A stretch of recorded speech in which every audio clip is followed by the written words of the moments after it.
Alrighty, here we are. Good morning, good evening, and good afternoon, and welcome everybody. Hope you're having a lovely day today. Welcome to Finis Kalan, welcome to Godlight, welcome to Richter Street, and welcome to anybody else who might have joined us.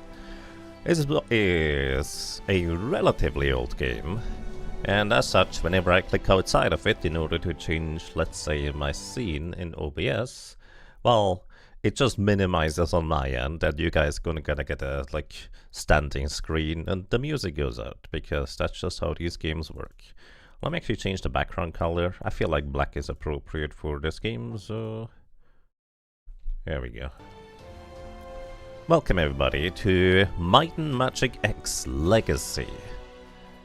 I have briefly played this game when it was released. When was this game released? It's like 15 years now, something like that. Let me double check. This game actually got achievements last year, which is very surprising. Store page. This game was... it also has mixed reviews, and let me tell you, for good reason, to my knowledge anyways. It's actually only 12 years. 12 and a half, really. Close enough. So, if you don't know Might and Magic you might be familiar with from the Heroes of Might and Magic series, which is a top-down tactical adventure game where you have your fort and you try to conquer the enemy, so to speak. That's the much more well-renowned and well-liked series nowadays, at least. But it originally stems from the Might and Magic series. Might and Magic 1, 2, 3, etc. All of these were original like grid-based dungeon crawlers of old, and those were like some of the olden greats, if you will, from that era. Starting from Might and Magic 6 to 7 and 8, you actually were released from the grid, and then you could just more or less freely walk the world and go on an adventure. And let me put it this way, it is very... I don't know what the word for this is. Those games are just kind of a product of their time. You couldn't really reproduce this kind of thing nowadays anymore. It's basically just partially using real-life photographs and very basic 3D modeling for your party, and it has its own charm. I have a bit of a soft spot for those games. Then Might and Magic 9, I've actually never played it myself, but I've not ever heard anything good about it. Like, the two people I've ever watched a little bit of Might and Magic 9 play, one of them never finished his Let's Play because he just couldn't do it for one reason or another, and the other one, I don't know what happened to Elmega's Let's Play because I couldn't find it. Or I'll play through. Anyways, welcome everybody.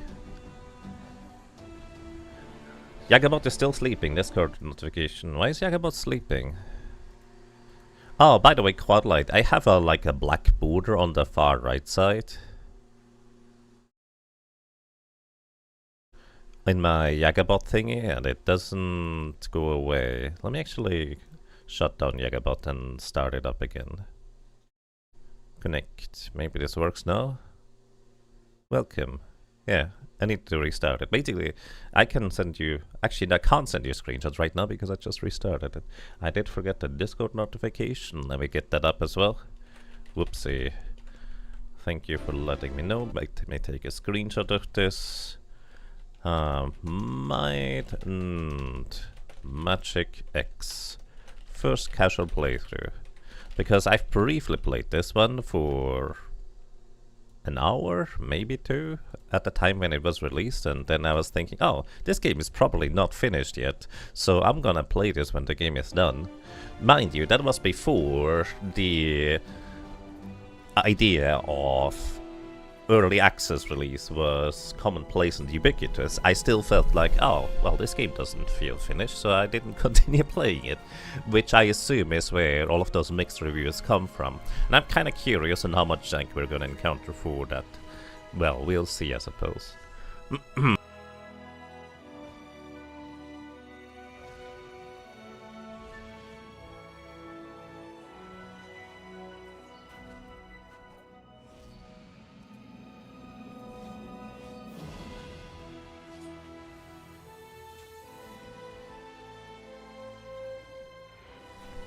Alrighty, so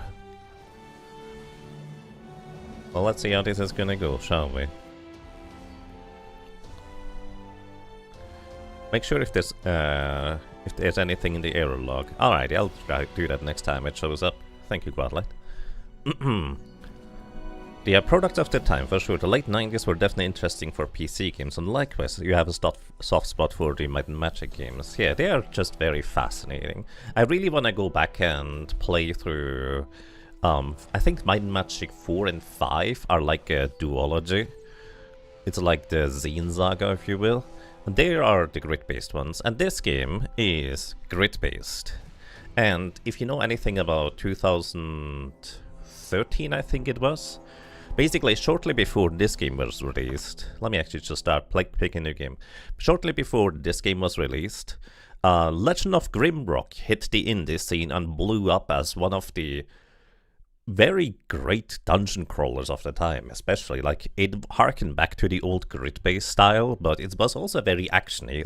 If you have never played or seen Legend of Grimrock, it is a fantastic game that got a sequel later down the road to Legends of Grimrock 2, which I felt like improved on pretty much all aspects of it. Anyways, Might and Magic X was released basically suspiciously shortly-ish after Legend of Grimrock. It kind of felt like they were trying to catch the coattails and ride with the wave of people enjoying Legend of Grimrock. But maybe they rushed it a little bit too much. That's my original impression. Like, that's kind of how I remember this game. Am I correct about this? I actually don't know. I didn't do any research. Make sure you do your own research before you accuse the game of stuff or something like that. At least that's what people tell you, which is fair. It's just kind of the impression I remember. I don't know if this is actually accurate. Maybe one day we will see a solo character run of Legend of Grimrock. Torum. Let's pick Warrior for the difficulty, because why not? I just do that. So, party creation. You can go default party, random creation, or manual creation. We're just gonna make our own characters. So, in this game, actually, if you know Might and Magic games, you have 4 different races to choose from. Human, elf, dwarf, orc. And in some of them, you can even choose goblins, minotaurs, trolls. This one here is more basic, with just 4 selections. And if we pick any of the classes, we get the choice between their 3 specialties. Mercenary seems to be more melee-oriented, Crusaders like hybrid, and then Mage is just a mage. I don't know exactly what each individual thing does, but basically, you can't have... Like, even in the previous game, you couldn't have necessarily...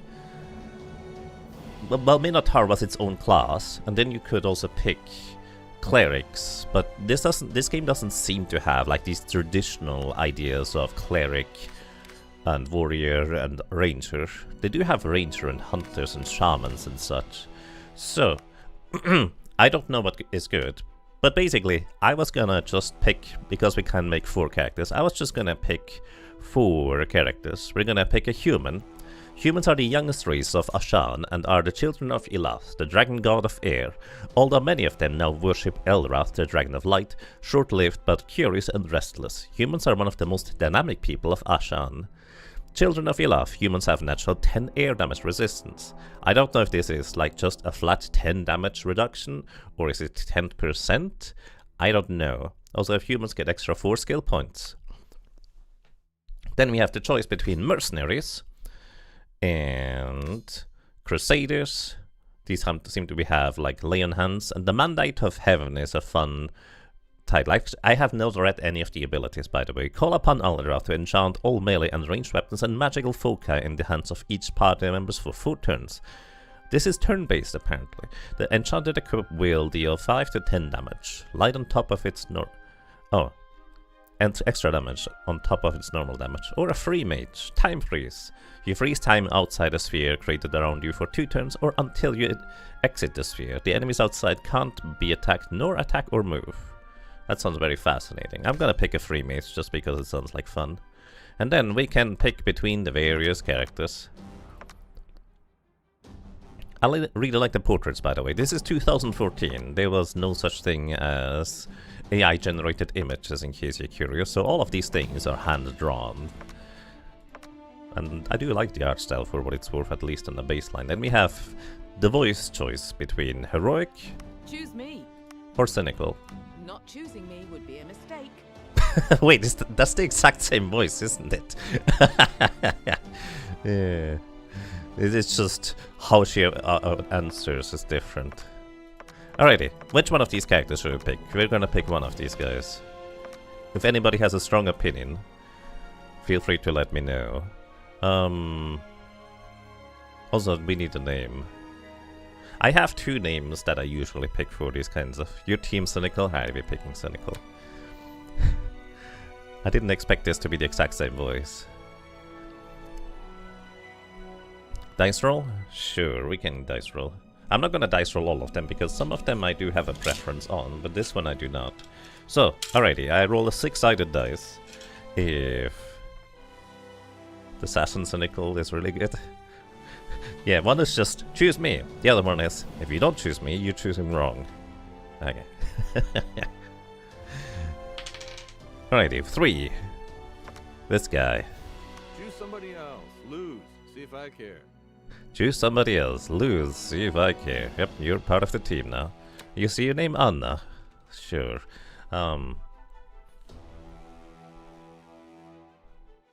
See if I care.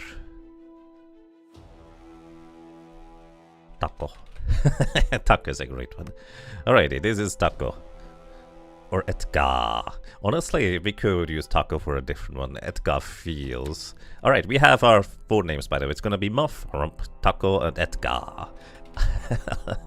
I like it. Edgar. Alrighty, then we have 4 skill points, 2 more than what you normally have. So we can pick crossbows. Usually in, let's put it this way, in Mind Magic 6, 7, and 8, having ranged weapon on all characters is extremely helpful, no matter what character's class you pick, especially in the early game. I think this means these are weapons I cannot equip or use at all. I don't know if I need expertise in order to equip them to begin with. Like if I select this one, it is selected. Does that mean we start with a crossbow now, or what else? Anyways, we have endurance. Can improve one's resistance to fatigue and pain. Adepts of this practice are capable of soaking up more damage than in most skills. I mean, sounds useful. So either dodge or endurance or mysticism. Magic is natural to the elder races of Ashan, as mana, the sacred blood of dragons, runs in their veins. Yet very few people can channel it, naturally in significant amounts. Through the practice of special meditation techniques and by communion with the spirit world, devoted students of magic can significantly increase his personal mana reservoir. Okay, this is a maximum MP. This is not regeneration now. Then we have arcane discipline. Years of meditation and energetic exercise prepare the body and mind to withstand even the strongest magical assaults, which would otherwise annihilate ordinary people in the blink of an eye. So this seems like magic resistance. Then we have magical focus. This is a default skill for the selected character and cannot be deselected. Alright. Magical focus are catalysts made for users of the arcane arts to channel and condense magic currents. Focus masters can amplify the intensity of their spells to critical level, vastly increasing their power. Alright. Cynical is a nice name. Cynical is a fine name, I will agree.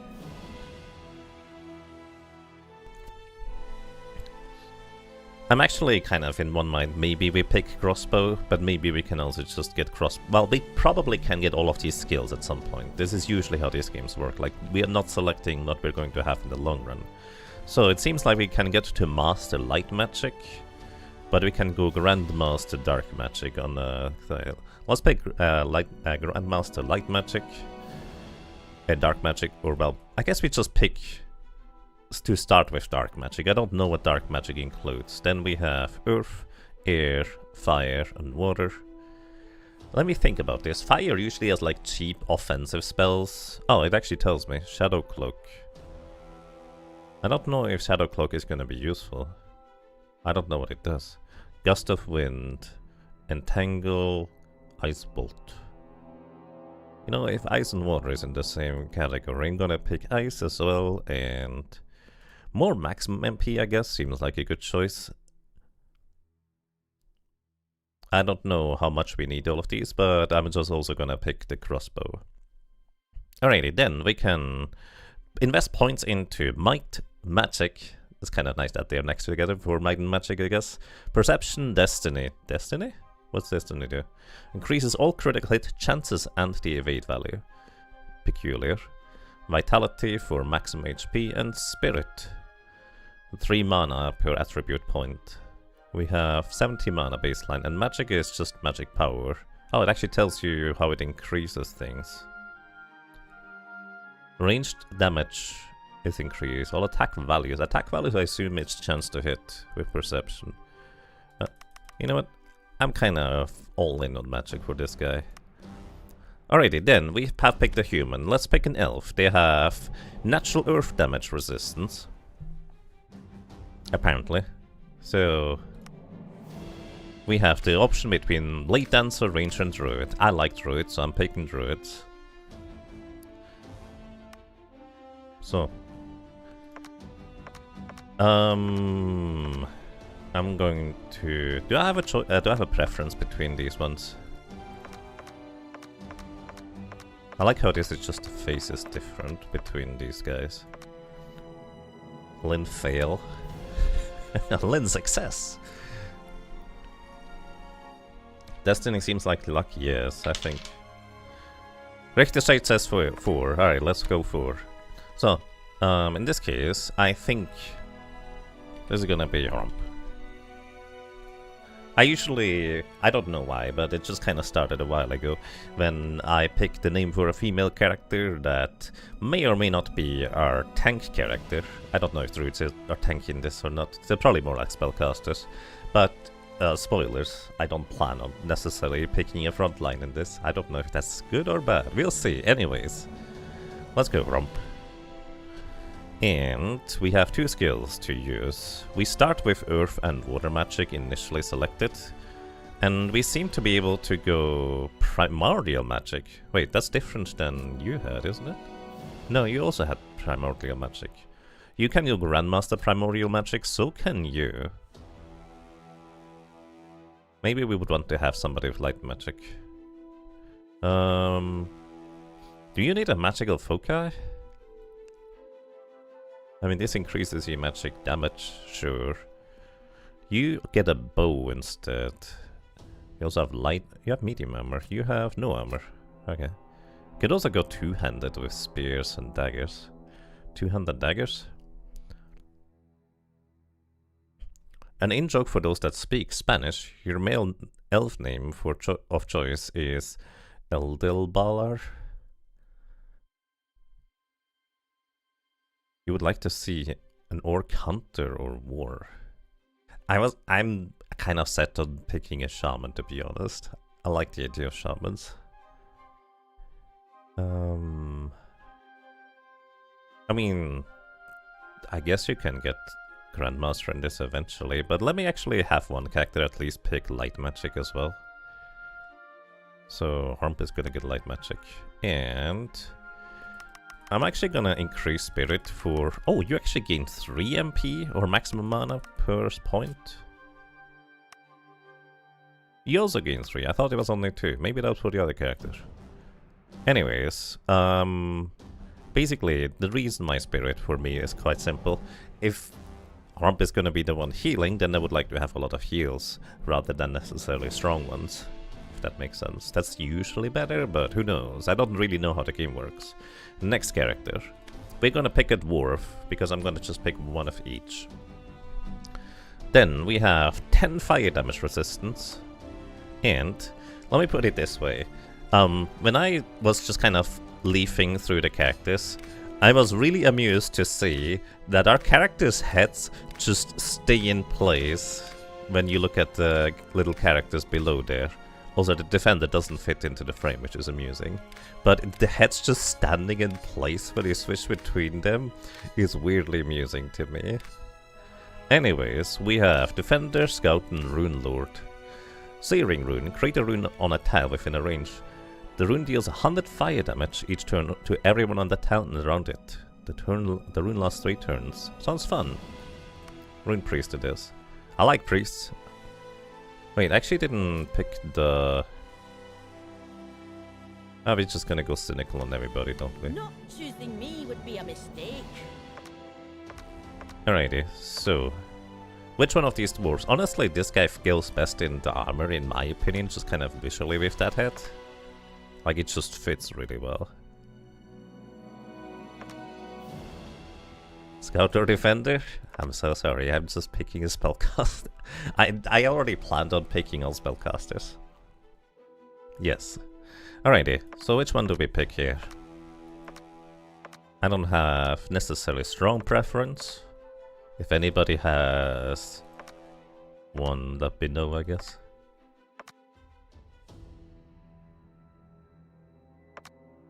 The last one? Alright, let's go with the last one. You don't get to choose the classes, but you can choose the portraits. Alrighty, then, I think this one... You're a priest, right? So you're probably gonna be supporty. I like supporty classes, so we're gonna go with Moth on this one. And yes, light magic, grandmaster. Great. I just want to be able to heal, okay? I like healing. You also get spears innately, which is interesting. Maybe I should have like normal weapons on that character. You also get shields. I like shields. But with the character that wants to heal, at least in my opinion, I should be going with more maximum MP. So I'm gonna pick mysticism for you. I assume we can learn all of these things eventually. I don't know if that's true. You also start with innate fire. You can go grandmaster fire. Then magic. Next character and last character. So humans had air resistance. Elves have earth resistance, dwarves have fire resistance, and naturally from this, it follows that orcs get 20% increased critical hit damage. I don't know what you expected. Yeah. The Blood Collar restores 1% mana for each 2% health lost due to enemy attacks. So you actually want relatively low maximum HP? Yeah, actually, this means Shaman does not want to have more maximum HP. Just enough to survive hits, but then recover MP by taking damage. Sounds interesting. Orc Shamans are a strange breed. They act as mediums between the material world and the spirit world, which they refer as the dream world. To enter this realm, they undergo deep trance rituals, the nature of which is specific to each shaman. From the journeys into the dream world, the shaman brings insights that help them draw magical powers from their own demon blood. Shamans are demons in this game, okay? Alrighty, which one of the shamans do we pick? We have 2 female characters, so let's pick a male character. And honestly, I kinda like this one. Choose me. Better chances that way. And our last character was going to be the Taco. This is my magic. Well, this is magic, magic, magic, and magic. That's definitely Taco. He said choose him. He did. Admittedly, all of them do that. Alrighty, so we start with air. Actually, nobody has air magic so far, so this is fine. You either get light, dark, or primordial magic. So I'm kind of... I assume Arcane Discipline is for taking less damage. Again, I kind of feel like if we want to keep this guy's maximum HP low. But this also means that we would need to still survive things. But maybe that has much less of an impact than I think it does. Who knows? Anyways, more maximum MP to work with. And a bow in case we do run out of MP. Sure. At least 2 characters with ranged weapons seems reasonable. Actually, we have 2, don't we? You had 1 as well. No, you don't. Anyways, attributes for you. Guess what? Oh, interesting. They only gain 2% magic power per... Oh no, that's normal. You gain 3 MP. Yeah, balanced build, why not? Alrighty, Taco. All we know is that we're going to be using blasters in. For all we know that we're going to use blasters in the end game. Probably. Confirm. Is this a good team? Who knows? I have absolutely no clue. What is the meaning of a dream? The shaman's Only got Asher something. knows. Sorry. Are they omens warning us of future tragedies? Distant memories dying in the deafening silence of the void? Or are they sometimes both? The death wish of some ancestor bargaining with the dragons that his legacy be carried on. Last night I dreamed such a clear vision of past events. Terrible things I had wanted to forget. They refused to fade away, demanding, pleading to be told one last time. This story begins with what we now call Uriel's deception. During the fabled Elder Wars, wars that once pitched the children of the light against the children of darkness. Uriel, the great archangel, had vowed to avenge his family, slaughtered by the greatest warrior and tactician of the Faceless, Erebos, the master of assassins. For centuries, Uriel, consumed by hatred, planned his revenge. Shortly before the second eclipse, Uriel and his inquisitors provided proof that the Faceless were plotting to rekindle the fires of the ancient wars.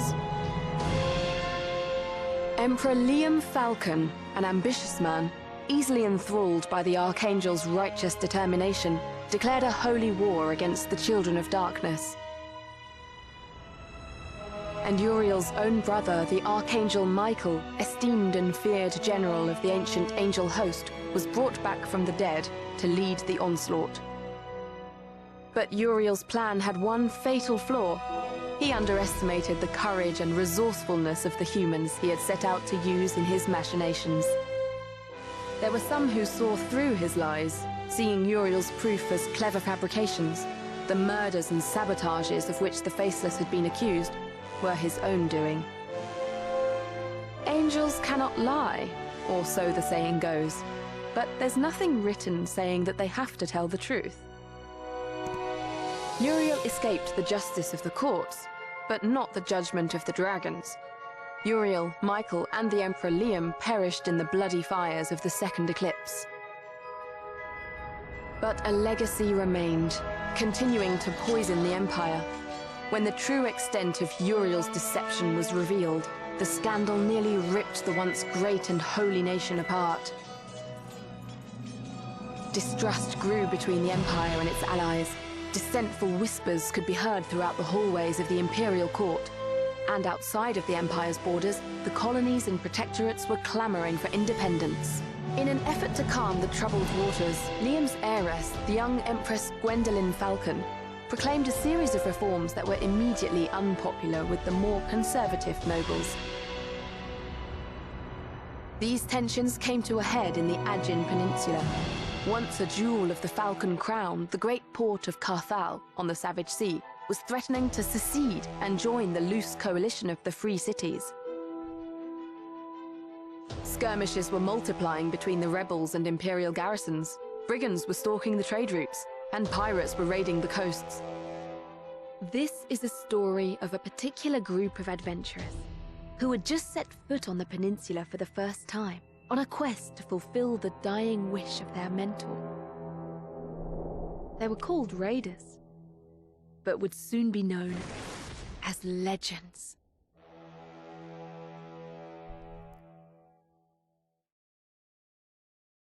Alrighty. Interesting. Don't know what to make of this. But this is kind of generally on how, I guess, the game starts. Do not let the name Raiders fool you. They were not mere brigands or adventurers only interested in glory and gold. They believed in a higher calling, an ideal of honor and courage. These values were the legacy of their mentor, Owen, a raider himself, and a veteran of the Battle of Hammer Fall. You're suddenly significantly more quiet. I actually reduced... So here's the thing. When I first started the game, I just reduced the in-game volume for the various characters, like the sound. But the intro cutscene, when I briefly tested it, was still extremely loud. So I set all of the volumes to normal levels, like 100%. And just instead use the Windows volume mixer to reduce the volume of things. And I figured this is gonna even it out. But no, this one here is still significantly less loud. But yeah, basically, Might and Magic pretty much all of the Might and Magic games that I've played, 6, 7, and 8, you basically start out as a rookie adventure party. But through, well, long adventures, honestly, because some of these games are quite lengthy, eventually you kind of start gaining more and more proficiencies and powers, and then you can start meddling with the stronger and stronger and stronger influences and factions, let's put it this way. This is kind of usually how these Might and Magic series goes, and, well, this one looks to be similar, at least in that respect. In a way, it was also their mentor who had led them to the Aegean Peninsula. He had been a son of Carthal, and before his tragic death, he had asked his students to bring back his ashes to the city of his birth, to be buried next to his ancestors. To honor their master's wish, they boarded the first ship willing to take them to the west. As they disembarked in the small, peaceful harbor of Sorpigal by the sea, they could not suspect how far this journey was going to take them. Yeah. I think Sorpigal tends to be like the original city of Might and Magic, where you kind of usually start your adventures. So I guess that's a bit of a callback to that, but I have not played these games that actually has Sorpigal in them, so interesting. Alrighty, so this is grid-based, which means we can move forward, and if I move forward, we just go in entire grids. And there are options. Oh hey, look at this guy, he has a nice armor. Basically, we can just move sideways and everything.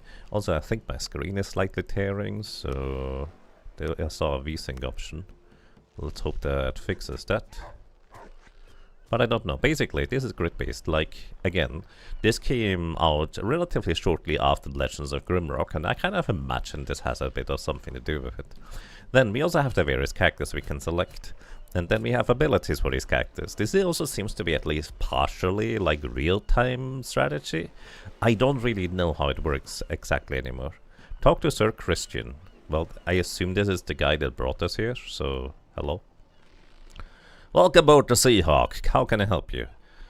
We can ship to Carthal and Crag from here. Gossip from knight to privateer.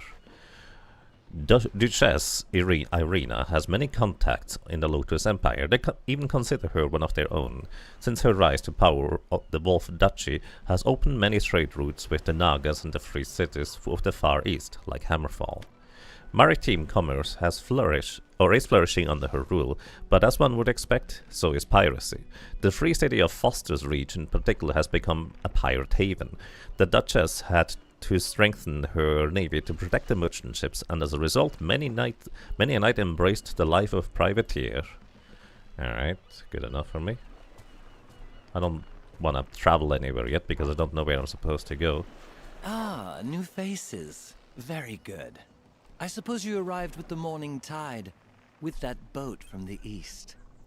Welcome to Sorpigal by the sea. You're raiders, are you not? Adventurers? This guy's important enough to have a voice. I don't know. I assume not all of the NPCs are voiced. Sorpigal by the what? What? Why would we... And you are... Oh, how rude of me. My name is Dunstan. Never mind, he isn't voiced. I too used to be a raider, but I am retired, which is something you'll hear a lot here. Sorpigal is the kind of utterly boring and sunny place where heroes go to spend their old days when they become tired of the endless warring and adventuring. We need to go to Cathal, do we? Maybe I should check my inventories. Oh, I guess the news of the current situation hasn't reached the rest of the world yet. Nobody is going in or out of Carthal, my friends. I know from a well-informed source that rebels have taken over the city. They have sealed its gates and closed the harbor, while they establish a new government.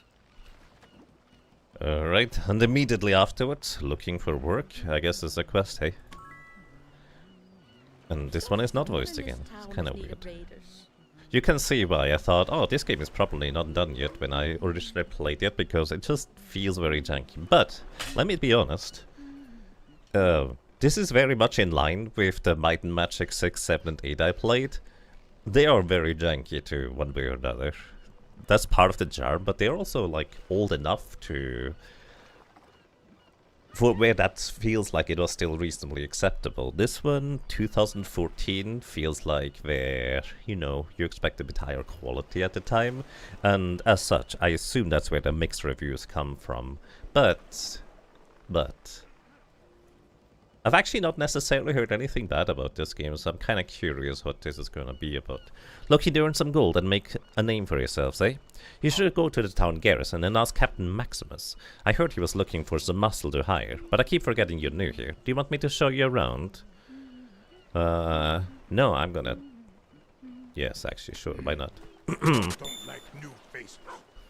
Alright, I'll walk with you a little while. When we come near an interesting place, I'll tell you what you need to know about it. Let's go. Do we need to pay him too? So this is something that was not in Might and Magic 8 specifically, where you could have guests as party members. They can provide various services. I don't know if that's true for here or not, but basically casting like one time a day spells or identifying or repairing items for you, stuff like that. But they also usually take a bit of never mind, dismiss. They usually also take a bit of extra money for themselves. This hireling reduces the distance before which enemies become aware of you by 1. He shares his basic knowledge of the ancient dwellers with you and improves your recon radius on the minimap by 1. We have a minimap. Doggy. Dragons, this place is dull. We cannot pet the doggy. 2 out of 10 game. I don't know if you can interact with things or... What's this going to be? Ah, yeah, the texture pop-in. Classic. Oh, we can actually interact with barrels. Who will? There's a barrel with pulsing yellow liquid. Who wants to drink? Please click the port, remember. Basically, you click on a barrel, you expect to find, I don't know, maybe a wheel of cheese or a bit of money in there. But no, there's just a pulsing red liquid and somebody's forced to drink now. What does yellow liquid do? I don't know, but that guy's the one that drinks it. +1 resistance against light magic. The barrel breaks and he drank all of it. Didn't leave anything for anybody else. To be fair, this is very much in line with the other Might and Magics I played, where you just click on random barrels, they have liquids in them, and you just gain like a minor stat boost. Oh look, hello, city guard. Who goes there? Identify yourselves. Raiders, eh? We're currently investigating the disappearance of several citizens. Nobody leaves the town until we find out what happened to them. If you have complaints, take them to Commander Maximus at the garrison. Alright, fair enough. At least this guy told me what's going on here. It's gonna take me a while to get used to this. Also, what does Shadow Cloak do? You blend the parties and shadows, making the next attack from any enemy miss during the next 6 turns. That's really strong. Do we have an inventory? We do. What's this? Unidentified relic. Okay. Why do we have that in our inventory? Okay, the inventory is shared between all members, I think. It is. Then you have an apprentice or 3 to 5 damage with a wand. I assume that's for melee stuff. So you do have technically a melee weapon. You have an orb. You have a tribal spear. That's 2-handed. You have a hunter's bow. You don't have a melee weapon aside from that. Can you equip this thing? No. There's a high chance nobody can equip it. I don't know if the red outline means that it's a relic, or whether the red outline means that we can't equip it. And there's also combat information, equipment. Some of these give you like a logbook. Let's see. Spellbook. What spells do we have? The spellbook contains all skills and the actions of the currently selected party member. You can click on a portrait to select another member. Yes, okay. Fine. Celestial Armor. What does this do? It protects the party from the next 57 damage they would be dealt during the next 3 turns. Okay, so this is like a... You don't have to specifically buff or defend one party member. It is specific to all. Children of Solana. Okay, we don't need to select this. We also have Entangle. Deals damage and the enemy can't move for a turn. We'll see how well that's gonna play. Then you have Quick Learner. You also have Ice Bolt, Shadow Cloak. So Shadow Cloak is actually quite nice for just negating damage entirely. I don't know how quick enemies attack and such. We cannot go in the store. Welcome to New Zorpigal. Piggies. Oh, I wanted to see the piggies, Dunstan. Here we are, the town garrison barracks. Maximus should be somewhere in there. I'm not going inside in any case. I don't exactly abide by the law, you see. You don't need to tell me that. You don't know what kind of person I am. Please get off paid. If you want to visit Maximus now, it's farewell to us, indeed. What's with the antidote? Do we just get one? Nah, I'm gonna enter the garrison. You leave now. I guess we just dismissed him. As you wish, farewell, adventurer. Okay. Oh, this isn't in... No, this is actually just... this is what you expect of Might and Magic. Just a slightly animated scene. Yes, what do you want? We're looking for work. We've been told you might have need of raiders. So you think you're raiders, eh? Don't make me laugh. Have you ever been in a fight for your life? Have you ever looked an enemy in the eye as you pierced his heart with your blade? I thought as much. Go home and stop wasting my time. How can we prove ourselves to you? Look, we are desperate for adventure. We really want to do this. Orc don't like new faces. He joins us? Why? You're persistent, he smiles. I'll give you that. Good. That's one of the qualities you'll need to survive as raiders. I'll tell you what, I'll give you a simple task and we'll see if you manage it. If you succeed, you can talk of more serious jobs. What do you say? Don't worry. I won't ask you to go kill rats in cellars. Quest spiders in the well. it's always the same, buddy. A couple of villagers have disappeared lately, and my best lead is a drunkard who claims he spotted spiders coming out of the town's well at night. I didn't believe him until I saw the 8-legged freaks with my own eyes. Nasty things. So you and we're going to descend down that well and clear the nest. You're not afraid of a few spiders, are you? Oh, and by spiders I mean big ones. Let's go. Alright, he's in the party now. This hireling will attempt to block the first 2 ranged or melee attacks directed at your party each turn. The block chance is 50%. Ah, okay. Journal. The quest log... Where is the journal? This one. Also, Ashes to Ashes. This is what we came here for. You were trained by Owen, one of the adventurers who rose and fought to defend Hammerfall from the demon onslaught during the second eclipse. Before his passing, Owen demanded his ashes to be brought to a small chapel in his home city, Carthal, so he could rest alongside his ancestors. You decide to honor your master's wishes. Okay, so this is why we're here. Giant spiders are nesting in the case below Zorpigal. Can I hide this thing? I can. Ah, okay. And we gained experience somewhere along the way. I don't know when that happened. What's this shiny tome? The History of Carthal. Huh. Do I care? Its story and lore could be important.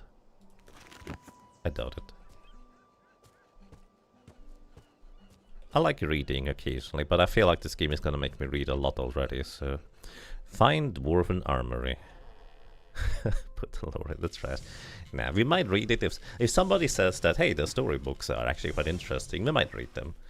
But I have to admit, I kind of feel an onset of a cold coming up for me, so... reducing the amount of reading I do might be reasonable. But we'll see. You're currently playing the Doomfall mod for Might and Magic merch. The amount of monsters it can spawn is insane. It's fun how to mow through hundreds of enemies.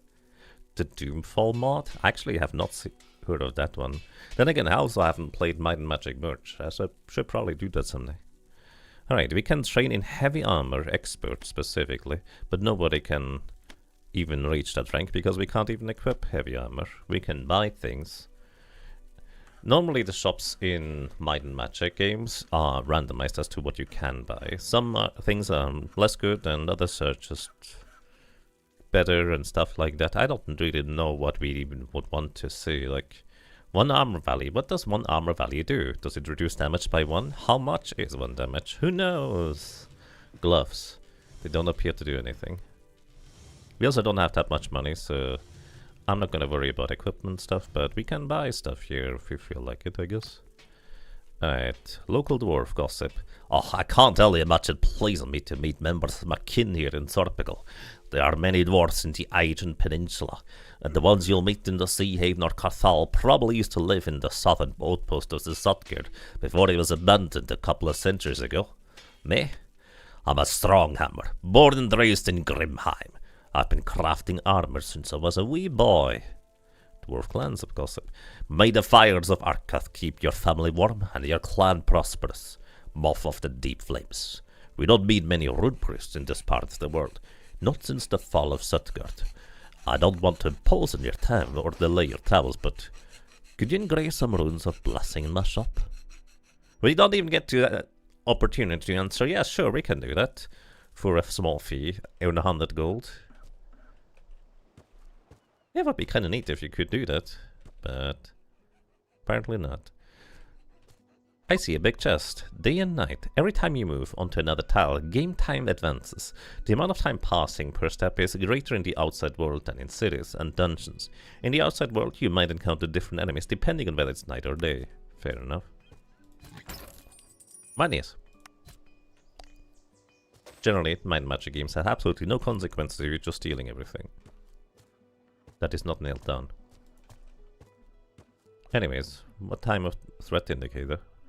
Where's the see there? Well, I guess we're just exploring the city, sticking the right hand side as we do with mazes. And any area is a maze as long as you don't know it yet. Hello. Talk to Isaac. You adventurous type are so serious. You need to have fun once in a while. Here, let me tell you a joke. What does a Rakshasa say when he likes something? It's perfect. Rakshasas tend to be like cat demons of sorts, with their hands backwards. And they cannot... Well, if you kill them, they get reborn in hell. Very painfully so. So generally speaking, they tend to be extremely vengeful towards anybody that kills them, and they will hunt them for the rest of their lives. Unless you go into hell yourself and stop them from doing so. At least that's what I heard that what they do. Anyways. I needed to hit something. Well, that's inconvenient. Your party members can get poisoned. This is one of the several conditions a character can receive from traps, hostile spells, or abilities. There are different spells and potions. I don't even know what happened, but it's a spider, isn't it? Alrighty. It appears that we are turn-based, and our character... Ranged attacks? You can launch ranged attacks with party members who are equipped with a bow. Yeah. Aww. He only has the portrait that is different. Well, we did get antidotes.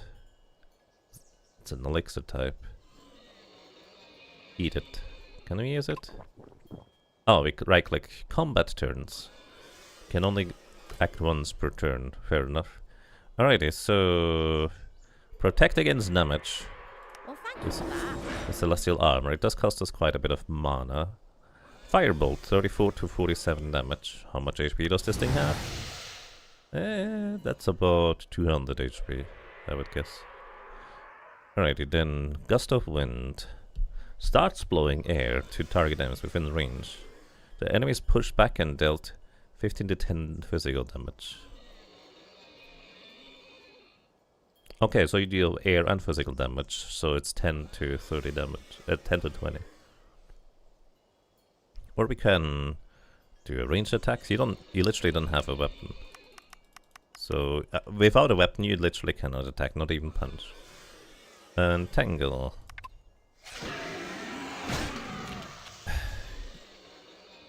Thanks, pop-up tutorials. Weapons can get worn when strike is blocked by an opponent. Shields can get worn when you block critical strikes. When a party member is the target of a critical strike, an armor item may get worn. But I'm wearing armor already, right?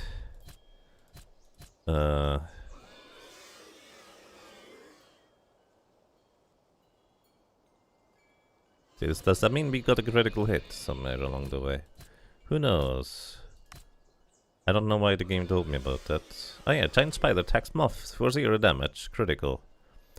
Oh, the Celestial Armor prevented 6 and 8 damage. There we go. Celestial Armor coming in handy. Range attack. That's fine. Ice Bolt. Decent damage. Also, this spider is kind of sketch. As in, very scary looking in my opinion. They don't seem to like fire, but also fire might just be our best way to deal damage for the most part. Gust of wind. In. Swing. Swing. And... Why does it have to be spiders? Well, this barrel here we couldn't drink. We also don't get anything from the spider. Well, we got experience probably. Alright, Celestial Armor, really good. How do we recover our mana? Who knows? Maybe over time. Well, we do have potions. 50 mana and 100 health potions. How difficult is it to get more mana and health potions? I don't know. Might and Magic games usually like potions were more of a like secondary use. You just push the rest button whenever you need to. Who will drink blue liquid? Who wants blue? You do. Rump gains resistance to water damage. Probably a good thing. And just monies. Excellent. Ah yeah, the classic gold sound, how nice.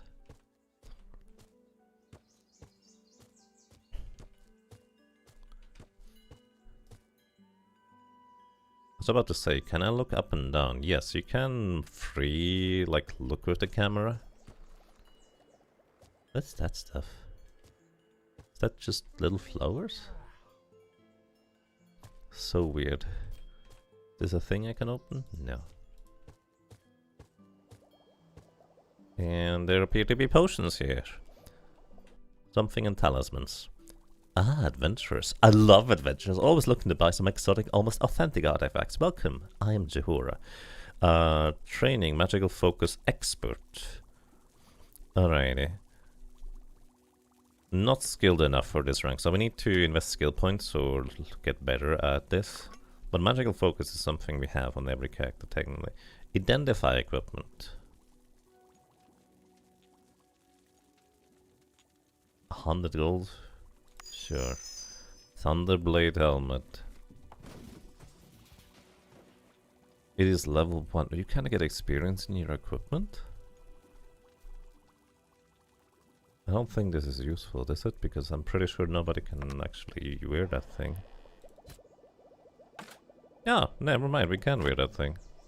Weird. It has 3 armor. And stuff can get experience? That is peculiar. We also gain experience. So... okay. Sure, you can get weird of hunt. Why do we have this? Is this a DLC item or something? 3 defense doesn't seem like it would be like crazy strong, so I feel like it's fine to equip it, even if it is like one of these. I guess 2014 was also the rise of annoyingly like powerful items you just get for free when pre-ordering a game as a pre-order bonus, which is like, no, don't give me that shit. Oh my goodness, I slipped again. Anyways, it's fine, don't worry about it. Okay, so antidotes is actually quite expensive, so we just drank 2 of these, which I feel like we might need a bunch more, but that's just kind of the nature of what we're going to be encountering. We also have a bunch of mana potions, so at least we know now what these things are about, don't we? We might actually want to equip or buy an apprentice orb. There's a fierce apprentice or +3 fire damage. There's actually a lot of extra damage if we could afford it. But I just identified helmet, so can't really do that. There's more antidotes at the bottom? Why is there antidotes and antidotes and not in the same location? There's also scrolls, presumably to be able to do stuff. Anyways, we don't have much money. So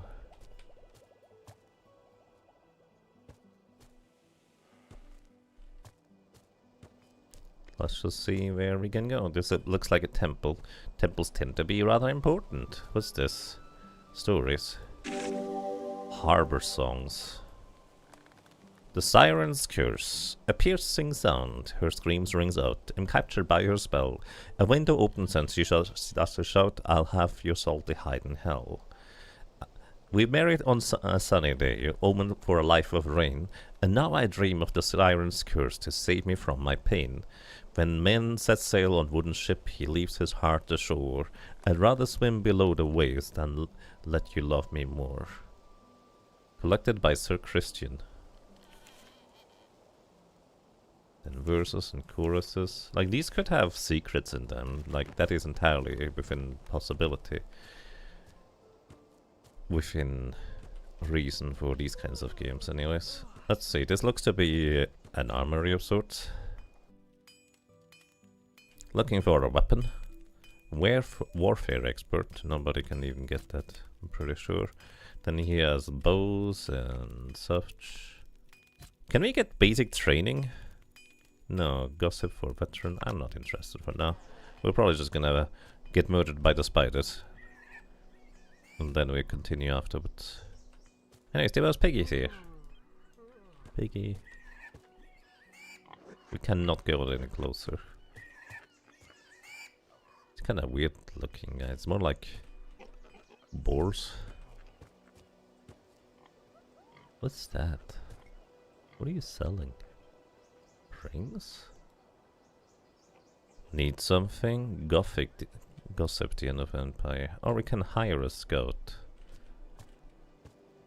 Okay, the other guy was a scout too, I believe, so...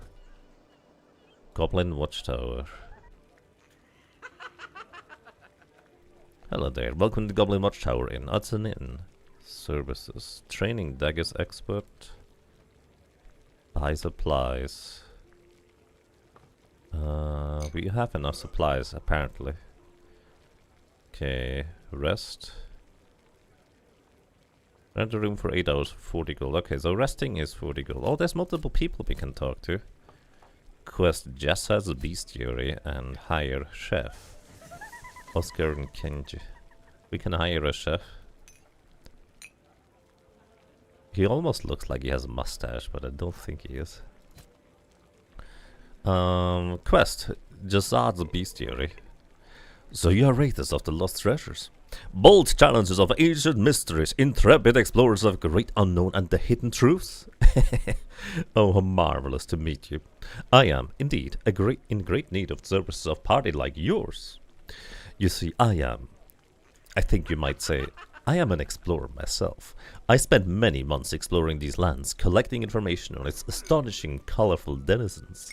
But I need to leave this region in a few moons, and I'm afraid I won't have enough time to complete my assessment of the various peoples and creatures living here in the peninsula, so I offer you the chance of working for me. Are you interested, my adventurous friends? Sure, why not? Great! I see you already have a bestiary to keep track of the creatures you meet in your journeys. That's perfect. All I ask is for you to share your findings with me once in a while. For every, say, 10 creatures you enter in the bestiary, I'll offer you a reward. The more creatures you've registered in the book, the greater the rewards will be. Okay? Should you include non-animal foes like brigands or orcs? That's indeed a good question. Let's say you can. I'd rather trim the list down later on the return home with an incomplete knowledge. Data. Hey Zundog, welcome. Cool game, nice to see you on Twitch. Nice. There's been a few people that definitely have mentioned that they kind of enjoyed their time with this. Despite the jank. We'll see, I don't know how janky the game is yet. Maybe it's not. But honestly, I'm a bit worried about poking the spider's nest, considering on how much or how many resources I invested just for a singular spider. Usually time doesn't really matter too much in these games here. Like, nothing is particularly time sensitive. Ooh, chest. Monies. Time is not usually that sensitive, so if I go ahead and not worry about a pulsing green liquid for this guy. And that is Overwatch. Yes! But yeah, basically nothing is usually all that time sensitive. The most time sensitive that I know of in Might and Magic 6, 7, and 8 is after a few in-game months or even years at times, you do end up having enemies respawn, which is actually one of my favorite things in those games. Enemies don't respawn for a long time, so it feels like you can actually fully clear out an area, and then you're basically done with it. Anyways, let's actually rest here. Because again, we did invest a lot. Oh, well rested. All partners have granted 10 might, magic, and perception and destiny. Oh, for 200 turns specifically. That's a buff I didn't know about. Alright, we're supposed to go down the well. Enter the spider's lair.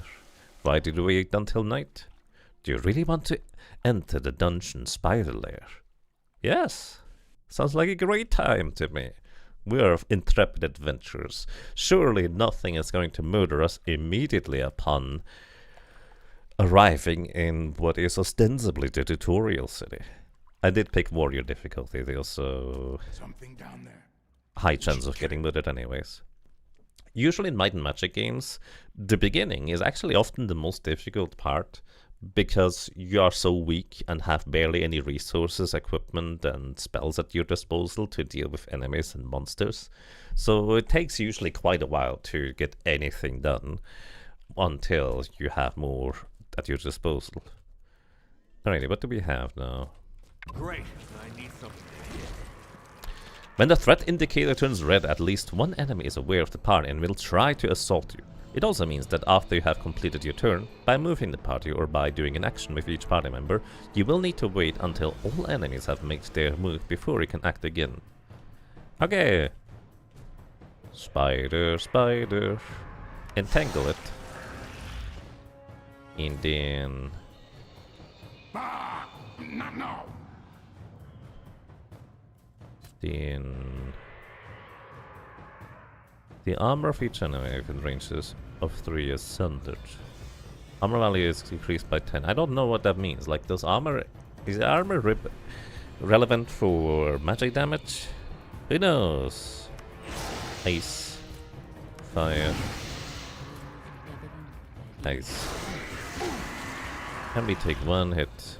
We don't get to move during combat, do we? It doesn't look like I can move. Oh. So this is very much not like Legend of Grimrock. Anyways, ice and fire. Fire seems to be our best offense, but unfortunately our fire caster doesn't have that much. Oh, that's a lot of stuff we're just randomly gaining. Okay. Maybe mana is not that big of a deal. Who knows? Hey, look, a spider. Can we shoot from here? Well, thank you for that. 6 turns. And look, it's coming closer. Nice. It's chilled. The amount of melee damage it does is reduced. I think. I didn't read that in time. If I fire you, are you still chilled? Yes. And you... I can't even select a thing that presumably is out of range.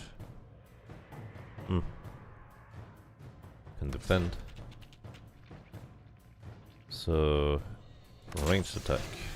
He missed. You don't even have a bow. You can use mana potion to restore some of your mana. Yeah. I guess let's use them. It does cost us our turn though. It can crawl closer. Alrighty. If we are not right up in the front or in face of the enemy, it's probably reasonable to just do things. We also gain the experience and money, and we don't even get to loot the enemies, we automatically get everything, it appears. So that's a thing. It's also very linear right now. Kinda makes me wonder. This is the bottom of a well, right? Where's the water? Or maybe they have a different idea on what the well is supposed to be for in this place? I don't know the local customs. Spider! Melee combat. I don't feel so good.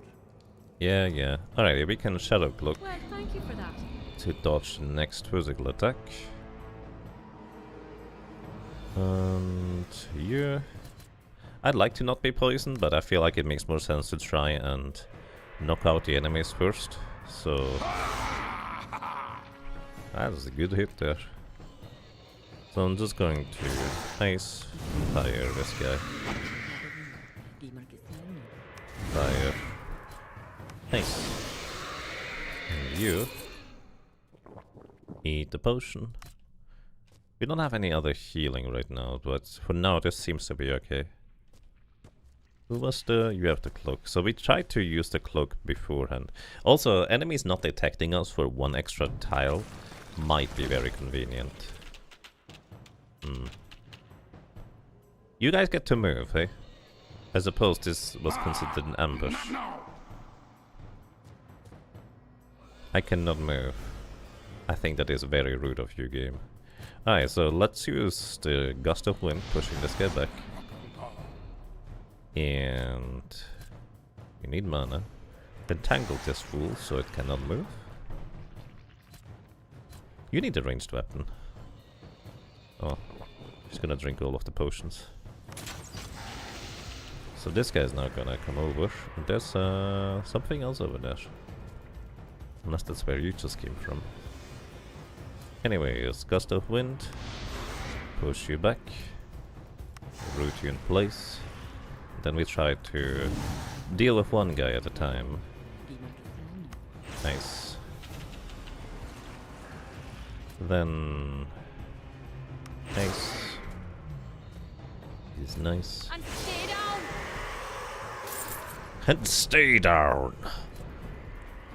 You know, that's fair when you deal with enemies that occasionally decide to not stay down and come back up. Right, nice.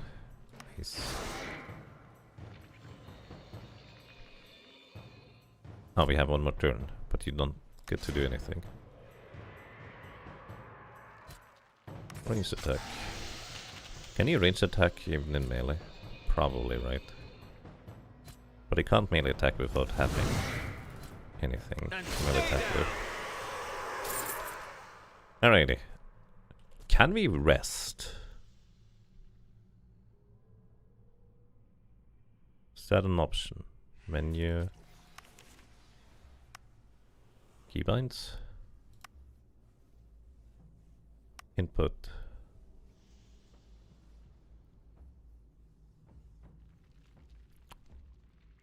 Screenshot, toggle graphic or user interface, in-game menu, inventory, spellbook, quest, bestiary, area map.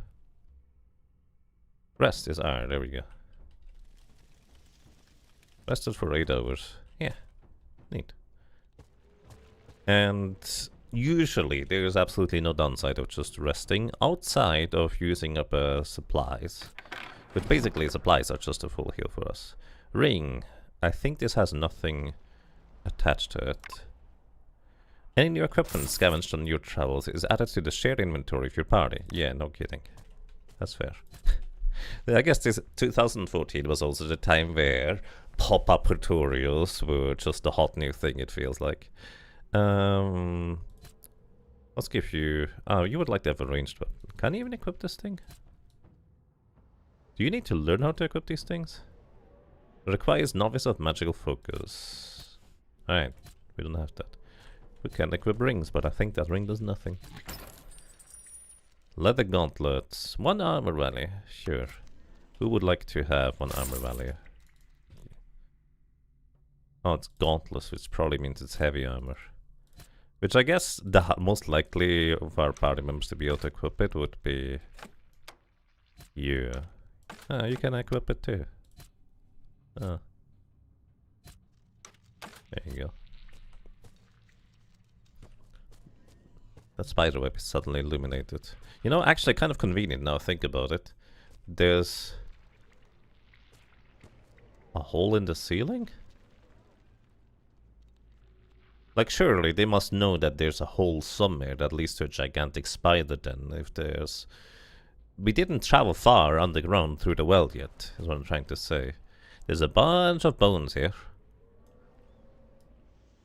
Actually kind of indicating that this is where people fell down and then may have stayed for the rest of their lives. Maybe I'm reading too much into this. Maybe not. Maybe this is perfectly normal. Anyways, I'm smelling spiders in here. Well, thank you for that. So it's shadow cloak. Looks like they smelled us. We forgot to take a bath. Looks like the smelled us. Forgot to take a bath. I like that.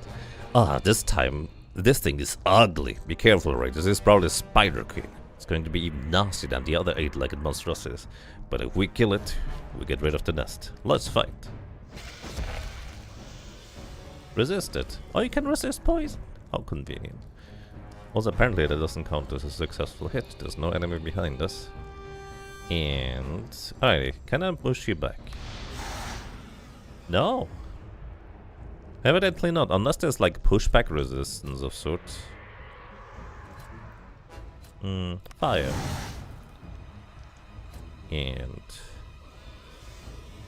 It's actually kind of awkward that I cannot move once we engage in combat. It would be really neat if I could still invest the time to move. Actually, maybe I can move if nobody has taken a turn yet. Maybe that's the condition. Anyways, nice. In case you're curious, you can use just the hotkeys in order to select spells, but when I'm streaming I like to have a stronger indication as to what I'm doing, so clicking on buttons so people know what I'm doing feels like the more appropriate choice most of the time. Also, I think we didn't get hit by your attack, because the shadow cloak is still up. Also, there's no indication on how much HP you have, so it might take a bit. Push you back? No? No pushback allowed. Is there another one? I'll see one.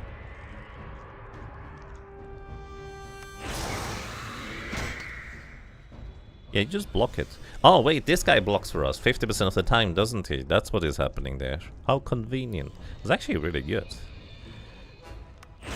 Nice. Fire. And... I guess Gust of Wind is still the most damage you can do. Yeah, he just blocks for us. How nice of you. We're not even using the Shadow Cloak here. I'm actually gonna keep your mana for Shadow Cloak, so we're just gonna whack. And... we use your mana. You have not enough MP. Fire is good, so we're investing into healing potions. You, on the other hand... Ow. Wait, did my Shadow Cloak run out before the spider got its turn? Is this what happened? That feels like what happened.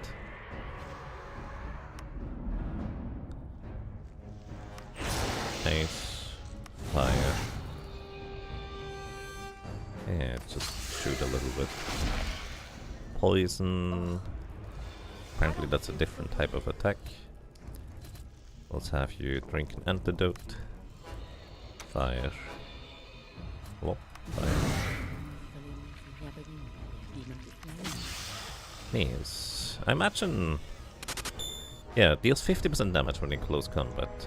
Yeah, the melee weapons are quite useful too. No, it just ignores my Shadow Cloak. How rude. So, in this case, maybe the Celestial Armor is better. But you need a mana in order to use Celestial Armor. You just drink a healing potion? I think you do, but the small one is sufficient. And for you as well. Just keep them alive. That was 35 damage on Edgar. Alright, Celestial Armor, reduce damage taken, fire. Probably should have fired first, it's okay. We need the melee weapon with you someday. And yeah. That hurts. No, it doesn't.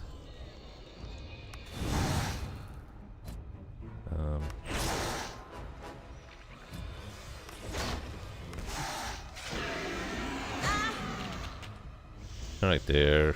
We still have a little bit of Celestial Armor. Prevented 15 damage each.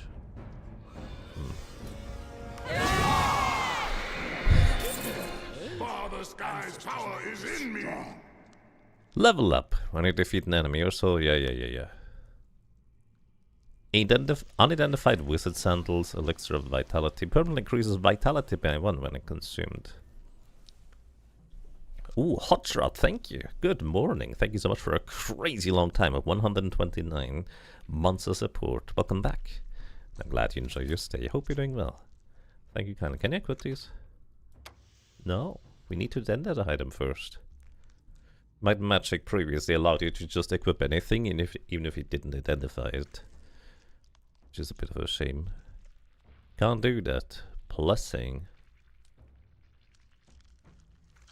Spoilers? Spoilers. Attributes. Honestly, more maximum mana feels like what I'm missing right now on most characters. So I'm going to level Spirit actually for once on you guys. Is that all I could invest into? No skills? Looks like I'm not getting anything else. Oh, maybe there is. There's like a little button here. There we go. Or we level it up by...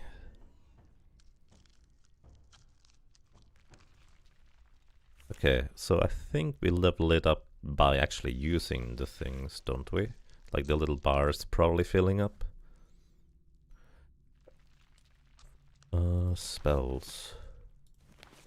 Probably need to buy the spells in order to be able to use them. Let's have you learn air magic as a priority, shall we? You could go Grandmaster Air, right? I don't remember. That's probably why we gave you air to begin with. Or maybe you started with air. If I do this... Oh!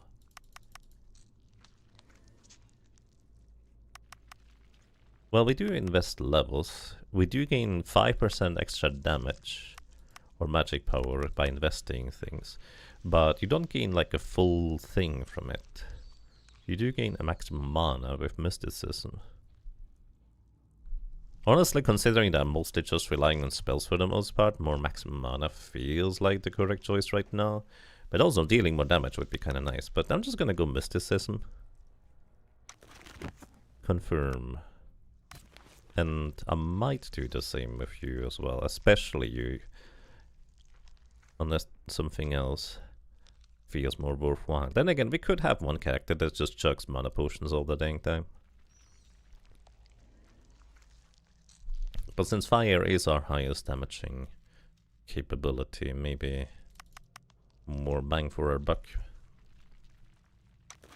Seems reasonable. Then Spirit, more maximum mana to work with. If this is a good choice, who knows? You have Earth and Water magic as a priority. I guess we could just lean into the various elements of the individual characters, right? So we can give our druid here a focus on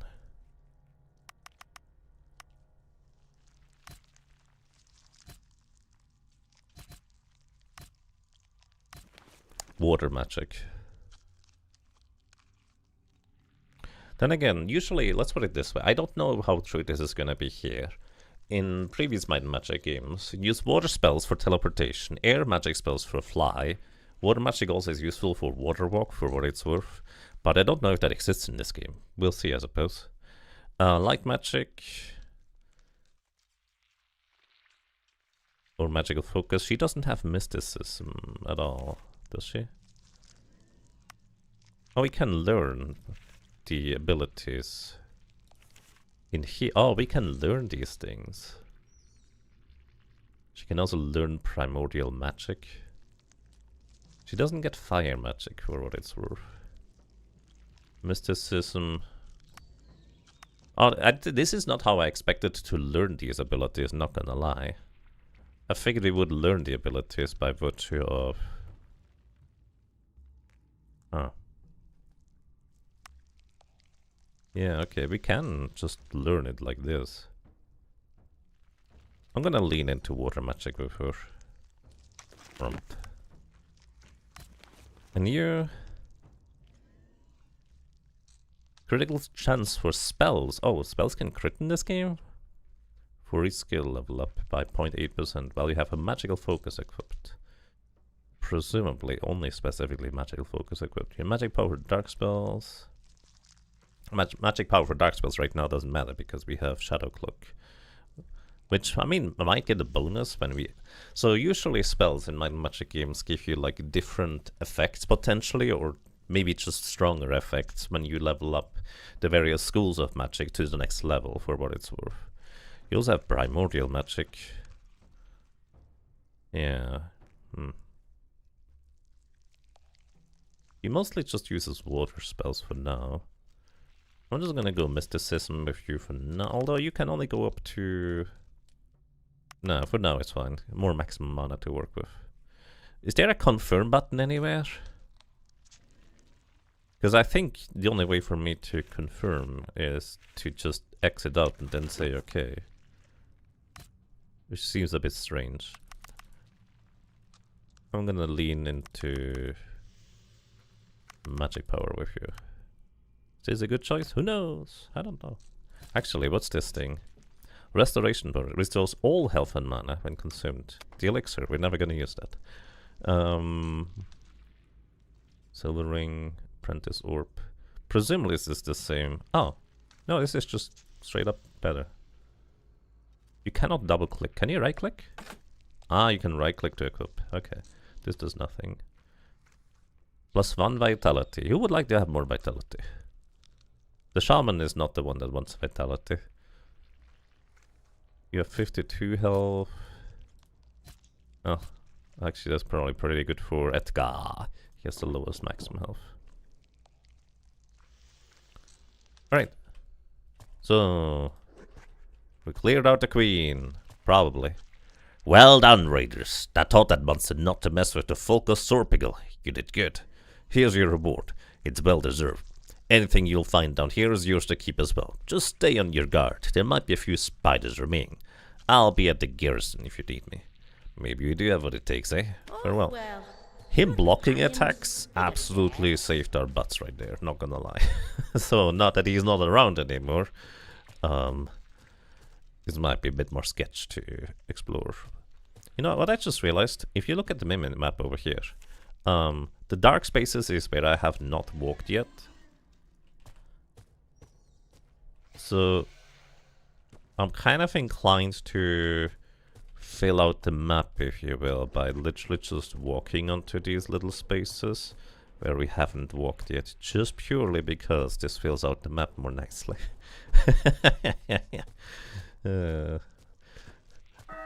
New day is dawning. I have just extended on how long it takes for me to clear dungeons by 50% by committing to this. All magic, no mate, indeed.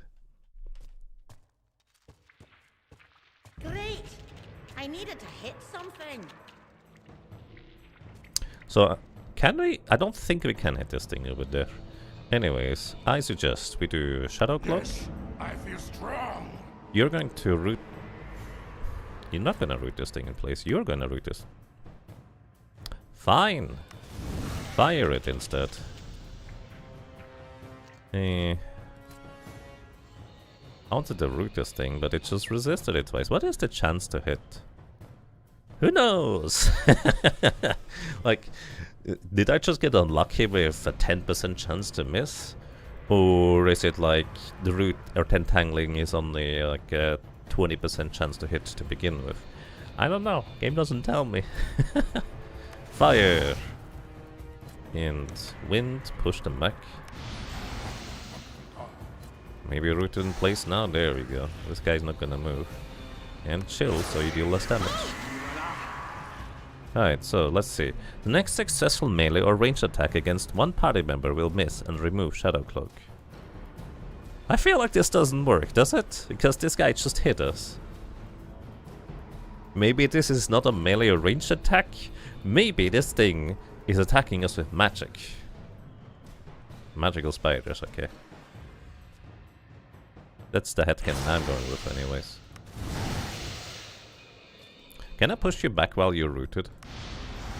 Yes, actually. Well, I think it's not rooted anymore right now. Oh, we're eating all the antidotes.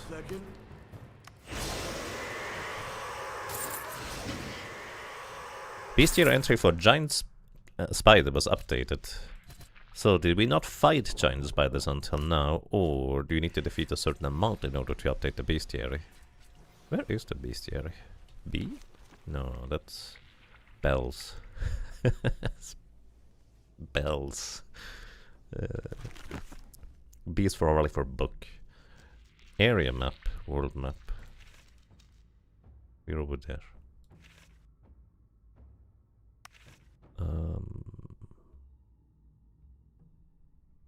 Rest. Why not? I assume there's a chance for enemies waking us up in the middle of the night when we rest in random places like this. This smells like spiders. Well, thank you for that. No spiders? Unidentified silver ring. Usually this implies I'm that... no expert, but this looks valuable. Sure. Usually that implies that it is of sorts magic. Like +1! Poison resistance. Actually would be useful right now, probably. Ooh, chest. A linen robe. 2 armor value. How much is 2 armor? Who knows? There you go. Just pack all of the armor onto one character, because that's what I usually do. Maybe actually not on the shaman, because he regains mana based on how much damage he takes. So maybe we just pack this onto a different character.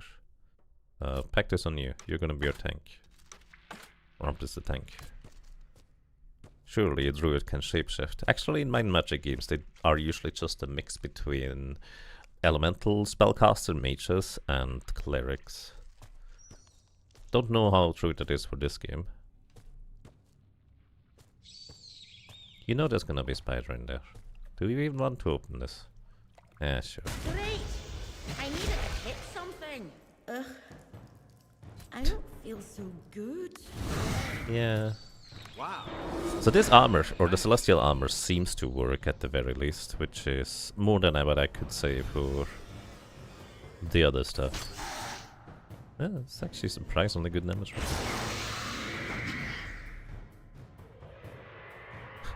I love the portraits when they're poisoned. They look so... They look very poisoned. That's the short word, I guess. Usually the benefit of spells is that they can't miss. And this seems to hold true here still, which is nice. And look, we found water in the well.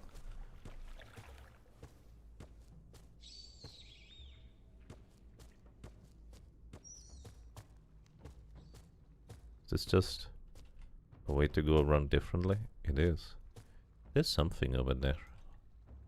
I wonder if we ever get a nicer look at it, or whether that's just... I don't know. This looks like an underground port of sorts. Where maybe they were just shipping things through back alleys and ways. We can't even go onto the boat.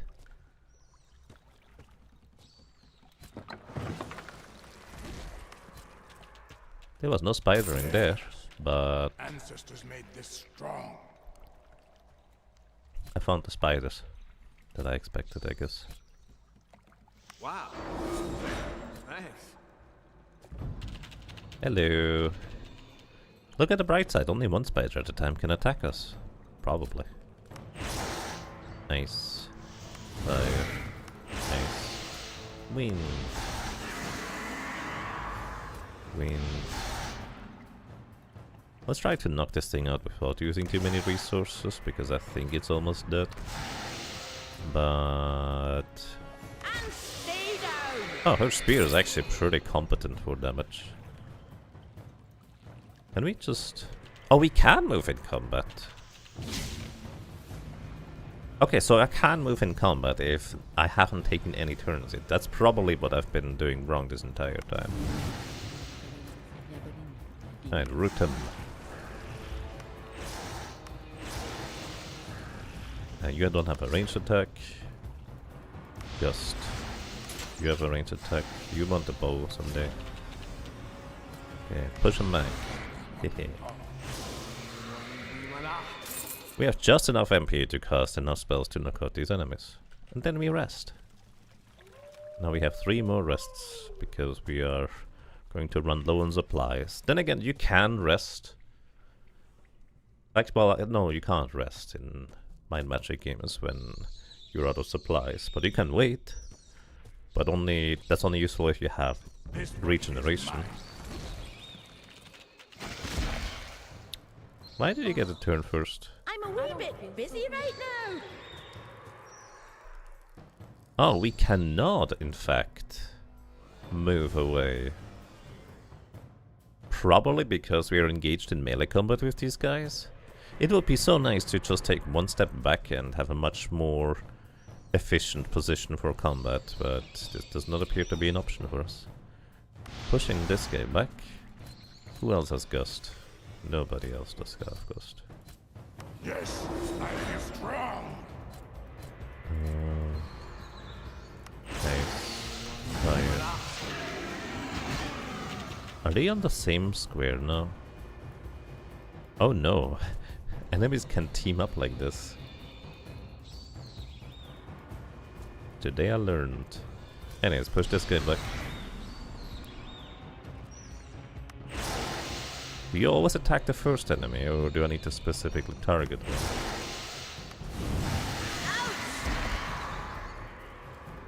That armor is so good. Alright, you can probably finish off the spider with a melee attack? Yeah. You go back. I love that I can just push him away. That's great. Fire! Nice. Just give them a cold shock. Go away. Nice. Nice. Fire. Alright, you probably should drink an antidote. Hey, he didn't come back this time. Maybe he's scared. Root him in place. You don't have a ranged weapon. You do. You have ice. Wind. You need a ranged weapon. Then again, your melee weapon is pretty competent. Like, our strongest damage dealer for magic is also the one that deals the best damage in melee too. Mostly because she actually has a weapon of renown, if you will. Alrighty, next up. Just explore the room. Walk in every square. I like how these things are just slowly dissipating with the little skulls. It just gives the game a nice flair, I will say.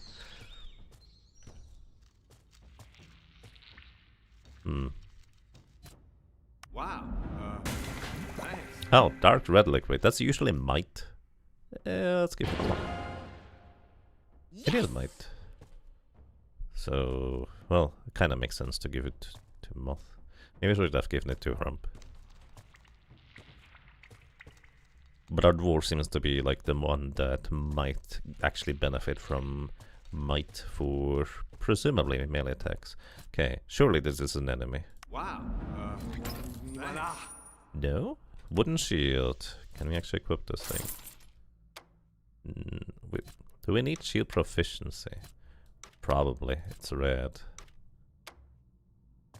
I assume we need shield proficiency to be able to equip shields, which is true to the other mind magic games.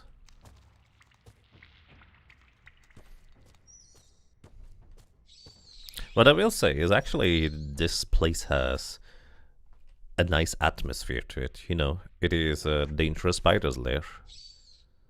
And it appears that we have kind of fully cleared it out, so I suppose we walk back outside. We do not have a teleportation spell yet. Wonder whether there's gonna be extra enemies on the way out. Anyways, we did manage to survive reasonably well. I learned that supplies in this game, because of how much MP you use for basically everything, are extremely valuable, because it's also much easier to rest in this game than it is in other Might and Magic games. In other Might and Magic games, you need to get far enough away from enemies in order to be able to rest. So even if they're like through a wall, you would still need to be further away from the enemies. Walls would not count. Smuggler's coffer. What do you mean, smuggler coffer? A small locked coffer? When did I pick that one up?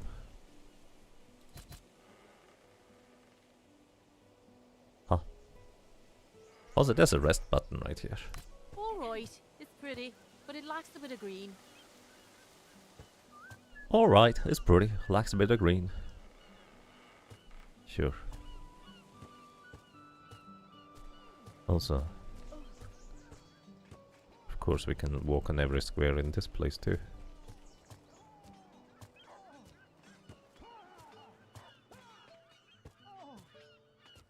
Training center. Hi there, I'm Alden of Ashwood. I can train you in the noble art of archery, be it with bow or crossbow. I also know some rudiments of air magic, always useful for archers like myself. Also, he has air magic expert, which is nice. Bow experts and crossbow experts. Alright. Why is that smuggler's coffer just there? Show usable tokens. Quest tokens. And actually, that's one thing I actually really appreciate about the old Might and Magic games. Sometimes you walk up to a thing and you find a quest item. You don't know what the quest item is for, but it's a quest item, so you just pack it up and maybe later on you will find the guy that sticks his feet into a wall occasionally. But he actually wants that quest item. Zale. I am Zale, Arbor Master Zorpigal, and the closest you'll find to me around here. Can I help you with anything? Gossip the Seahawk. Quest, Smuggler's Cove. A few centuries ago, Zorpigal was a smuggler haven. Compared to the heavily fortified port of Carthal, Zorpigal was much less risky entry point to the peninsula. As it turns out, one of my ancestors was a smuggler himself. I recently found his old diary. Apparently there used to be a secret cove under the town. That's how they were smuggling goods in and out of Zorpigal. See? He wants the smuggler's coffer. I didn't know that, by the way. I did not know this was the guy I would want to talk to this about. Just happened to be a good example. My ancestors claims he hid his nest egg in that cove, in an enchanted coffer to which I found the key. Find the coffer and we'll split the gold. Hey, I have the thing. Is that it? I was hoping for something bigger. To think this was the fortune of my ancestors. Continue. Oh well, deal's a deal. Here's half of the gold as I promised. How much was half of the gold?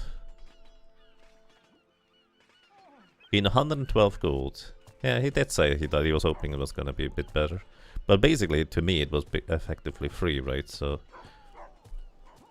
how convenient.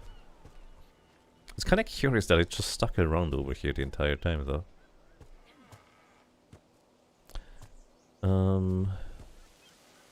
Oh, this indicates that this is like a dungeon entrance on the minimap there. Let's see what's in the back alley over here. Horses. Usually these are for fast travel between cities and such. Can we eat some horseshoes in this game?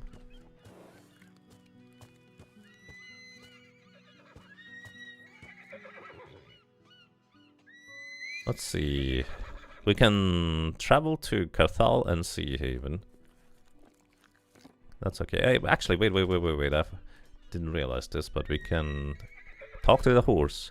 The horse glances at your group placidly. It doesn't look impressed at all. Bye, pack horse. You're about to talk to the horse directly, but the disdainful way he looks at you makes you realize it's probably better to ask the ostler instead.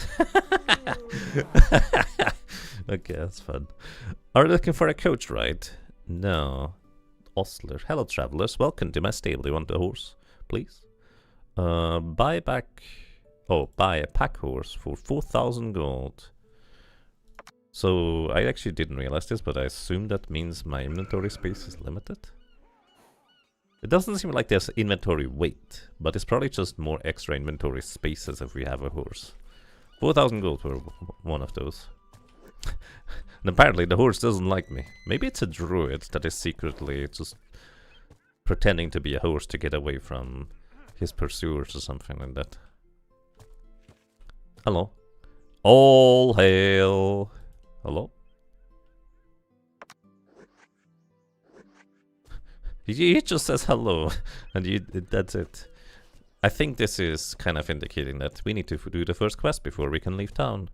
Which, you know, is fair. It's not rats in a cellar, but it's spiders in a well. It's literally the same concept. Except it also teaches us about spells or antidotes. Every party member has its own spell book that contains all of his spells. Or her spells. Spells do not do harm to one or more enemies. Yeah. Basically, we need to buy spells if we want to use them. Learn spells. Learn buy spells for Edgar. Okay, these are reasonably expensive, and a lot of them too. It looks like he doesn't have a selection. Like the way you learned spells in previous Mad Magic games is you bought a book, but the book selection, which spells they had available, was randomized. The early towns usually had like the basic spells, and later towns had like higher level tomes to learn more spells in, but it was always randomized. Here it seems like it's just a full list. Maybe it's not the full list. Anyways, waterboard for water resistance. Let's wake up a sleeping party member. Frozen ground. They can't move for one turn. Darkness ward. So basically this is just freezing them in place, huh? Dark resistance. Enhances your visual sense for 38 turns. Discloses what it hides. I don't know what that means. I'm interested. Whispering Shadow. You sense a presence of secrets, able to discover them for 38 turns. Okay, I'm very interested in this. I'm gonna buy this one right away. Arcane Ward for Arcane Resistance. Time Stasis. Target enemy in close combat is trapped in timeless stasis. They can't be attacked, nor attack or move for one turn. So basically, just freeze them, but we also can't deal damage to them in the meantime. Mana Surge. Next time target enemy within range casts a spell, he is dealt. Oh, okay, so this is like against wizards enemies. That's fascinating. Alright. So you have water and primordial spells, I believe. Compass, earth and water. Regeneration heals 19 to 25 health to each party member immediately, and 10. Oh, this is like a group heal of sorts. That seems decently strong. Then we have light ward. All of the elements seem to have a ward of sorts. A floating orb of light improves your vision in darkness for 32 turns. Sounds nice. Reveals nearby traps. Okay. For now, I'm just gonna walk into traps because we don't have enough money to buy all the spells. More vision is technically very intriguing to me because I'm streaming, so it's nice if people can actually see. Torchlight does the same thing. Danger sense. Presence of nearby enemies. You see them on the minimap. Okay, light ward and clairvoyance.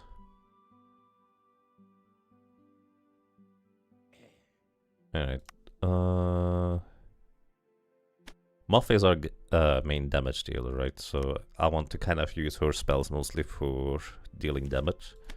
So we're gonna give this to other characters. Wind shield. Oh, you get sparks? Wait. You get sparks. Who else had air magic? Wasn't Hornp also air magic? No? You're the only one who gets air magic. Okay, this deals damage to all enemies in adjacent tiles. So this is like an area of effect attack of sorts. A small area of effect, but it's also damage in interesting ways. Let's give you regeneration. Cure poison is 10 mana. Okay, regeneration for you. Let's buy the light orb for Rump. And then we have enough for one more spell.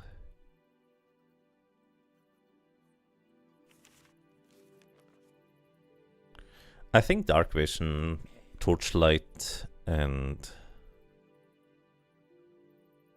the Light Orb might be doing the same thing. I assume all of these are effectively the same, but something against enemy spellcasters could be interesting. Gonna buy that one. And we spend all of our monies. Wait, he also had other stuff, didn't he? Yeah, training, arcane discipline, expert. This is for defenses, I think, was it? For arcane discipline. Where do I see skills? Also, he doesn't have whispering shadows on the hotbar. We have to drag it down. Well, thank you for that. Right, you can spot secrets in your vicinity. I don't know what that means. Does this count as a secret? Oh, it's not exactly a secret to find, it's a seated chest. I think the grey dot indicates an NPC, doesn't it? I'll talk to you in a second. Anyways, arcane... I think you have the arcane stuff. Maybe not. Maybe nobody has the arcane stuff. Yeah, it's fine. Katarina. Yes. Gossip, missing persons, and the reforms. I'll see how far I can get with less NPC talking. Again, mostly to save my voice. Talk to Estevo. Gossip for wizards and the reforms. What is the reforms about? Empress Gwendolyn should abdicate and let more seasoned regents rule before it's too late. The Duke of Unicorn is right. Her childish reforms are tearing the Empire apart. It's already starting here in the peninsula. As soon as her Charter of the Griffin became edict, the gates of Carthal were closed to travelers. Nobody knows what's going on inside the city, but I heard about a group of rebels actually took control of the palace and planned to have Carthal secede from the Empire. See? And it's only the beginning. I see, that's probably why Carthal is not currently available to travel to. Admittedly, I didn't even try to ever travel there, because I'm just exploring the first area. Alright, a pulsing white liquid, that usually indicates luck. Oh no, it's just resistance to air magic. So it was not luck, in fact. There's a well here. You drink from the fountain, this might recover your MP. It does. Oh, the party restores. Oh, nice. Some wells are just poison instead. Enter house. The mansion seems empty, as its residents had left in haste. Why can't we enter this one in particular? Who knows? Probably part of a quest later. Greg, I need to hit something. Yeah, don't worry. Can I push you back? No. Nice. Nice. Yeah, maybe I should have bought antidote.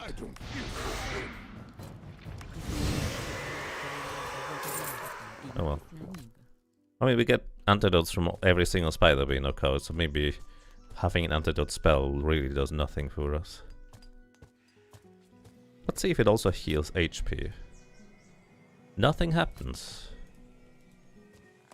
Okay, never mind. It only works once. Once you drink from a fountain, you can never drink from it again. Why can't we walk through? Maybe better not question the etherealness of a tree that is very delicate. Anyways, let's take a look at the Chapel of Elrath. That's a fancy statue, I will say. Are you a statue? I think it's a statue. May Elrath's light shine upon your path and brighten your day. I am Sister Lysandre. How can I assist you? What kind of services do you have? Restoration, cure, resurrection. So basically, cure and status effects, healing, and restoring. How much does curing cost? Oh, no, I have it backwards. Restoration is healing. 60 gold for full heal. Oh, there's somebody else here too. Gossip about Heimerman, the new governor, and Rosalie's story.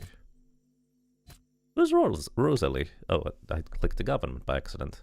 I heard a new governor has arrived in Port Mayron. He is said to have been appointed by Empress Gwendolen herself. I wish him better luck than his predecessor. The lords of Port Mayron have a tendency to die under tragic and sometimes mysterious circumstances. The last governor of the peninsula, Lord Montbar, disappeared 10 years ago. I mean, he literally disappeared. Nobody knows for sure what happened to him. According to some rumors, he was slain by demons during the second eclipse, and his ghost haunts Port Mayron's dungeons. Others claim he descended into madness and lives in the Yonchel forest as an animal. I even heard some stories where he's alive and well, but leading the brigands currently plaguing the region. When my mission here is done, I'd like to discover the truth. Curious. Rosalie's story. My story? Oh, that's you. Her name's Rosalie. My story? There's not much to say. I grew up in a Vestal convent in the Greyhound Duchy. Apparently the nuns found me one morning in a rose bush in front of their church. That's why they named me Rosalie. At least that's what they always told me. The Vestal raised me, but I never stopped looking for my real parents. Well, good luck to you. She looks angry? Annoyed? I actually really like the portraits, they're well done. Anyway, excuse me while I step onto every square to light it up. Map! The minimap shows the mini. Yeah. I don't know why you tell me that now. I suppose we're also spending more time walking. Anyways, next level up we're gonna invest 1 point into the ability to use ranged weapon on everybody, I think. It's gonna be my objective. Map.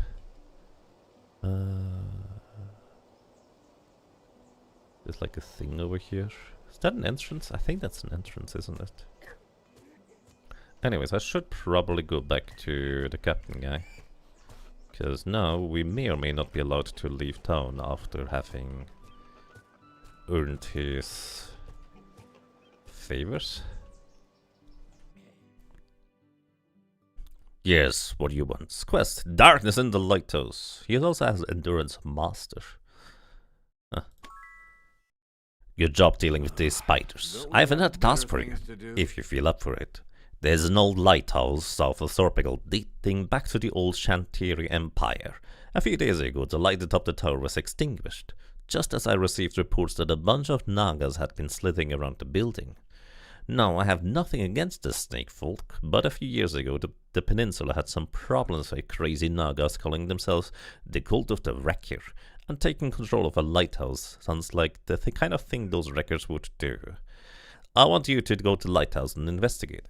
If it turns out the wreckers are indeed responsible, then deal with them. Oh, and try to restore the light if you can, alright? By the way, you should also talk to Rosalie at the chapel. She might have work for you. I literally just talked to her, buddy. She didn't have any work for me. But I bet she does now. I guess it's more of a understandable kind of thing where it's like, oh, well, we didn't know she had work yet. Quest, the Highwayman. I have been sent from Whitecliff by the authorities of the Unicorn Duchy to investigate a series of thefts that have occurred on the main road connecting Cathal to the rest of the Empire. I think I pinpointed the location of the brigands then. I'm looking for some brave souls to help me bring these bandits to justice and retrieve one particular item from their lair. Are you interested? Sure. I hope your services will be worth the price you're asking. Elrath bless you. Let's not lose any time. We need to go get to them before they smuggle the item to the free cities east or worse. Let's go. The location of the Den of Thieves is on the world map now. Right there. Map note.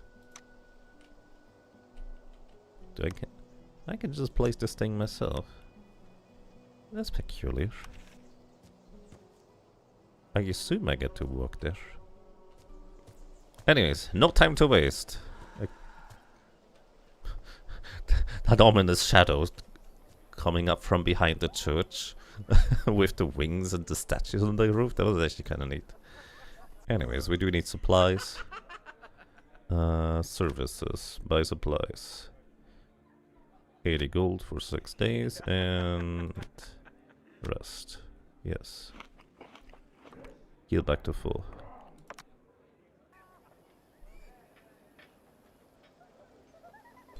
We need a Raha spell. We have seen a spell that would indicate the location of enemies.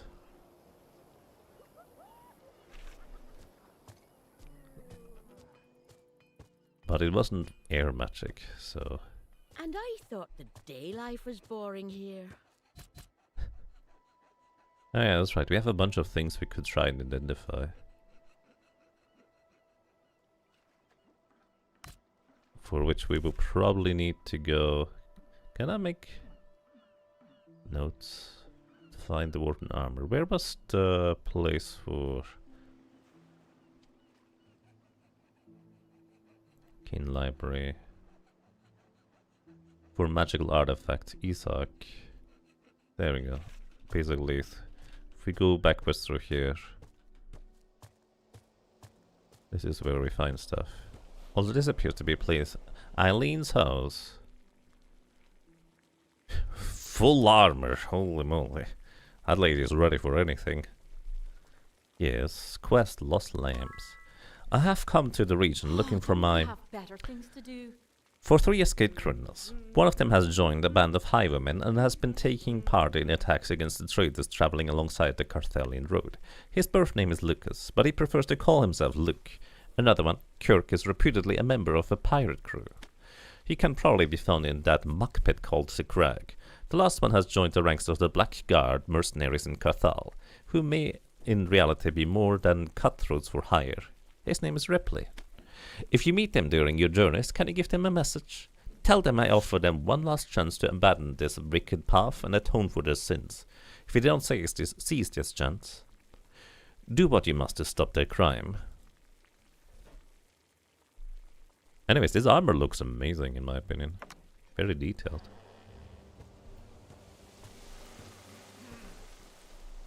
So, talismans are over there. I wonder if they have like opening times. Identify equipment. I don't have money. Trade. Can I sell things? I can. That sound for selling things is kind of weirdly delayed. 141.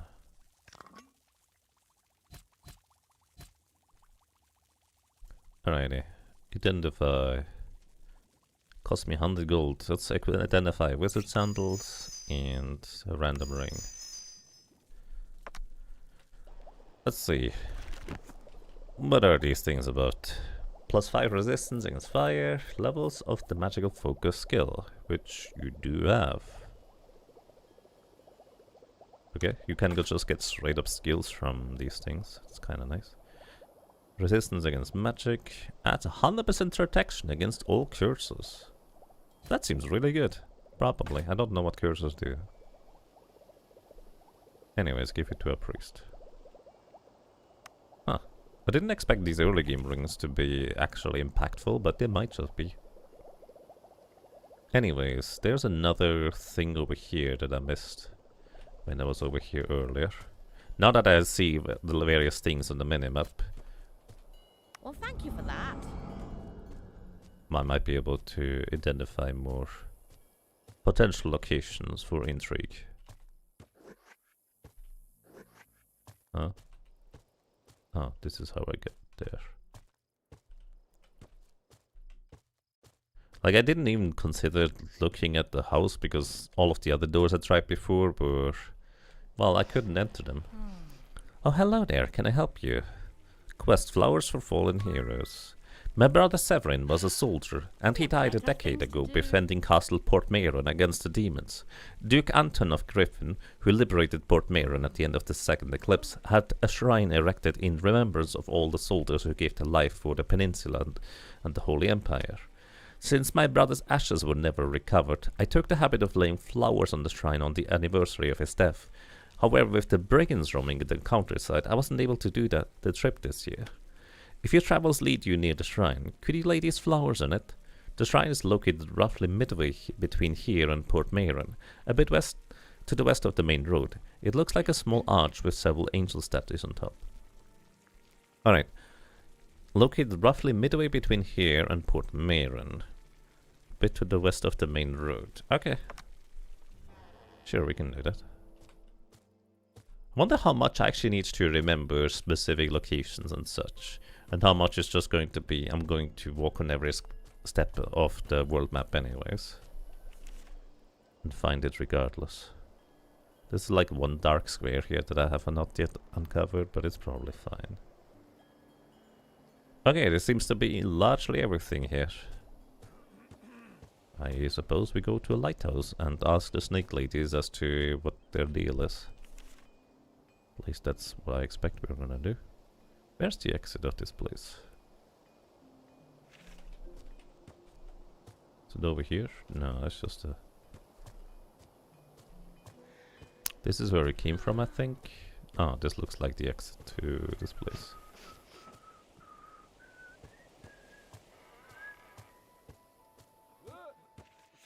And the guard is no longer in front. Enter the Aegean Peninsula. You can't just walk inside. Fine.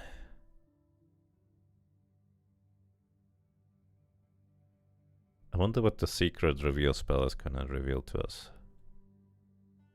Like, what kind of secrets does it reveal?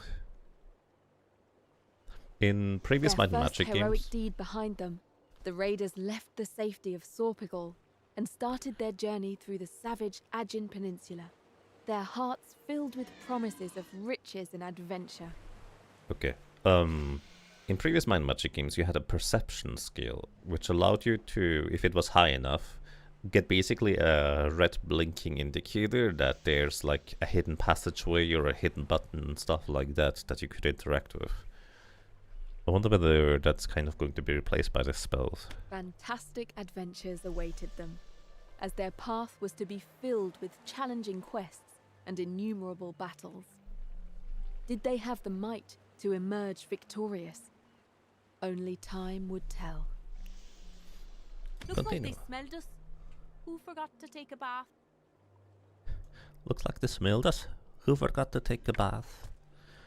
Being a completely open world, you will sometimes reach areas in the peninsula that are beyond the current capabilities of your party. Yeah. That's fair. Who forgot to take a bath?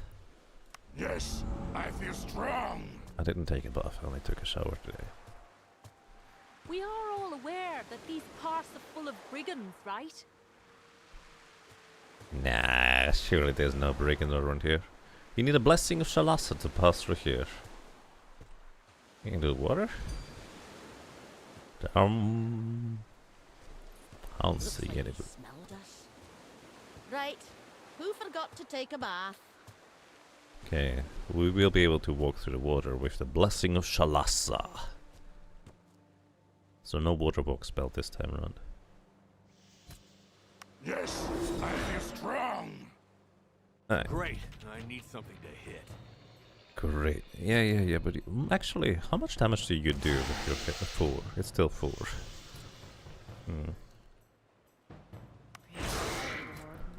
Fire. Wind.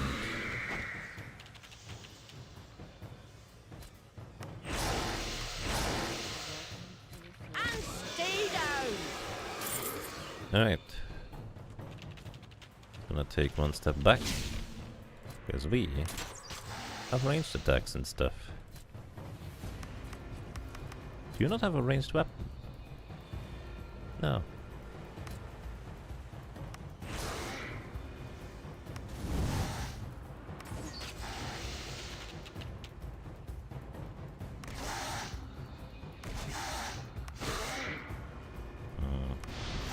Go away. Yeah, you're probably done. There we go. Then arrows, fire, ice.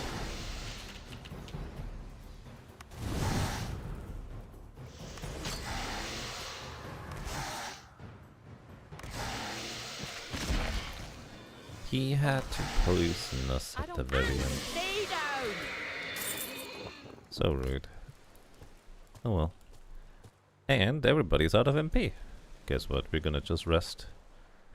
Apparently Whispering Shadows still stays around. I should have taken the day off. Oh. We can look at this. Ashen Hills, north of Pont Meron. That's all it says. It says all sorts of directions, but I only get to read one. Anyways. We don't have the blessing of Shalassa. There's a big blue crystal over there. Do you think that gives us the blessing of Shalassa? Bestiary of Ashan. That's some neat artwork right there. Priest Seamus of House Stag. It kind of looks like this is Priest Seamus of House Stag. The Griffin. Horse, Boar, Manticore, Badger. That's some really nice art. Again, this is 2014. AI generated art didn't exist, so this is something somebody actually drew and crafted, which is impressive work. Let's see what this thing does, shall we? Touch the crystal. Wow. Thanks.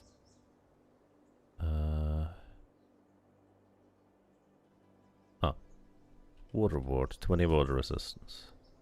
Okay. Secrets. Do I really want to walk in every single square? Maybe I'm not committing to that. Yes, that's a lot Looks like they smelled us. of things to walk. Take a bath. Can I just shoot you from here? I can't use offensive spells for some reason.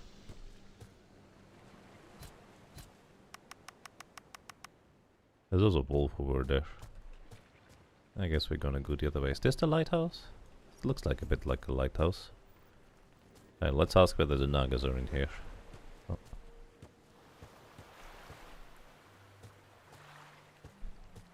This one is mine. Oh, you're immediately hostile. We can't even talk to you. That's a bit of a shame. Well done. Pew.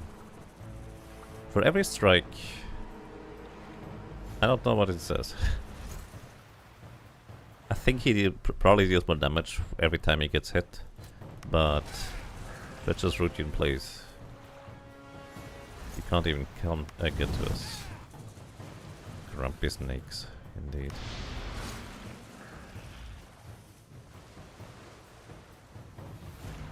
Well then.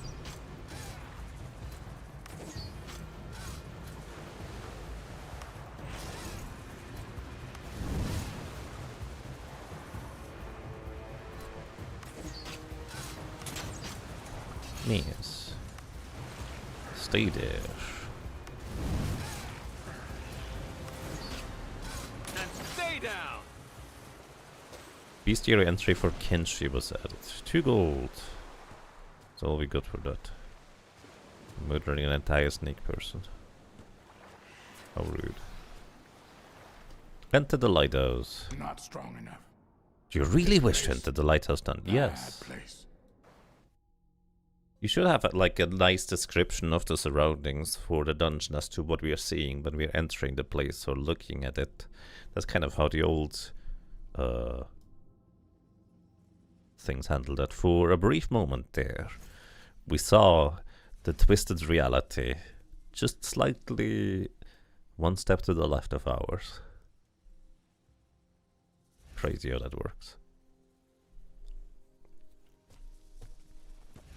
Open sesame. Stupid. Well, thank you for that. There's like a Naga spellcaster. Didn't I pick up a thing? A deed. Mana search.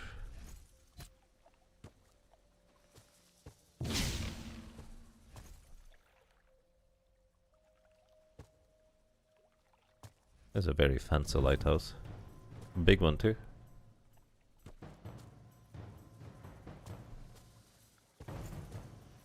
Okay, this guy is coming over. Go away. Maybe I should have physical. You know, actually, I just realized something I could do. Hit you. Fire. Now he's coming closer. You do a physical attack. Get blocked. You do a physical attack. You push him away. And you then use a range attack.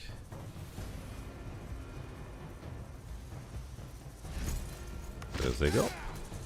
Physical. Push him away. Shoot him. Pretty effective. For our mages not having much magic to work with right now anyways. Pushing him away seems to be pretty reliable, so that's good. I do wonder whether he keeps stacking up his relentless buff. Oh, for heavy strike that does not block this turn, damage of the following strike is increased by 50%. Okay, so it doesn't actually gain rage or anything like that. Yeah, we're about to run out of magic. So maybe I should drink some mana potions. Maybe I'm a bit late on that side.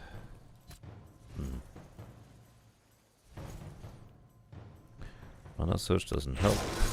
Nice. Actually, there's a bestiary somewhere. Where is the bestiary?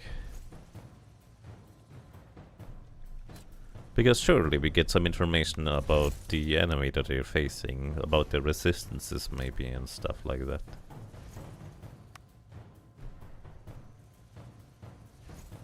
Wait, why is Rosalie in our team? She anticipates traps, secrets and enemies in the vicinity of the party. I thought we were just supposed to bring the flowers.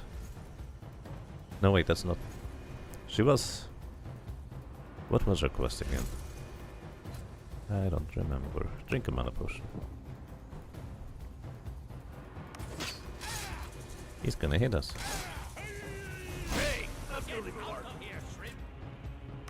Get out of here, shrimp! There. Bestiary entry for Kenji was updated. Surely there's a bestiary to be viewed somewhere. Anyways, as usual, we're just out of magic. So Must we not disturb the ancestors. take a... Looks like they smelled us. Who forgot to take a bath? Yeah, it was funny the first 3 times. But unfortunately, maybe not anymore.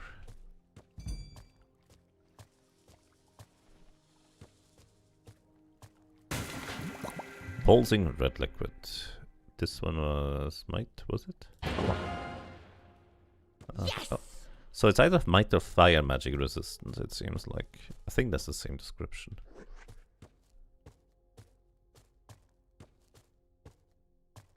Don't know about you, but it smells like a trap.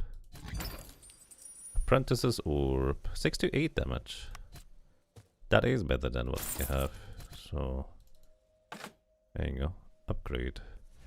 And also upgrade for you. Ah yes, look, the trap has sprung. needed to hit something. Fire, ice, ice. Root one in place. Then the other guy comes closer and we can focus fire on him. Push him back.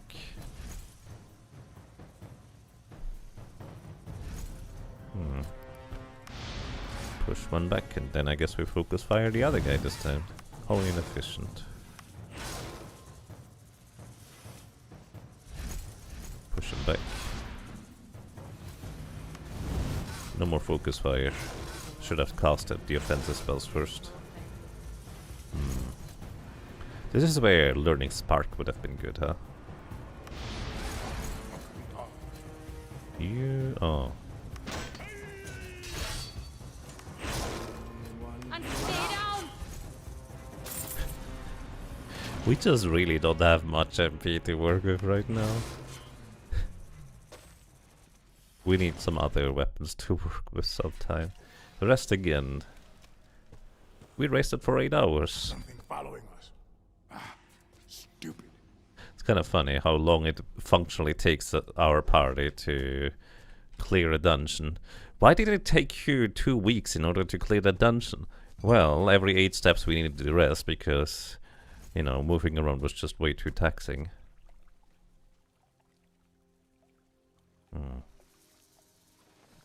Yes, I feel strong. Greg, I need to hit something. Oh, she just buffed herself. Wee. Just set up camp in 30 seconds. The bestiary keybind was K. Ah, there it is, thank you. Wonder why there's no button for it. Maybe there's a button, I just... oh, it's in the journal too. Door. Giant spider, Kenshi. Minus 25% fire resistance. They have 25 weight value. I assume that's just straight up percentage, isn't it? Yeah, it's probably just straight up percentage. Alright, well. Do you think this one is smart enough to go?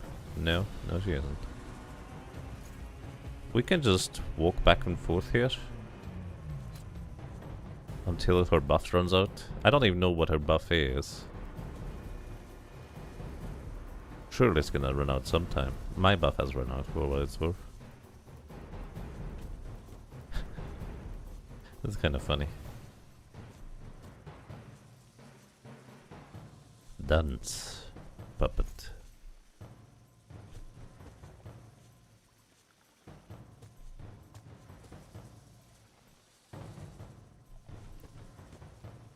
Space. Read. I'm a little busy right now. You can't read during combat? My goodness. Let's see. Liquid membrane. I don't know what it says. Why does it go away? Why can't I read it before? Come on. Incoming damage is reduced by 15%, I think it says. Before damage reduction. Okay. Ow. You know what? Well, thank you for that. Let's armor up.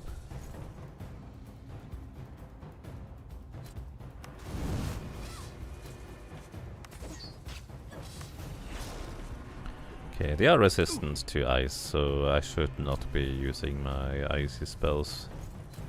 Probably.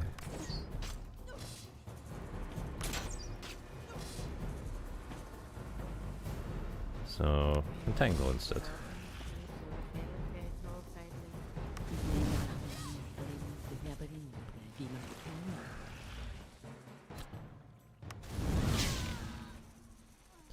Bestiary entry for the priestess was added. Coral priestess. Oh, we need to knock out more in order to learn more. Seems like 3 is the threshold. Yeah. Looks like they smelled us. Who forgot to take a bath? Dagger. Requires novice of dagger skill. Fair. Anyways, guess what? We rest again. We have 2 more days of Looks like they food. smelled us. Right. Who forgot to take a bath?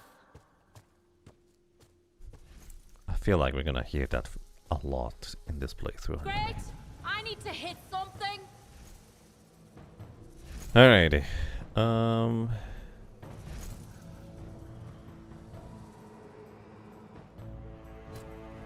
Let's entangle one. Okay, then we can't walk. Entangle the other 2, I suppose.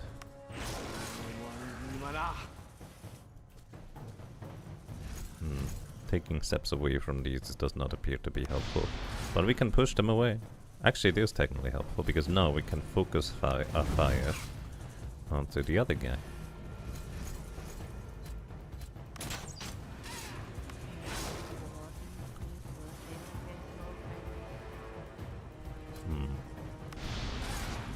Push him away. Try to entangle the guy on the right. Can I aim? I don't think I can aim. I think it's just random.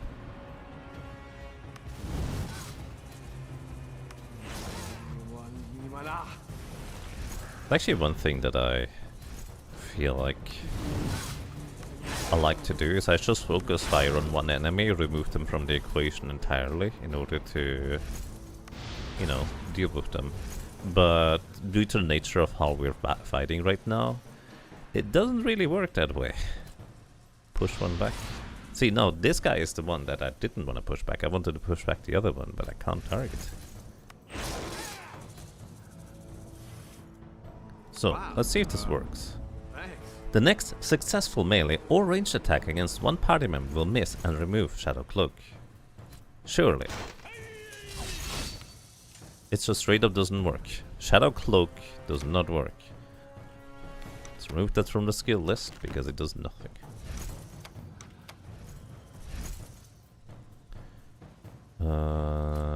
Push one back. Good. This is the one I did want to be pushed back. That guy's done. And I guess now we just have ranged attacks.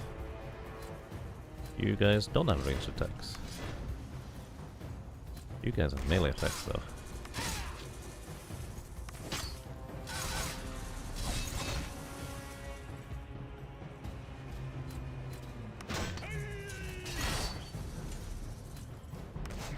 It seems like the magic focus attacks don't appear to have a chance to miss. For what it's worth. Like, I haven't seen them miss so far anyways. So even though they deal less damage, maybe that's fine. Oh, we just fully heal on a level up. That's convenient. Alrighty, now that I know more about how level ups work, I suppose. And also that I do want to have some melee weapon and some ranged weapon on everybody. Maybe that's an idea. What does two-handed do?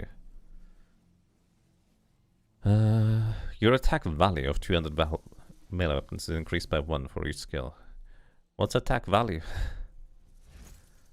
You might be able to tell by checking your inventory. Attack value.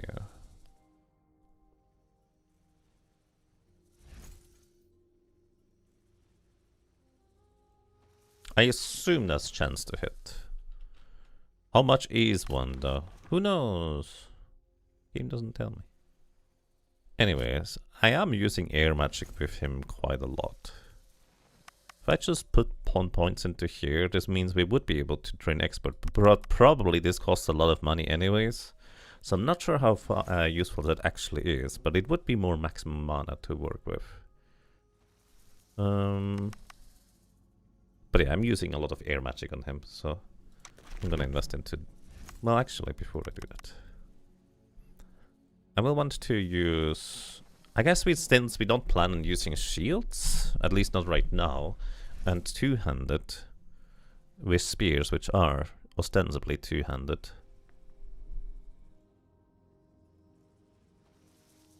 So we could go for that. He does have 1 point in bow, but he doesn't... Actually, no, he has a bow. We could learn fire magic with you, but you would also need to... Oh no, you do learn the skill Fire Bolt if you pick up the spell. Which fire is actually useful in here. I do plan on everybody getting variety of spells rather than just one set, so... You know, we're gonna at least unlock fire magic on this guy. So he has a decent spell for in here at the very least. And your spells can critical hit better.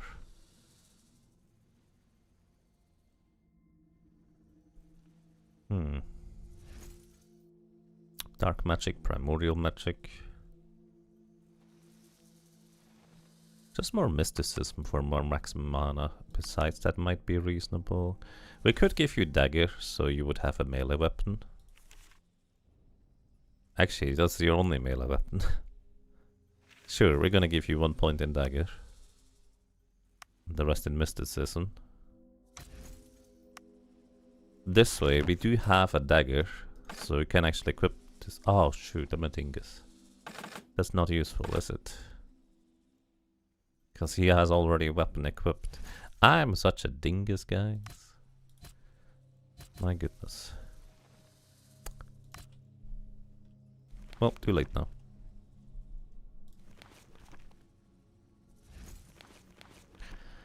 Then for you... Primordial magic... Gives you sundering. I mean, to be fair, I haven't even tried sundering. Maybe it's really good. Maybe it increases the damage we deal, even if the enemy has no defenses. I would like to give you bow capabilities as well as melee. So we give you bow and spear, we just need to get a bow for you. She does have magical focus. And probably just keep putting more points into water magic then. Sounds reasonable to me. Right, then for you. I am leaning pretty heavily into fire magic with you. 1 point in the crossbows, so you will have a ranged weapon of different capabilities. You already have a spear, so that's good enough. Could also give you a magic focus instead for a melee weapon. Which will improve your magic capabilities down the road. Which is fair, but for now, let's just continue fire magic with you. And then with you, I'd like to have a melee weapon, so spear seems... I guess everybody's gonna get a spear.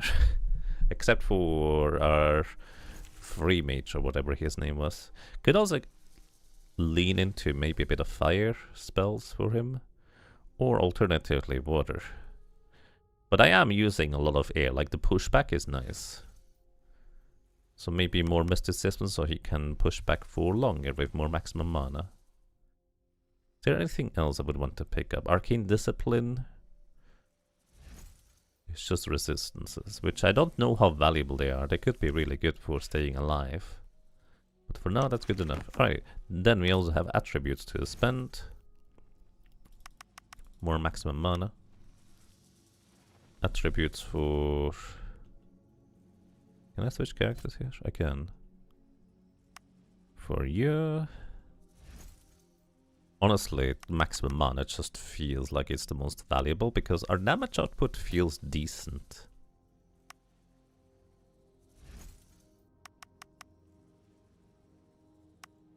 But we would like to be able to cast more spells.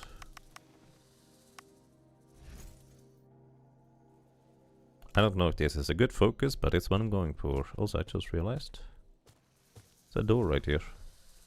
The door seems to be controlled from somewhere else. Okay, fair enough. Well, thank you for that. Secrets. Reveal yourself to me. Something here. Ooh. Sa, thank you for freeing me. Who are you? Oh, wait, who are you? I am Hamato. Or Hamato. I am a bounty hunter of the Order of the White Snake. I came here to investigate rumors of the return of an old foe, and was caught stupidly.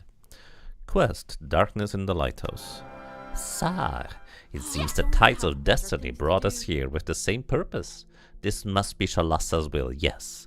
This lighthouse is indeed under the control of the cult the Wrecker, the old foe I told you about. Unfortunately, I won't be able to help you much against them. I'm starved and wounded, so I wouldn't fare too well in battle.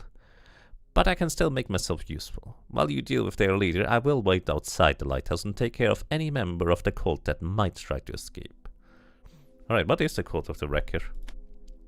They are heretics who worship the dark and twisted aspect of Shalassa.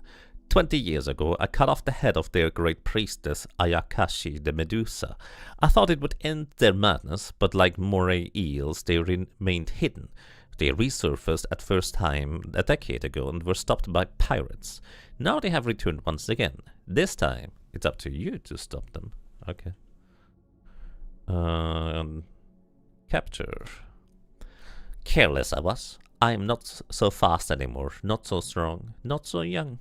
I defied the leader of the Wreckers in single combat, but was outmatched. Never have I felt so powerless, so vulnerable. I was at his mercy, but he chose to keep me alive to torture me. He said he would sacrifice me to the Wrecker come to next high tide. Your timely arrival proves that Shalassa has not yet abandoned me. We meet outside then. There's also this stuff. A faint draft indicates a secret passage who wants to try opening. Oh, who wants to try opening it? Shaman has the highest luck. Taco failed to open the passage. Moth failed to open the passage. Rom failed to open the passage. Edgar failed. Oh, he's almost dead. Well, we found a hidden passage. But we did not survive trying to open it. Wait, didn't I pick up some healing spells? You did. Well, thank you for that. We can try again. I don't know what we need in order to try and open up the passage. But clearly we don't have it. Yes, I feel strong. That is a crazy strong here. Pressure plates and sensors. Not every all levers require your explicit interaction by pulling them. Sensors on thresholds between two tiles and pressure plates in the center of a tile can trigger effects like opening and closing doors just by movement of the party. aka there's enemies behind the door that we couldn't open previously.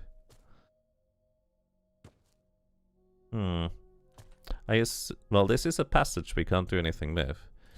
Wonder if there was like this perception thing. Increases ranged attack. Destiny. Yeah, I don't know what we need in order to open that stuff.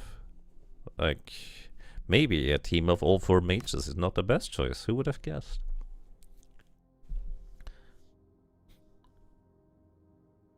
And also, I'm so focused on the game, I forget to read chat occasionally. I'll say occasionally, but those 2 messages were quite a while ago. Welcome to Guy Incognito. Hope you're doing well over there on YouTube, and welcome as well, Melchior Meroson. You finally get to see you live after watching the hilarity for solo Final Fantasy V Blue Mage Wit and that link to the past ROM hack. Oh nice, welcome to you, hope you have a lovely day. And I'm so sorry, I just tend to really get engrossed in games, and I forget to read chat for way too long. If I miss anything, feel free to poke me about it. Anyways. There's dudes over there. I guess we just start attacking then. Pew. Actually would have been better if I tried to entangle, but you don't have enough mana to entangle. Nice shot. Ow. 23, eh? We do have water resistance thanks to the thing outside. I assume that just reduces.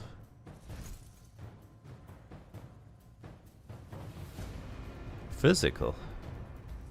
Oh no, they resisted. We resisted 9 water damage. 33 down to down by 9, so that's well, it's percentage, isn't it? So I wonder if we can get 100% resistance as 2 elements. Also, that means water resistance in here actually would be quite helpful. Okay, we lock you in place, hit you once, shoot, and more damage. Okay, now this one has reduced damage taken. But as long as we can focus fire on one guy, this is reasonably ideal. 1 down, we get 1 gold out of it. Great news. And shoot. It actually indicates as to which one of your party members is going to get hit by a butcher or, you know, which direction the attack goes. That's kind of nice. Okay, you're out of mana, as is tradition. And you can't do anything. Does this reduce? Prepare yourself from any attacks by increasing your wave value by 50%, block value by 25% until the beginning of your next turn. No,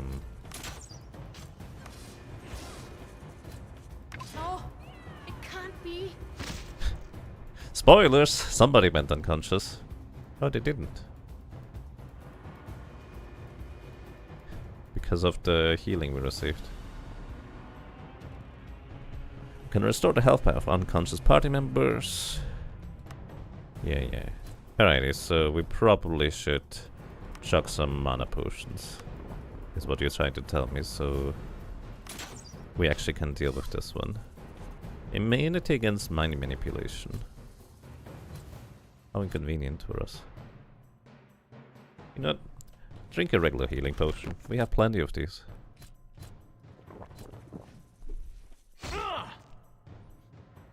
Fire. And shoot. Alrighty. Beastie for Coral Priestess was updated. So Coral Priestess, we still don't know her resistance is, so we need a few more knocked out. Rest. We only have 1 more rest in us, so it's gonna be a thing. Lighthouse level 2. I feel like I want to backtrack and get more supplies, to be honest. Wow.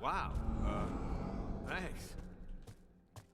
He thanked himself for giving himself the ability to see hidden contraptions and things. Read. Spirit Gate to Light Room. Spirit Gate to Light Room.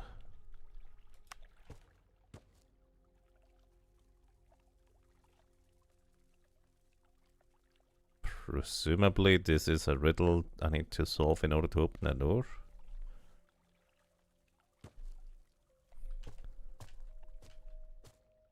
Spirit Gate to Light Noon.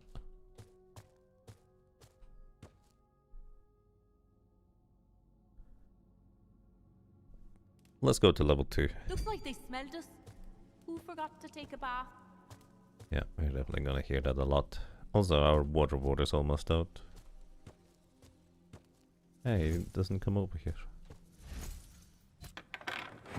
Hunt a crossbow, makeshift crossbow. Or hunt this bow, makeshift crossbow. That's nice because you can use a crossbow. And you can use a bow now because we gave you the abilities. Oh, very convenient. Everybody actually has ranged attacks now. Great!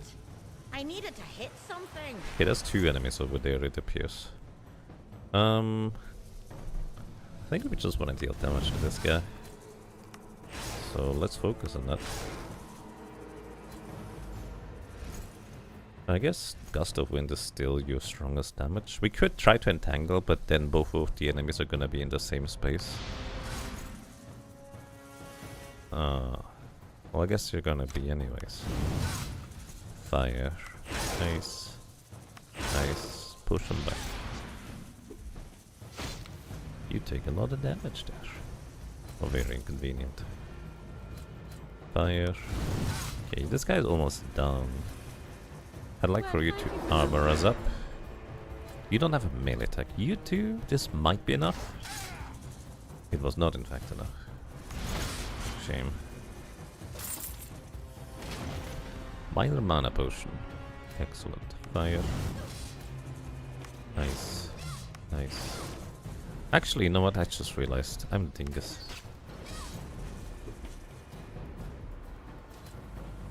Mana search. Oh. She's immune. Because she has the mana shield. Did the previous one already have the mana shield? The previous one also had a mana shield, didn't she? I don't know if they have that innately or whether she buffed herself with it. Anyways, we have ranged weapons now, so we can actually use those, I suppose.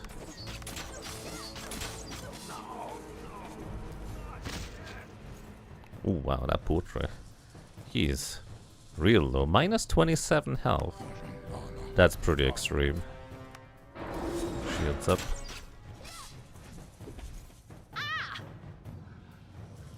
Edgar is no longer unconscious. And stay down! You know, I feel like most of my mana on her should be spent just shielding up and then shooting arrows. Probably would make a lot of sense, wouldn't it? Huh. Well, we are on the outside of the lighthouse, going to the upper area. Oh, hello! Alright, who wants to drink a potion?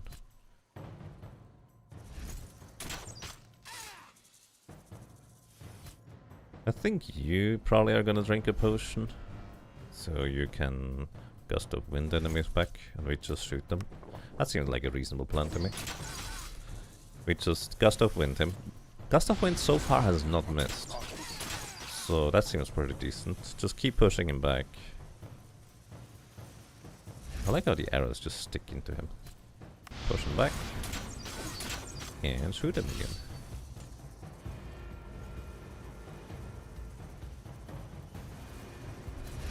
Gust of wind. Arrows. I like how he's just very confused. Where's that strong wind coming from?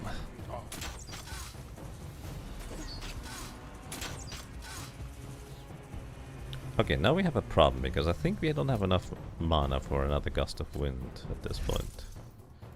So that feels like a bit of a conundrum. So you drink a mana potion, you drink a mana potion. Freeze him so he deals less damage, I think. Yeah, his damage is reduced by 1. Suppose that's useful. Then you gust of wind. And you fire.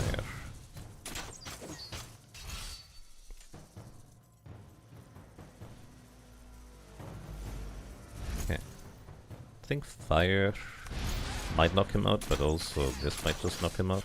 There we go. Get man more on a potion. Okay. Yes, I feel strong. Secrets instead of not secret. I can't tell what's here, but we can rest here. It's my last rest. Okay, there's nothing here. It looks like the lighting is actually just more or less real time. I like how over there just gigantic boulders in the distance. This looks really weird. It's like small rocks scaled up to a large degree. But hey, we can see Sorpigal over there, or New Sorpigal, a wrecked ship in the water.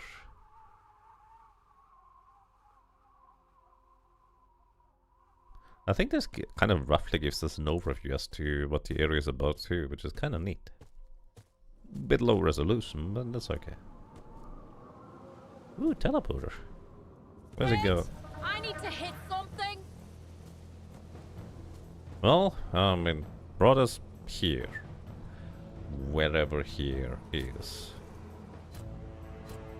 So, entangle. Oh wait, that's not entangle. Fire. shooty. And shoot. I think it's just most reliable to push individual enemies back. I'm gonna mostly be focusing on using her MP and recovering her MP for these encounters. This just seems the most efficient use of my mana potions. We might be able to knock this thing out. And stay down. Yeah. Without having to use another gust of wind. Let's drink a little mana potion. Something following us. Following. Stupid.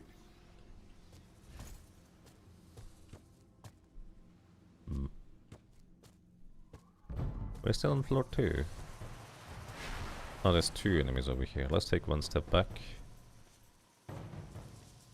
Well, these are unpleasant ones. Maybe I shouldn't have stepped back. I wonder if they have a maximum range. Ow. Wow. Armor up. Okay, they do all like the one ability that would be useful against spellcasters is not useful because they're shielded against it. That's so mean. Oh well. You drink a potion. I guess we have plenty of potions to use right now. But I wonder whether we are better off just selling them for mana potions in the long run. Just great. Now they're shooting at us. Alright, they are coming over now. So this means they do have like a maximum range they can hit us from.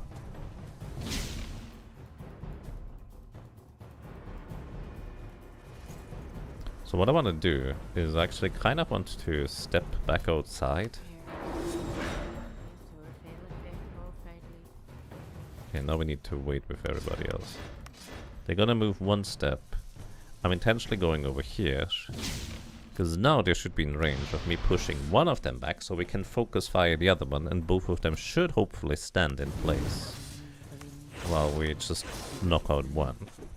Oh, no, the other one decided to move in anyways. How very inconvenient. And now we can't focus fire anymore because just random targeting. And that's the wrong one. How inconvenient. Well, you drink a mana potion, you drink a mana potion. Gust of Wind 1. I guess the Gust of Wind means that they can't... Why could... You can... or maybe they can't attack through their allies. Maybe that's what it is. Maybe there's like somebody in the way and that's why they can't attack us there. That seems plausible.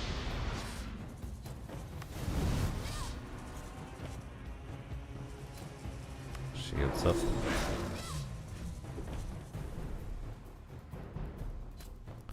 So I guess every time I Gust of Wind, at the very least, I do reduce the amount of damage they deal by a bunch. But of course now we're out of mana. Drink the last 2 mana potions.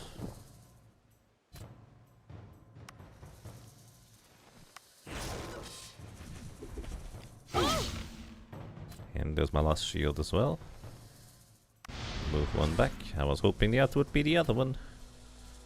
But such is the luck of the draw.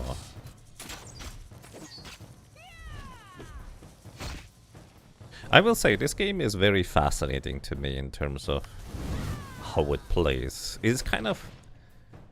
It's very turn-based, but it's also very peculiar about it. If I push you back, you should still be able to shoot us from here, right? Almost certainly. You drink a potion. Yeah, because... Okay, so it was because there was an ally of theirs in the way. Which is why they couldn't shoot us before. Okay. I have learned. He has also learned how to go over here. But now, I feel compelled to backtrack because we have no more mana potions, we have no more supplies to rest. Good thing that guy over there isn't smart enough to actually engage us in combat, so we just leave.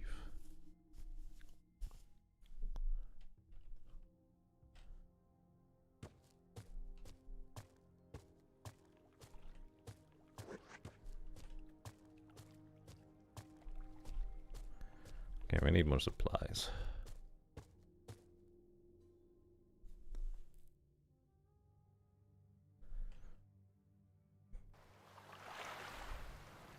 But also, this kind of goes in line with what I mentioned at the beginning. Might and Magic games, especially in the early stages of the game, are kind of a struggle to survive. I understand your prudence. One should never confuse speed with haste. The very mistake that led my capture. I'll stay here and keep an eye on the wreckers. Come back and face Mamushi when you feel ready. Patience is a virtue. No, I just need supplies, buddy. Yes. Running on Looks Mother like they Earth smelled it. under Who Father forgot Sky. to take a bath? The night closes in. I hope some brigands attack. Crushing skulls help Ock to sleep. Weirdo.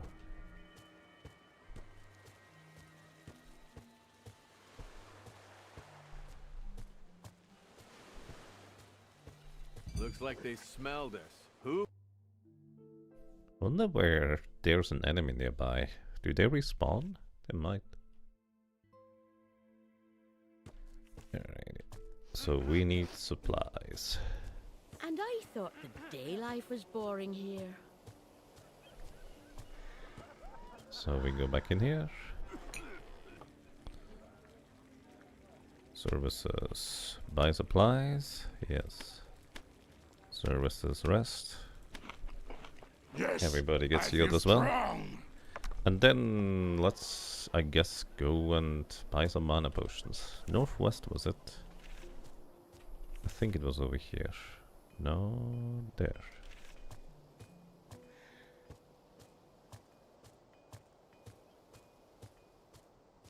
It also seems like there's no restriction as to which shop you can sell which items to, which is kind of nice. Trade. Okay, this ring has nothing on it. Oh, could have equipped those at some point. Sell the dagger, sell the apprentice orb. They only have 10 minor mana potions. What's a 45 potion? Cure weakness when consumed. Cures feeble mind. A tribal staff. Plus 6% critical magic damage, but you need the crit in order for that to apply.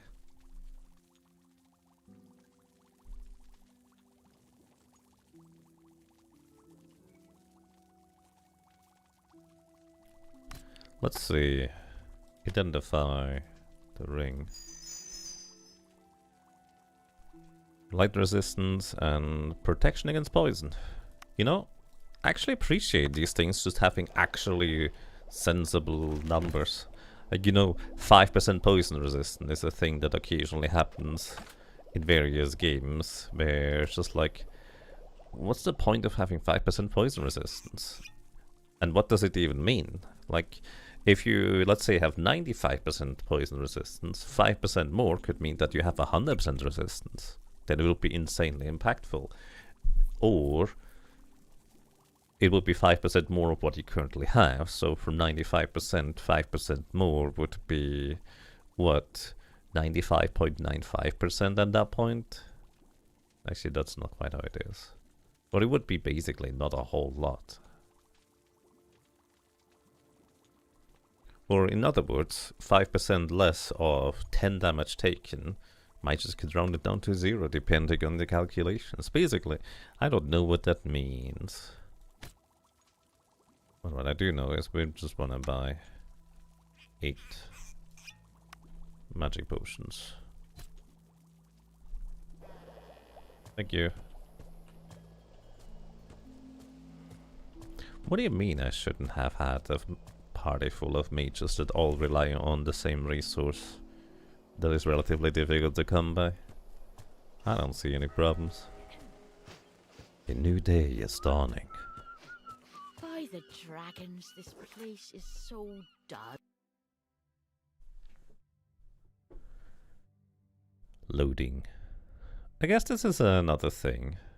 Like, there were loading screens in previous Might and Magic games, but they were both really fast. Looks like they And smelled us.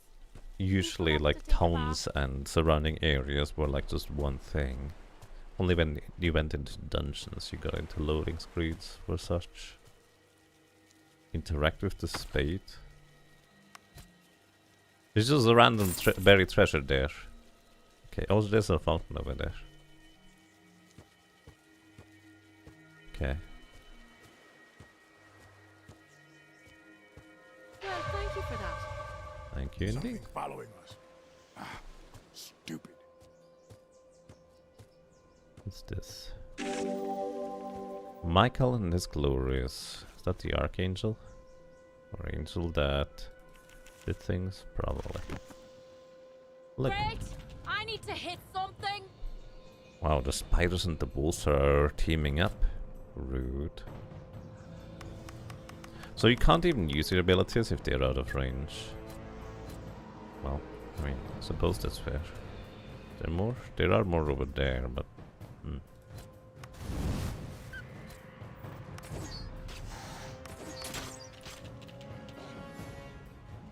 Are you on fire? I don't know. Okay, that's good. This means we can use your spell. And you're right here. Good night.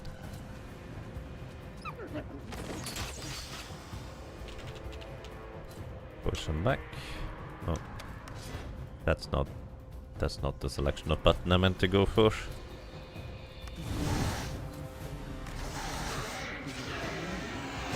Ow. And stay down. Oh well, it's fine. And look, treasure. More mana potions and monies. How convenient.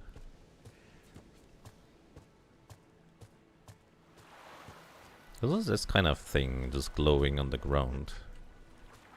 Is that a pillar, or is it maybe, I don't know, an energy outlet? I wonder what that thing is about. Oh, there's a chest over there.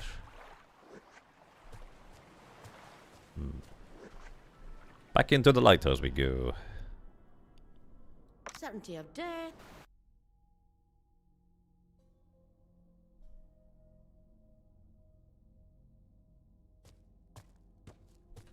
And of course, there's also the button over there. Don't like it. Must not Reminds me. disturb the ancestors.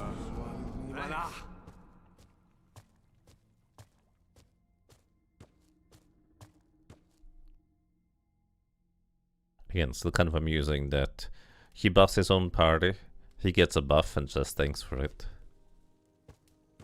I guess we did pick the cynical voice line, so maybe that's exactly in line with that kind of concept.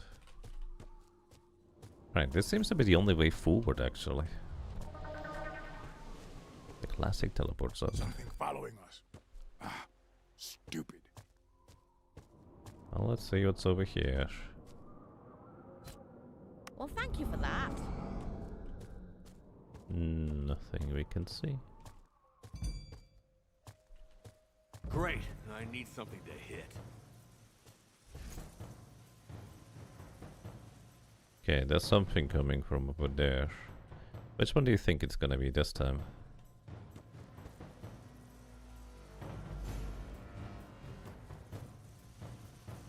Okay, it's one of these.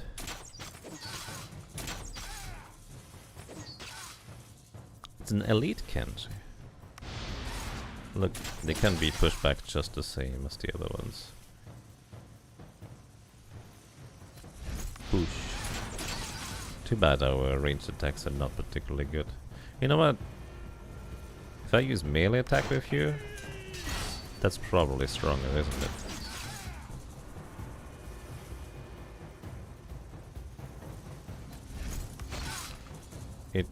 Well, I guess maybe stronger. This thing might... It resists a lot of physical damage. It has like 50% physical damage resistance. How about fire? No resistance, apparently.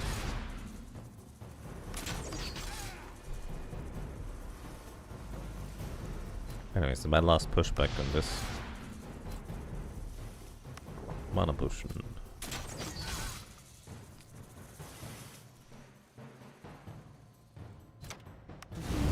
Fire. Nice. Right, no more pushback unless we drink a potion. Hey, look. Barrel. White liquid. 1 perception. Yes! He is now more perceptive. How convenient. Which may or may not be Looks helpful. like they smelled us. Who forgot to take a bath? There's an enemy behind us? When did they respawn? Or spawn? Peculiar.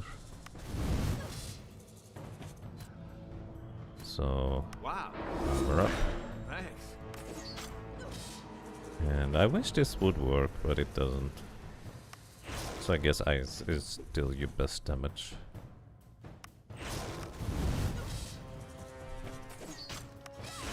Because we're gonna be resting soon anyways, might as well use up our spells. Ow. Alright, sure. We armor up.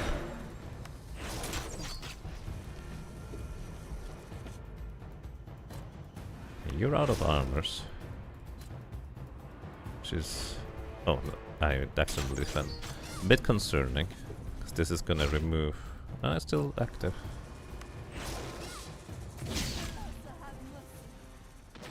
Oh, nice. She seems to deal really good damage with a bow. Okay, we rested for 8 hours. Yes, I feel strong. Let's go to level 3.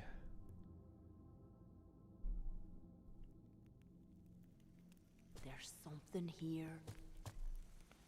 Yeah. A big basin of fire. And 2 doors. Great! Following us. I needed to hit something. Stupid. Let's actually see. Sundering. Oh, that hits both of them at the same time? That's peculiar. Maybe I should have taken one step back now I think about it. Let's try to root one of them in place. I'm a little busy right now. Yeah, we can't take any oh. Oh, that's a problem. We can't take any steps when...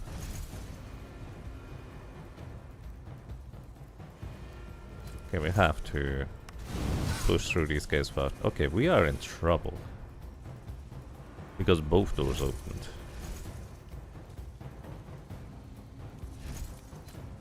Okay. Root one of them in place. Then we use you to push the other one back, presumably.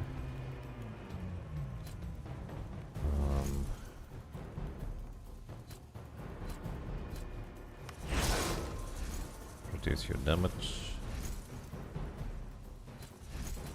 And Watch out. I wish you hit the other one, dude.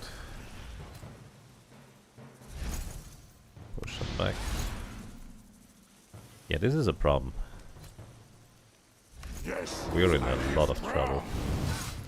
You guys need to hit the correct targets. That hurts. No, it didn't. Okay, this guy is back here. Push him away.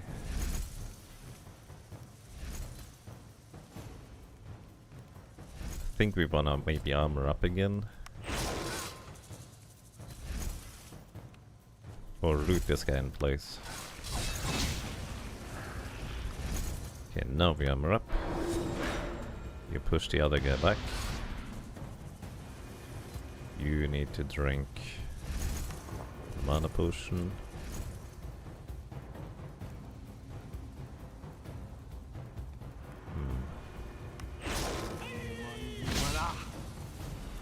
There goes our armor. Oh, you need to drink mana potion too. We're gonna get hit by all of them. She's almost down. Need to get rid of one of them. I think we should heal. And you are out of mana as well. No. It's gonna hurt. That hurts. It did indeed. Alright. One down, we leveled up except for... or Rob didn't level up. Okay, you push one of them back. We take less damage because of it, or thanks to this. Try to focus on one guy at a time. Alright, Romp is back.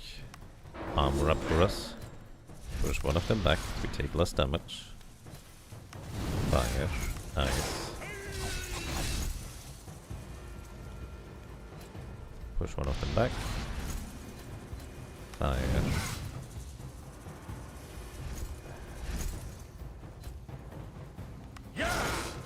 Alright.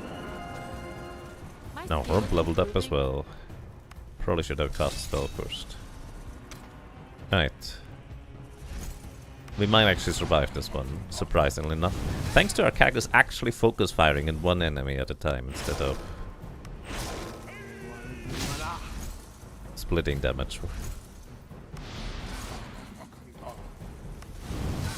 Here on the other hand, the damage is very split. So even though they resist ice, I think it's either an all or nothing thing, it seems like. They either resist all of the damage we do or not. No, they still resist half of it. But, well, I guess it's still my best damage regardless. Armor up, that's your last armor. Push one back, that's your last pushback. Pushed back the wrong guy, dude.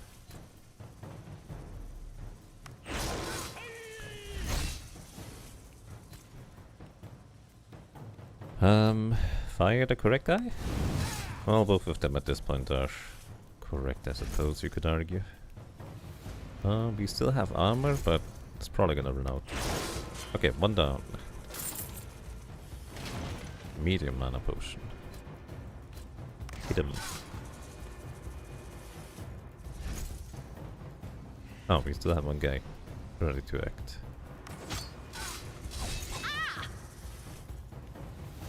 Okie dokie. Fire. Bonk, bonk. And we somehow survived this encounter. That is surprising. We get a pirate crossbow from one of them. Also we have boots. I forgot to equip on some other character. You get boots, I guess. It's a bit of a shame. In previous Might and Magic games, you saw your character physically equip the equipment pieces, which was always fun to see how your character kitted out looked at the end. But we don't get that kind of thing here. Alrighty, so I think you get the better crossbow. I assume that's better. 15 to 19, this is 23 to 27. It is better indeed. We have also Disciples Orb. Well, I mean, it's better. You also have an orb. You finally get to feed one. Nice. And welcome as well, Thalfon. What's up in this game? I think usual physics apply. Up is up and down is down. But this game is, it's like grid-based and turn-based, but only turn-based when you actually get into combat with things. I thought it was going to be more like Legend of Grimrock, where it's like real-time grid-based combat, but that's not the case. This is actually just straight-up turn-based. And it's kind of a fascinating way of playing this. Also, once we are engaged into melee combat with enemies, we can no longer move away, it seems. So maybe I need more than one character with wind magic. That could be reasonable. Anyways. More maximum mana for you. Who needs MP when you have a shield? Then more magic power and mana, I guess, for you. More maximum mana for you. And more maximum mana for you. Hero. Yeah, I mean, wind spells are nice because the pushback seems to be reliable as opposed to the snare, which is not reliable. Then again, they might have just no resistance to wind spells, and that's why it is reliable. But I haven't seen it miss yet. Then again, we have seen the ice spells miss, or well, be resisted, so probably if they had any form of resistances, that could still apply. Anyways. So it seems like we cannot go higher than this level because we need to become an expert first, and that is going to cost us money at a trainer in order to unlock that. I could do other things. Let's invest into air magic with you because that's what we use all the time. Then fire magic, it's as good as it gets. Mysticism for more maximum mana, seems like the way to go for now. Then with you, you do have mysticism. I'm gonna just invest all the way into, you know, actually.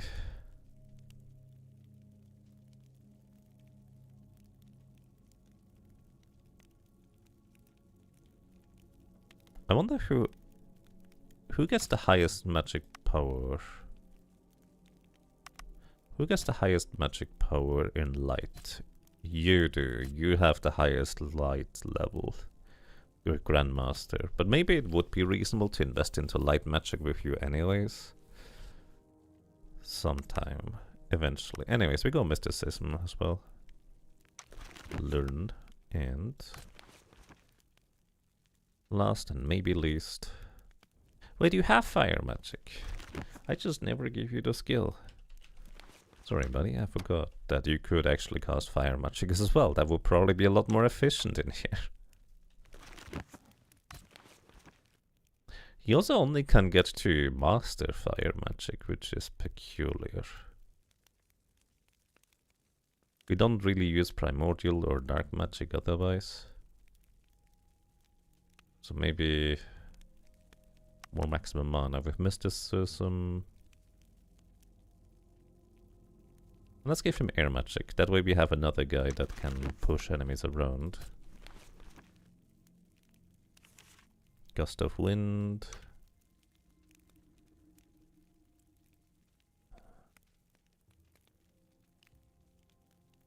Again, I don't know how good Sunder armor is. It could be amazing, it can be entirely useless, but I don't know what it means to Sunder enemies' armor. Like, is it just physical?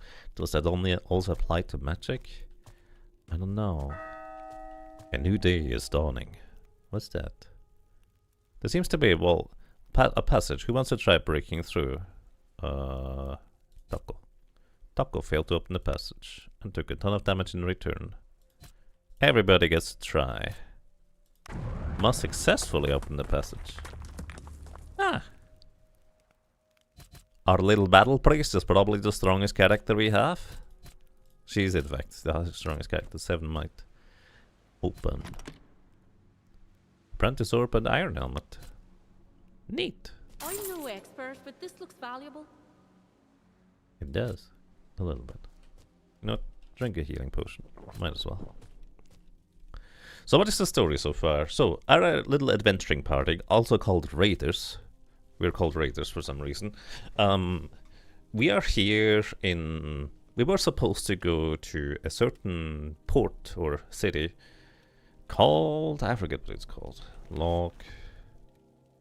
Carthal. We are supposed to go to Carthal in order to put the ashes of our mentor to rest. This is what we came here as an objective so far. We arrived at New Zorpagel, and trying to get to Carthag right now, it appears to be a bit of a problem because it's closed off for unknown reasons. So we need to find a way to get into the city so we can fulfill our main quest, if you will.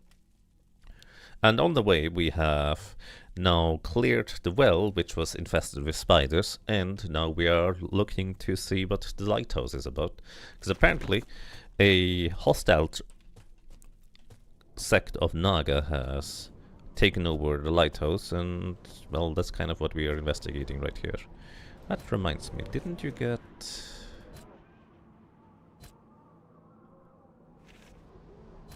One of you got... Do you have light orb? Hey, look, I can see more. Oh, nice. Well, thank you for that.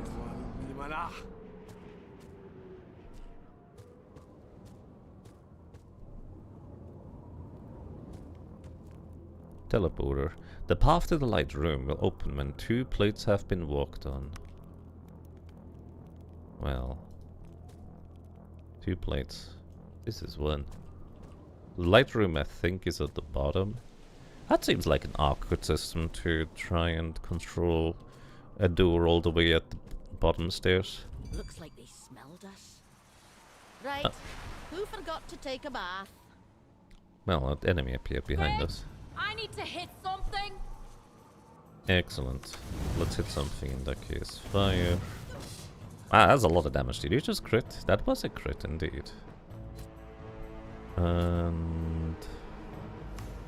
Ace. Push. A lot of damage, not gonna lie. Okay. Uh-oh. Just about good enough. So these were elites apparently. With an ornamental bracelet, 1 armor value. Who wants to have that? Yeah, apparently those are gloves of sorts, so you get them, I guess.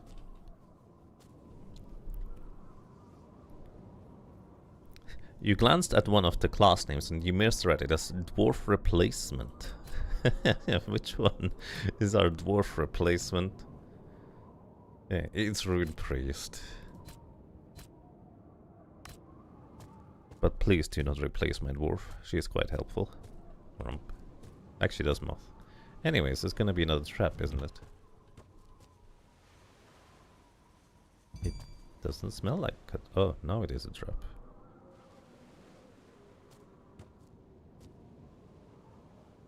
Okay, now this thing might be active because we stepped onto 2 pressure plates, but there's dudes around here.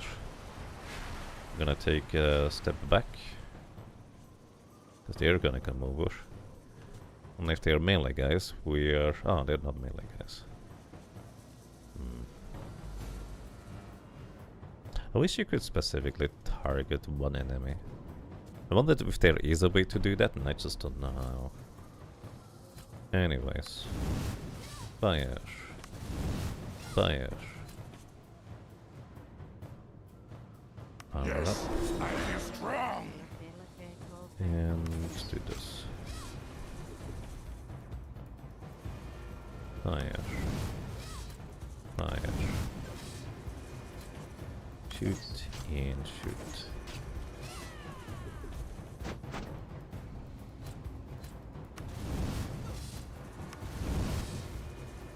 Pretty good targeting so far, guys. Very nice. 1 down. So I think we're going to do it this way. Somebody's gonna get a hit. And then we use your healing because you have plenty of magic remaining and just keep shooting aside from that. They seem to be not that resilient against damage in general, so we armor up while you're getting healed. Then we just keep shooting for them. And once our shield disappears,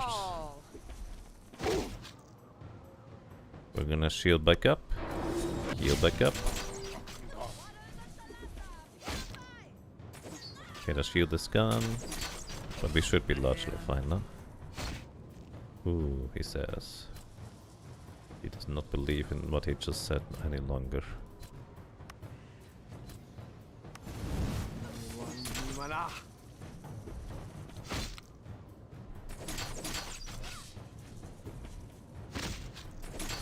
No, I do not want to die. And stay down!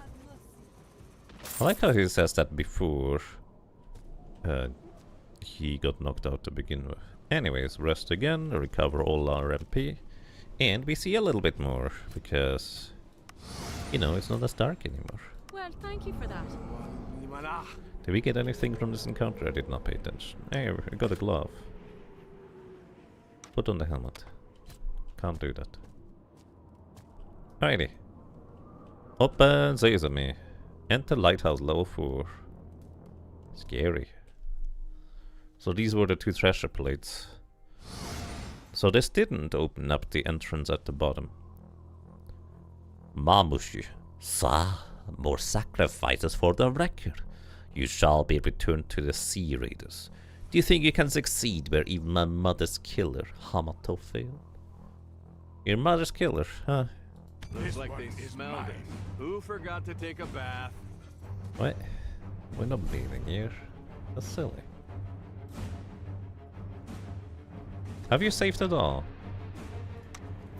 You cannot save if you're in combat range. No! I have not.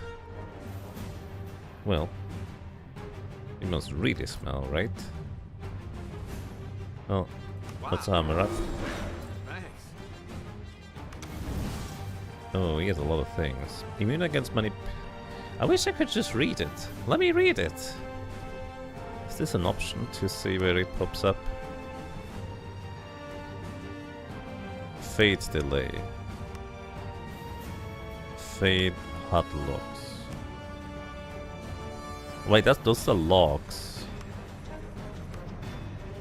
That's for the logs, isn't it?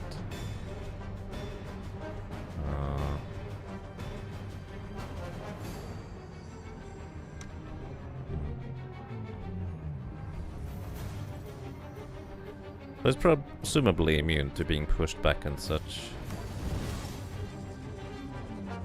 Body, mind, and points immunity.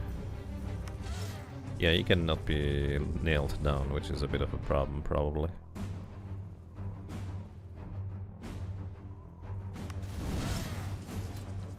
Nice.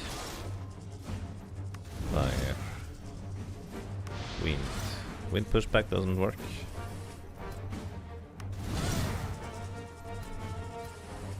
I smell a problem coming up.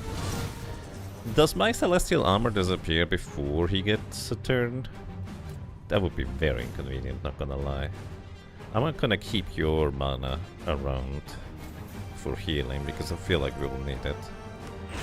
So I'm gonna actually defend with you. Oh, that's a problem, eh? Load game. Autosaved. Did you ever save? No. I never thought about saving.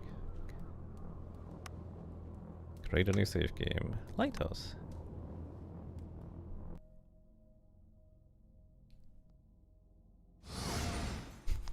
When people ask in chat whether I saved, I get concerned, of course. Alrighty. So he pushes you back. That's a bit of a problem, isn't it? Actually pretty rude if you ask me. So what are you supposed to do against that? I guess you step into the middle. Hey, big guy. But then he pushes me back twice and I'm in the same position again. So... it's a bit rude. Yeah. I mean, congratulations. I guess I survived one extra turn.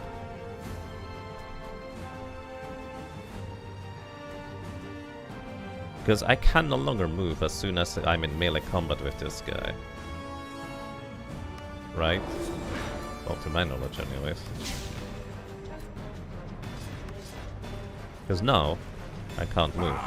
But then again, he can't push me into, well, behind the outer thing because I'm in the wall. So it's probably fine.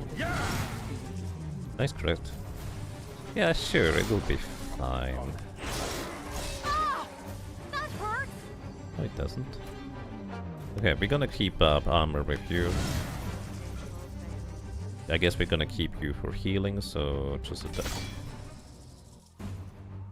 He just counter? He took 0. Performs 1 melee strike back at the attacker for the first strike of an incoming melee attack. Strikes of melee attacks hit the target and adjacent party members. For every strike, yeah. Receives an extra strike for each evaded or blocked incoming strike, so actually defending is better than... instead of trying to use up like my lowly little attack for anything else. If I don't want to use spells, that is. They're attacking from the side. Yeah, no, what am I supposed to do about this? Because I can't move. So the next attack will kill me. And there's nothing you can do about it. Unless I'm missing something.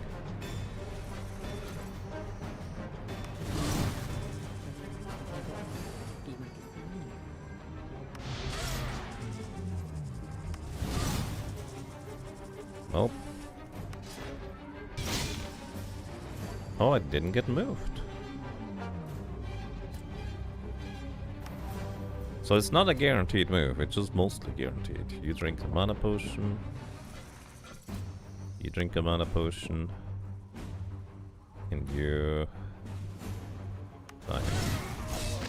Yeah. I mean, what are you supposed to do about that? If I could move, it would be fine, but I can't.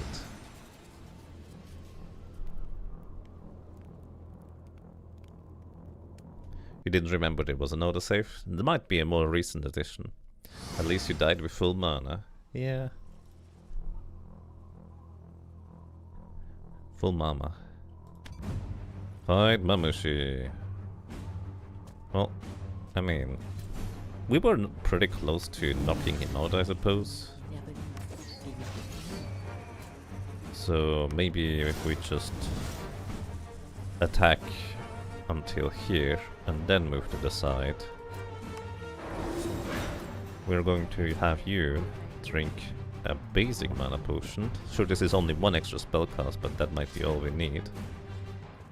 And actually same if you drink a basic mana potion, so you're full on mana, so we can shoot as much as we possibly can. And instead of defending with you and not doing anything, I'm gonna have you heal, armor up, fire, fire. Okay, armor up, fire, attack, fire.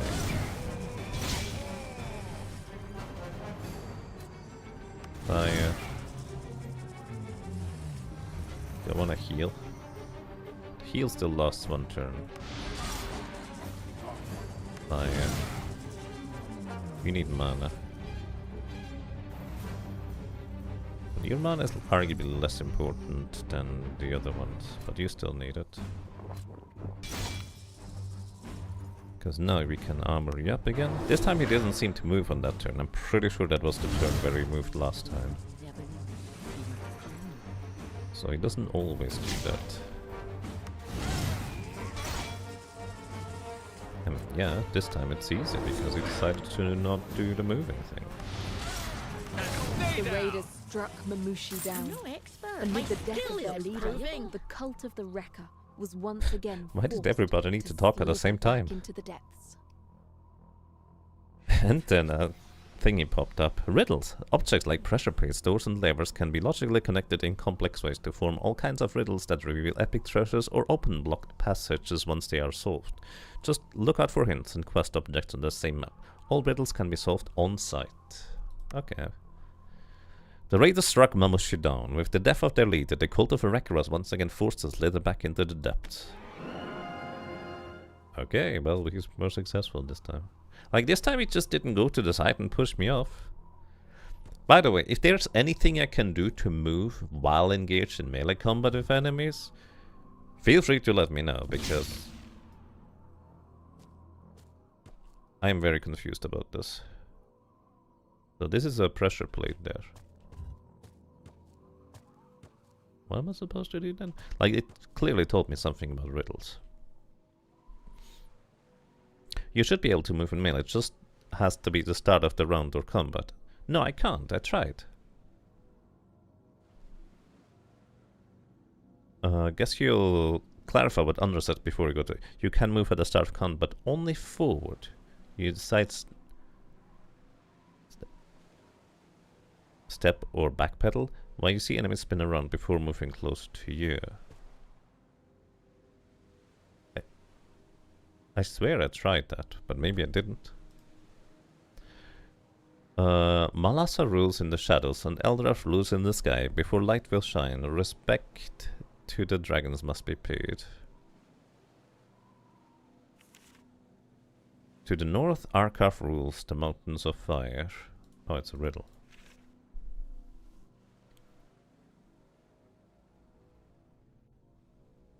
Ricochet just contradicts that, by the way. You are locked in combat when enemies in melee combat. If you knock back, then you can move.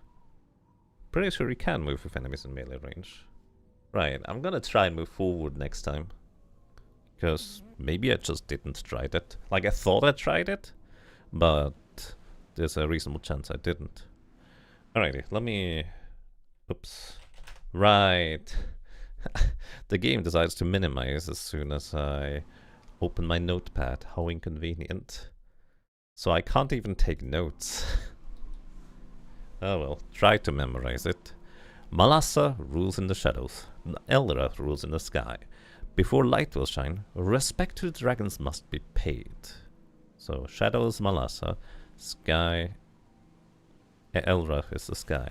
North of Arkav rules the mountains of fire. To the west, Selena protects the earth. To the south, Shalassa seas lies, and to the east, Ila's wind rise. A day dawns on burning forests. At noon, a tempest rages on the sea. At dusk, the stormy winds spread the fire. Under the stars, weather shall nourish the earth. So it is fire, sea. Wait. Oh. It's fire.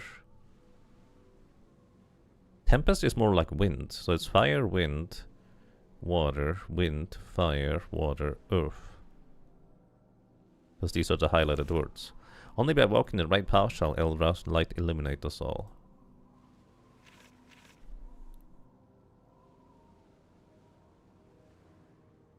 You play this and remember being mobile in combat when necessary, but as to the exact mechanics, it's been a while.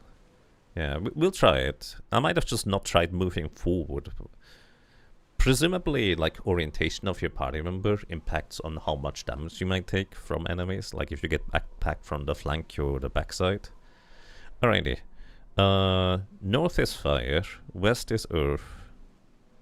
Okay, north, fire, west is earth. Then we have south is sea, east is wind. Alright, so the order in this case is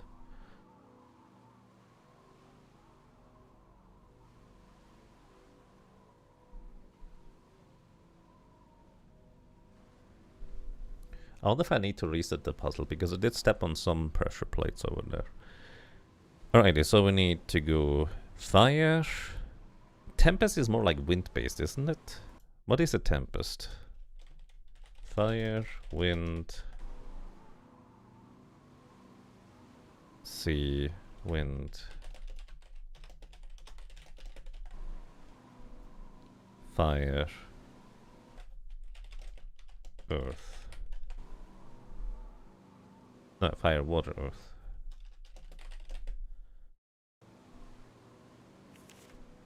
Okay. I understand conceptually what you're trying to tell me. So this is north, this is west, this is east.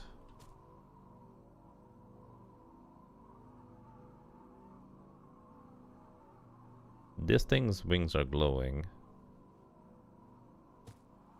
By the way, wait, hold up. There's no pressure plate for specifically north. Is there? Am I crazy?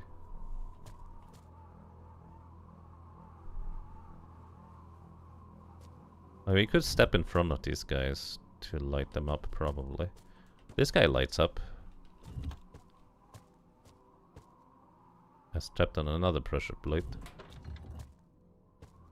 Did I reset it now? Or why is this guy still glowy? Because this is not exactly north. This is northeast. This is northwest. I don't know what to make of this information. I'm clearly not understanding something. Anyways, level up. I guess we invest into wind for you. We invest into mysticism for you. We invest into mysticism for you. And... You're very spread on what you can do, I guess.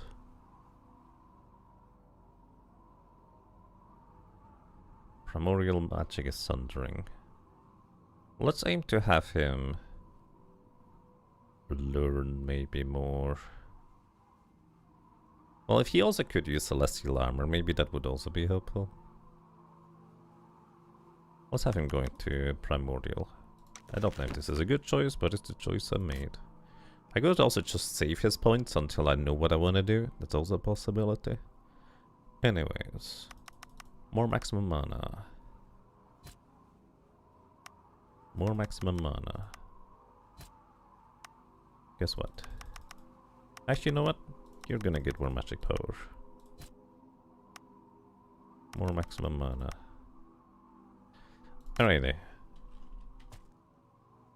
So, why are you glowy?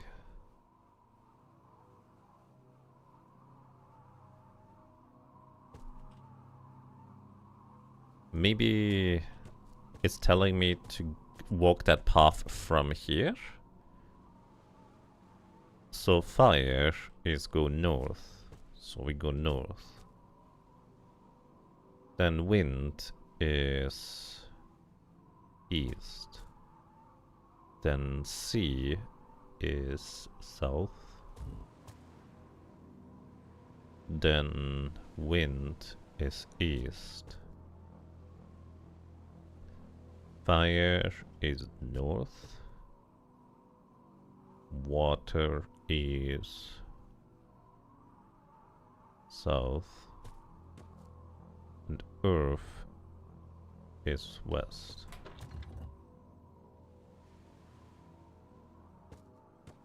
Did I do a thing? Oh, now you're glowy too.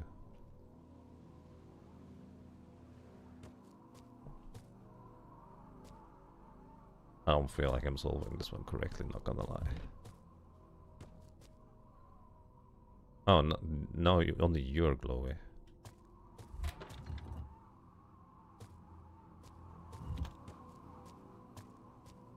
Okay, now we have two glowy guys. And now we don't have you glowing anymore.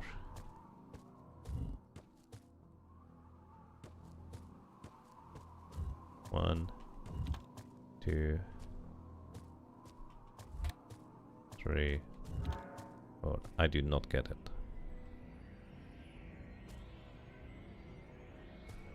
Well, I mean, we just lit up the lighthouse.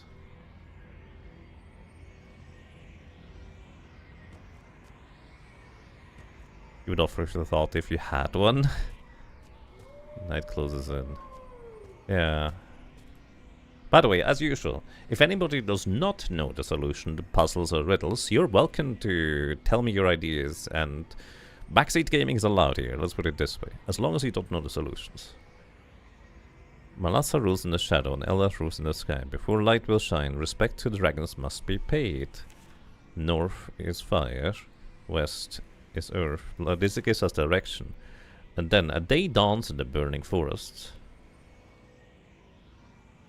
Okay, so we begin in the burning forests, maybe. Burning forest is like earth and fire, so we begin in northwest. My solution? Take those statues home with you. Nice. Okay, so I think what we do is burning forest is like a double thing. It's like burning and it's forest, so it's earth and the other thing. Then from that is like the beginning. So what is earth and fire?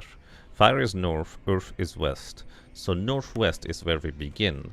So this kind of goes in line with this guy being the starting point. So this is the starting point, is what the thing tells us.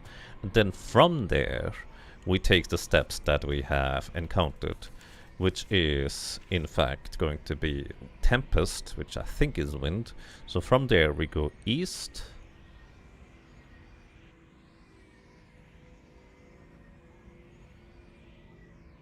And then sea is south. East, south. Then we go east again. I think tempest might be wind and water. Oh, what is a tempest anyways? What is... What is Tempest? Tempest is a violent windstorm frequently accompanied by rain, snow, or hail. Ah, I think you're right. So actually, this is like... Burning forest is northwest. A tempest in this case would be water and wind.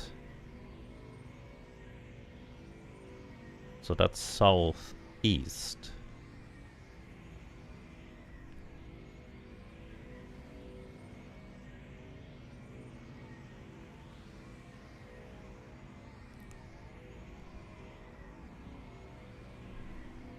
Wind spreads the fire, so that is east, northeast.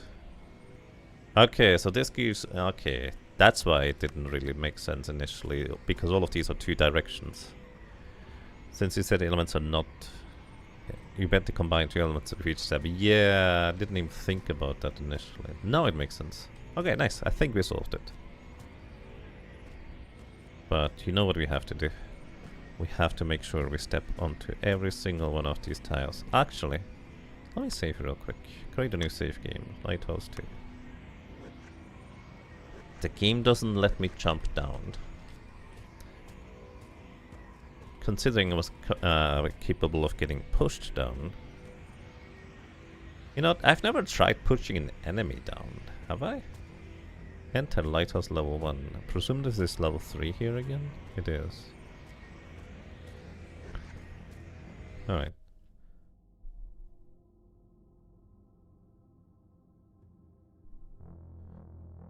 Okay, where are we? Oh, this is that side of the door. Fair enough. Okay, there's still the question as to... What the heck is this thing over there then? Actually, can we... Something here. Why can we see that?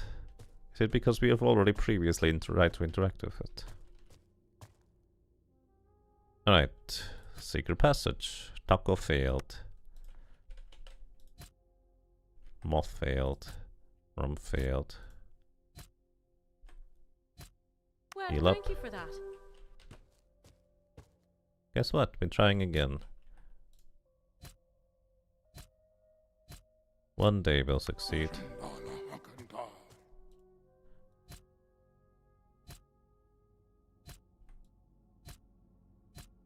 What stat is this governed by the way? To try and open these passages.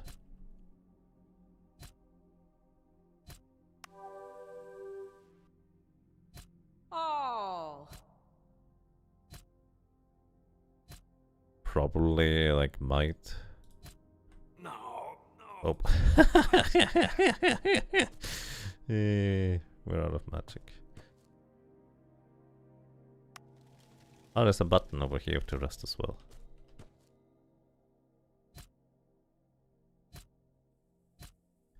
It's entirely possible that we need to have like a minimum of a certain stat in order to try and open this, or like have a chance of successfully opening it. Or maybe we just have a really low chance of opening it successfully.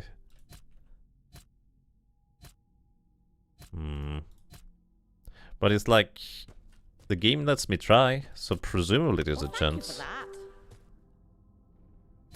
But if you have like... oh, there was indeed a chance. Just really low.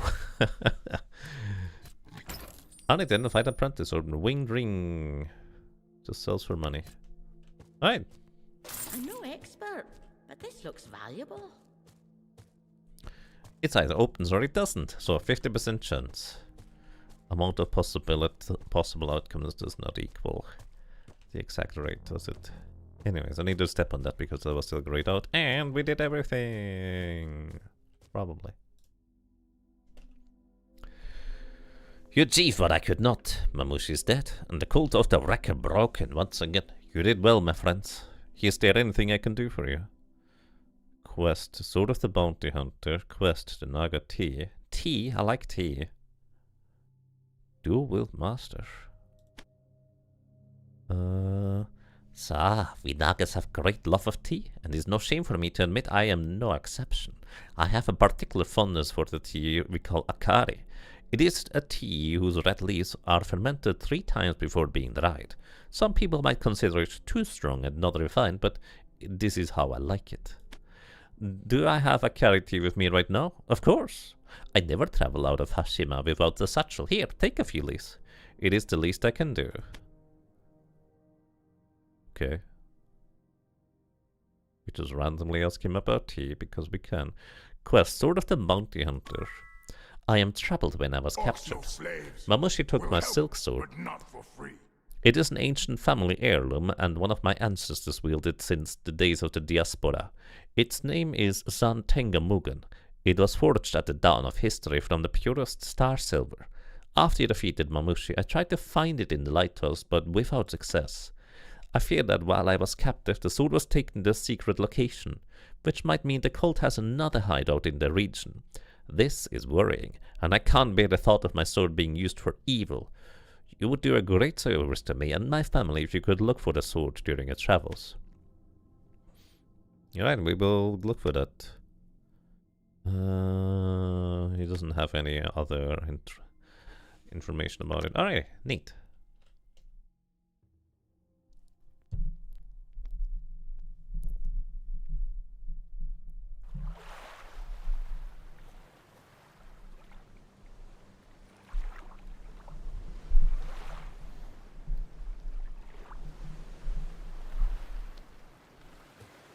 Alrighty.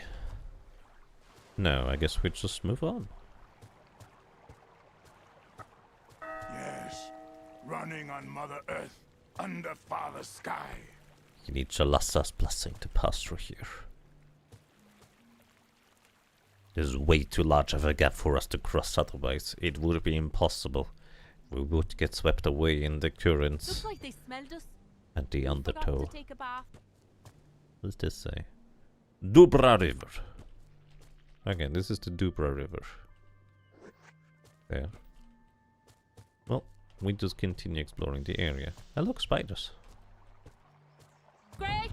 I need to hit something! And...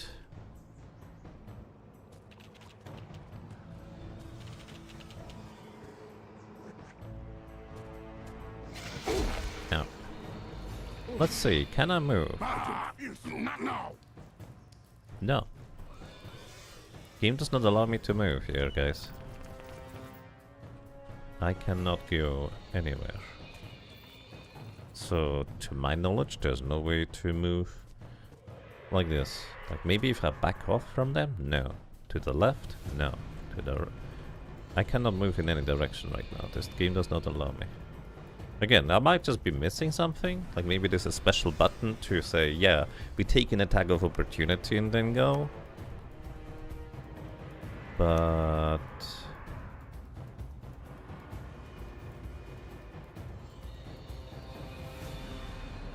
I don't see anything of that sort.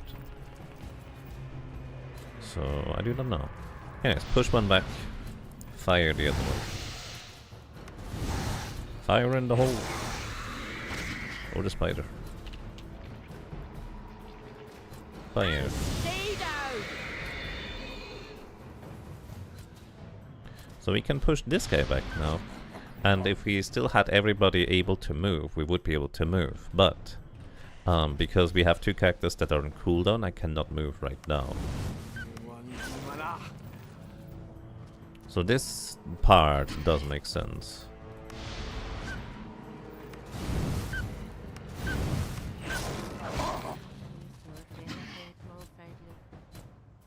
Maybe I should eat some anti-potions. Eat the entire bottle. Alright. 2 monies. Great success. Drink a basic potion. Looks like they smelled us. Who forgot to take a bath? I did not bathe in months. I only took showers. Full heal. Shadow Woods. And can I mark this map Shadow Woods. Kinda wish there was an overlay where it would just show the text right here. I don't know if landmarks are important. I mean, they could be. Mind magic historically has a lot of like secrets you can find. Eyeball amulet. It's just money, basically. In other mind magic games, you can enchant unenchanted jewelry and items in general. But it's a pretty high level spell to be able to do that.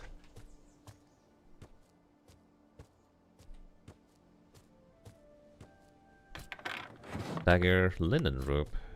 You know, we probably can equip linen ropes. We can indeed. That is 2 defense. Actually, that reminds me. You thing had an experience bar. It's level 2 now. Plus 8 resistance to air magic.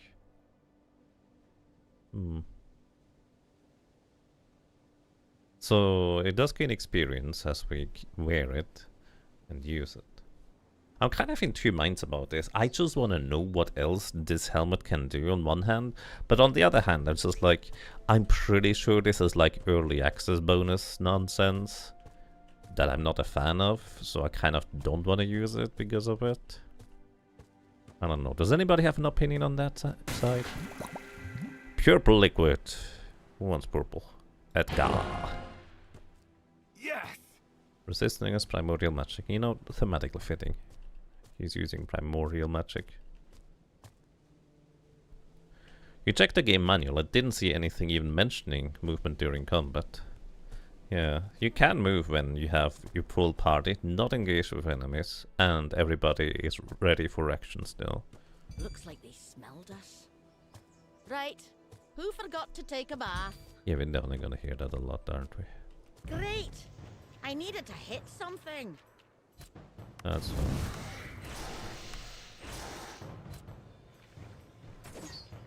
You know, we probably don't need to use spells on individual little enemies like this. Medium mana potion. There's more? Where? I don't see any enemies. It's over there.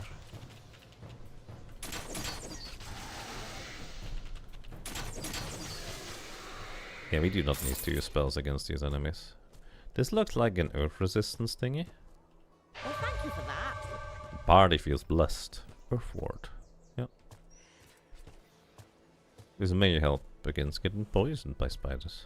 Would have been useful to have before I went to places. Hunter's bow. That sounds like a stronger bow than what we have currently. Nope, apparently it still has different values.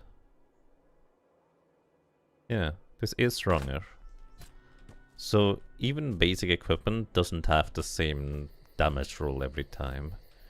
Which looks like they smell is mildly annoying, I would argue. Right.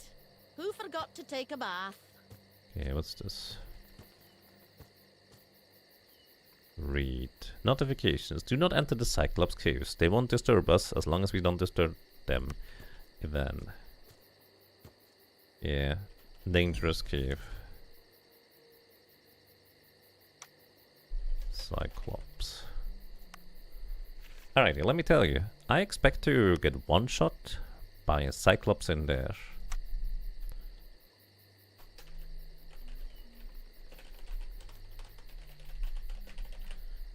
But I'm still curious.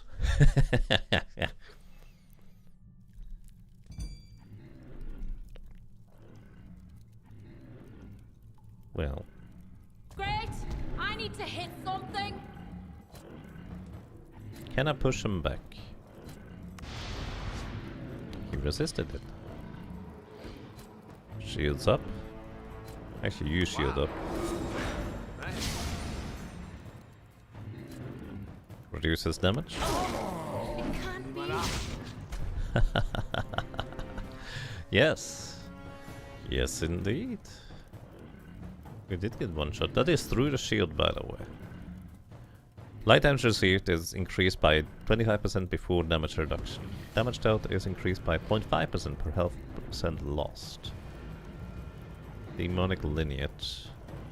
Stunning strike. A successful strike has a 20% chance to inflict stunned condition. And the weight value against strikes executed with a spear is decreased by 10. The damage of strikes executed with spears increased. Okay, so spears and light magic is what you're supposed to use against this guy. But also, he cannot in fact be pushed back. And I cannot run. Busy right now. So...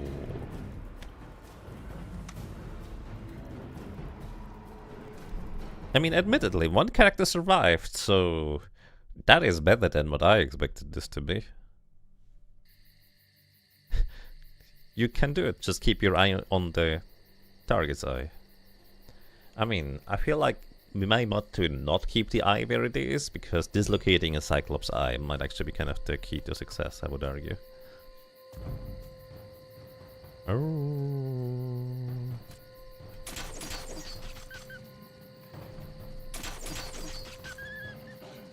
And look, we can shoot these guys very efficiently.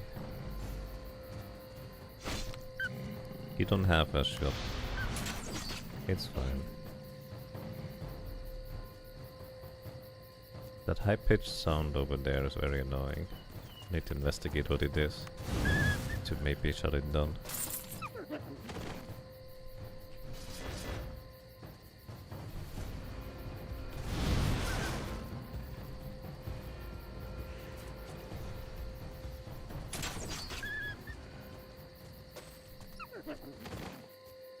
Pretty sure it's coming from over here. Hopefully I can remove the sound from existence. I hope some brigands attack. Crushing skulls help Octa sleep. Meditate. Well, thank you for that. The melee and range attack values of all party members are increased by 10. The might, magic, perception, destiny values are increased by 4. Neat. But I'm mostly glad that the sound is gone. Not gonna lie. I don't really care too much about the benefits right now. Although I guess higher chance to hit is nice. But I mostly just wanted the ear-piercing sound to be stopping. Anyways, you might be wondering, Yaga, what are you doing? You're just randomly walking around. Well, I'm uncovering every single tile on the map by walking onto them. You know, the minimap here, they are like dark grayed out until you step on them. It means that they are partially explored, Right. but not Who entirely. forgot to take a bath? If your party hasn't rested for a while, it is in danger of getting weak and feeble-minded because of exhaustion. While the threat indicator isn't red, you can also rest to refresh the party members who are not incapacitated. Okay, fair.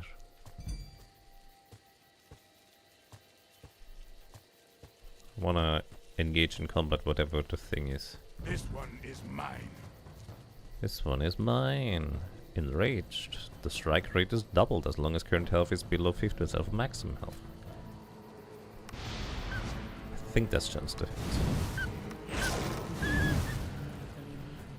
Alrighty. Your strike rate is now doubled. But I have the slight suspicion that's not gonna save you anymore. Just a hunch. And stay down! Alrighty. There appear to be more enemies somewhere nearby.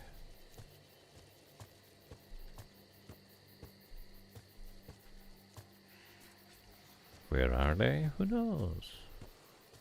Ooh, chest. Tribal stuff. Magic crit damage. Didn't somebody else... I think you were the one that also had like...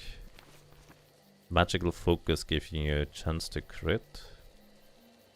Yeah. Well, wait. You specifically need the magical focus in order for that to apply.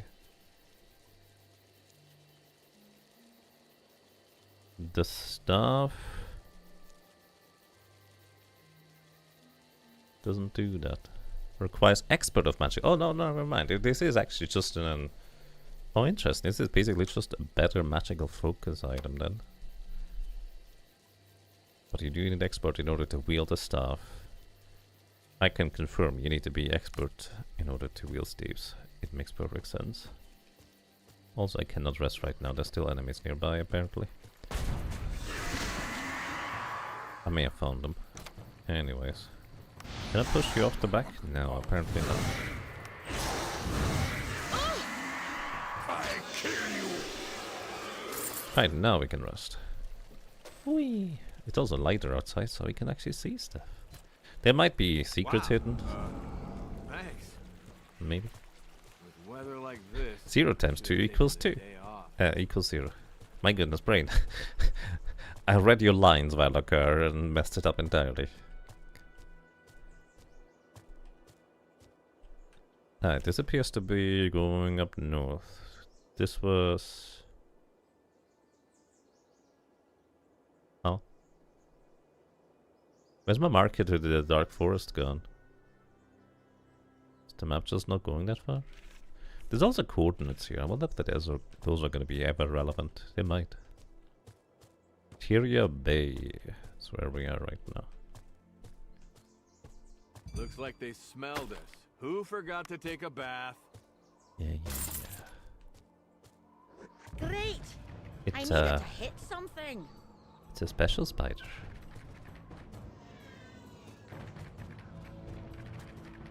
Do you think they follow us forever? I mean, they might. Anyways, if we just keep backing off, eventually we can shoot them from afar.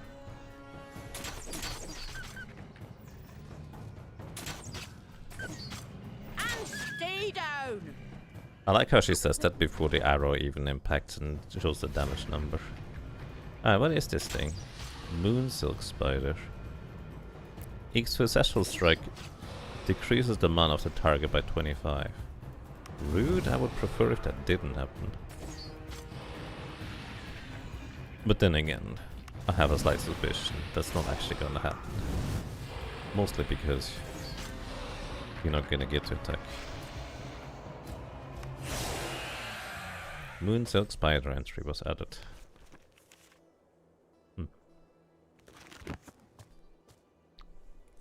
The arrow through the poor wolf's snout. It was a pretty good shot, I will say. Alright, what's this place? Is this where we are supposed to place the flower? You lay down the flowers for Orlean's brother, Severin, and other fallen heroes of the second eclipse and take a moment to contemplate in silence. At least we got paid. Father Sky's power is in me. Yeah, that silence was very brief, wasn't it? Oh, we did the thing. And we leveled up, except for Hump. Let's actually find an enemy so Hump also gains the level. Because she was knocked out during one of the encounters. What is this thing? Meditate? Party feels blessed. Hour of power was removed from the party. Oh, that was the thing that we had earlier.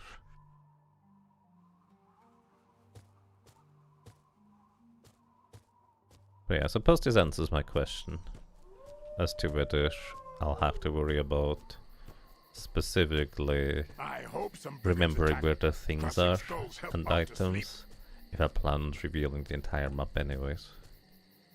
Hey Mike, welcome. Hope you're doing well today. Arrow through the musk. Can you tame the wolfish notes? I highly doubt it. Looks like they smelled us. But who knows? To take a bath? We haven't bathed in months. Come on, you know that. Hello, governor.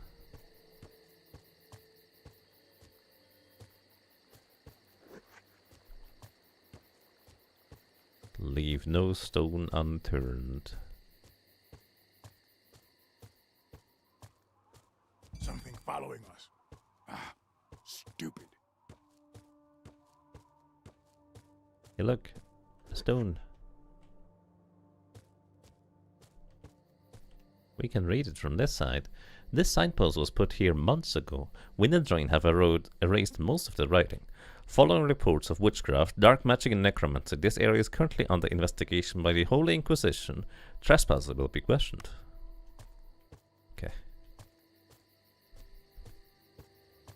Looks like a merchant over there, not just walking back and forth. And considering that it takes literally like minutes for each individual step we're taking, we're kind of walking in front of this shop here for hours and hours and then just back and forth, back and forth. These guys must be really confused as to what the heck we're doing. Hey, we find stuff along the way though. Maybe this is not entirely pointless to uncover the entire map. It's just mostly pointless. Have I played old Might and Magic games? I've actually not played anything before 6, 7 and 8. I have played Might and Magic 6, 7 and 8 multiple times. On stream even.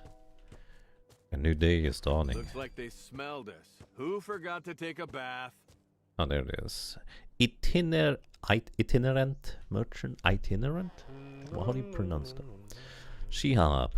Are looking for training in the arcane arts? My name is She-Hop, traveling wizard and graduate from the Academy of All Saphir. I can teach you in the ways of fire, earth, and primordial magic. Ooh, that's nice, actually. Hey, that's good. Train moth for 551 gold. Fire magic expert. Sweet. Give me a second. Fire, earth, and primordial. Do we have somebody earth? Not yet, do we? I was gonna go with you. But you're not anywhere near expert level. Then again, we could also go earth with you. He doesn't get water though, which is a bit of a shame. Anyways, air magic. So if we find an air magic trainer, we can become an expert with you. Aside from that, maybe just getting like base levels and everything might make sense. Although I will say I would prefer having a magical focus on you. Then again, we got the spear already.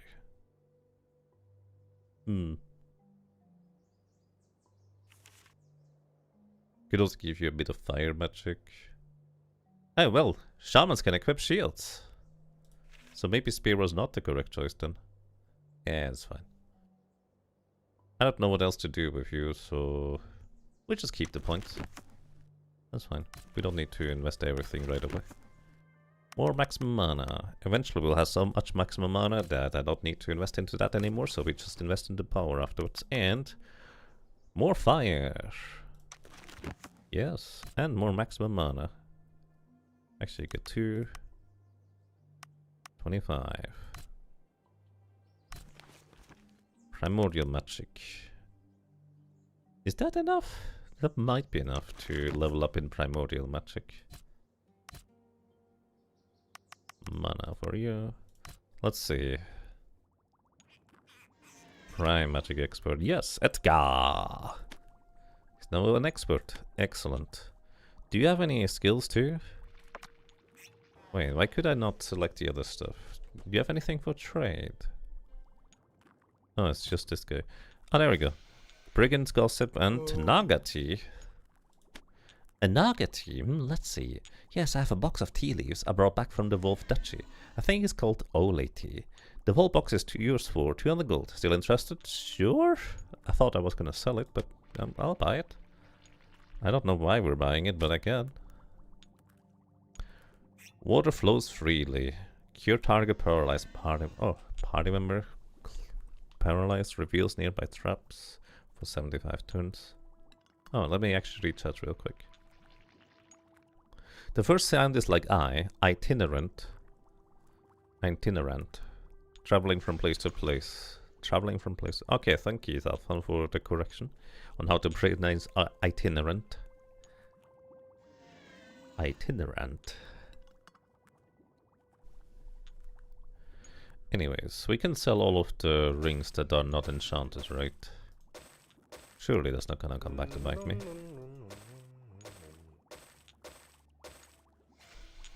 Keep this one. Seismic Yumi Bow, plus earth damage.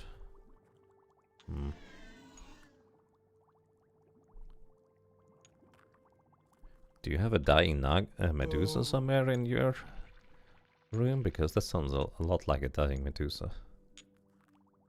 Apprentice staff. Expert magical focus skill. Water resistance, resistance against dark, light resistance, and potions. Elixir of mana increases maximum mana. Pretty expensive, but I will probably come back here to buy this sometime. But for now, I'd rather invest into leveling up the skills. Buy supplies for 9 days. Yes, actually that's good. Sweet. Alright, nice. It was the weak English unt ending, like judgment. Despite the ending. So it's the schwa sound.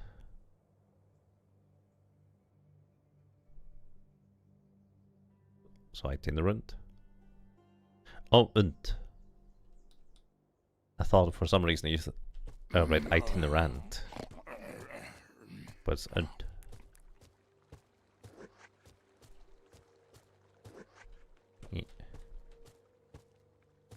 Remind me. Looks like they smelled us. Who I forgot smelled. to take a bath? I smell nothing.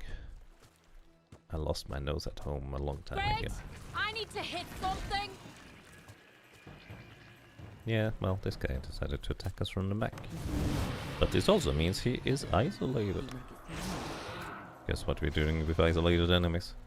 We need spells that allow us... Oh, he's in the ground now. You did not need to push him into the ground, buddy. Wait, we need to rest again? Come on, man. Oh, it's weak to earth. That's interesting. Alright, you finish this guy. You push one of them back. You guys deal damage.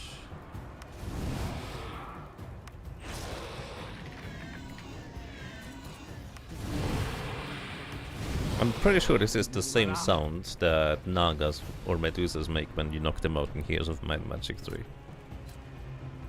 Am I weird? Maybe. I pushed one on the left back, please. He doesn't know left from right. Or he might not have heard what I'm saying.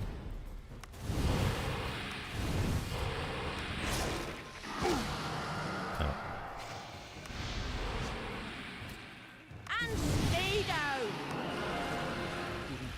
Level up, alrighty, Rump leveled up too.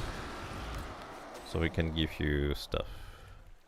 Honestly, it's just mysticism for more maximum mana. Seems like the play for everybody. And guess what? More maximum mana. Until I decide you guys need to deal more damage, more maximum mana feels like the correct move anyways. Also, there's a lot of moon spiders over there.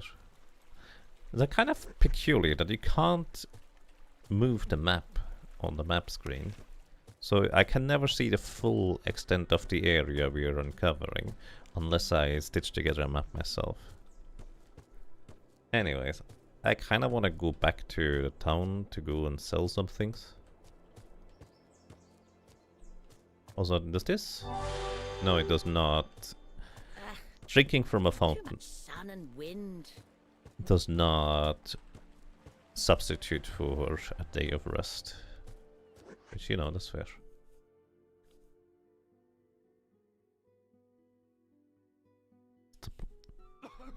Is this a new Might Magic game? It's new for me. This is from 2014. Sorry, I only just now saw your message. Guy Incognito. You're not super familiar with the series? Yeah, this is basically the latest Might and Magic game in the series. And for some reason, last year they added achievements to this game. I don't know why, but it's a thing. Stormy wind spread the fires that wind, fire and water. Sorry, I really need to look over there to that chat more frequently as well. Like small houses. Have you been back in town lately? No. I've been just room buying, yeah, exactly. The entire area.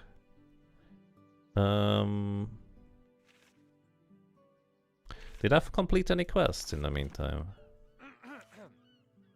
Sword of the Bounty Hunter. Right. Oh, the bestiary is down here too. Hiveman. Register 10 creatures in the bestiary. Bring Owen's ashes to the capital. Find Luke. Report to Maximus. Ah, right. That's what we need to do. I was wondering, there was somebody I needed to talk to. I just didn't remember who it was. So basically, we curbed the Naga problem. There was training in here. What kind of training was that again? Air magic expert.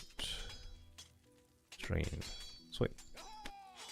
Bow and crossbow. Maybe someday. He has mace, sword, and axe. I think mace technically some of our characters can become an expert in. The added achievements? Yes, 30 of them. I have no idea what they are. I didn't look at them so I don't get spoiled on things by accident. Okay. Let's see. Can hire you as a chef. Want to hire Kenji? Really? Kenji lost travel, but Kenji no great fighter like other goblins. Kenji only know meat and fish veggie. Vegeto. Green stuff. Still want Kenji? Sure. Oh, hey, you there. You're not trying to steal my chef, right? Yes, no, back. Yes? You're serious about it. And you want to go too, Kenji? Well, you're not my prisoner, but listen to me, Raiders. This little guy is not a slave, right? I'll pay him 3% of the inn's revenue, so I expect you to pay him the same rate, hear me? 3% of the gold you find on your travels, and 200 gold from me right now, because I'll need to hire another chef on short notice. Sure, he likes to travel. I hope your services will be worth the Kenji price can you're go? asking. Kenji happy. Kenji come back with lots of new recipes. Kenji happy, except when bad people are trying to kill Kenji. Fire ship? No, we don't fire him. Services, let's rest here. Well, thank you for that. He gets paid in revenue? Yes, this is usually how hirelings works in Magic 6 and 7, where they just take a portion of the money you find along the travels. Which is usually a minimum of 1 coin, so if I find 1 coin, he takes it. Even if it's just technically 3%. Although I don't know if this is true for this guy. Finally, we completed the quest. I saw the light flashing atop the lighthouse. I suppose it was your doing. I see. So the gold the record was indeed behind it all. Bloody snakes. I will say I'm pleasantly surprised by your performance so far. Maybe you're ready to tackle something more serious. Yes? Before we go any further, you should help Rosalie with her investigation. Making the road safer for everyone cannot hurt your reputation. Maybe I am ready for something more serious. Except, make sure you help Rosalie first, because otherwise the questline cannot continue. Alrighty. Let's go to the talismans and charms. We also need to maybe look for buying new spells. That would probably be reasonable.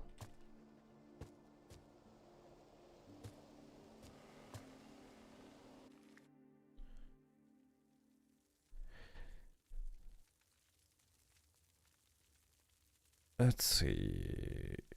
Becoming a paladin. Only the governor of the peninsula has the authority to adopt crusaders and make them paladins. I don't have a crusaders.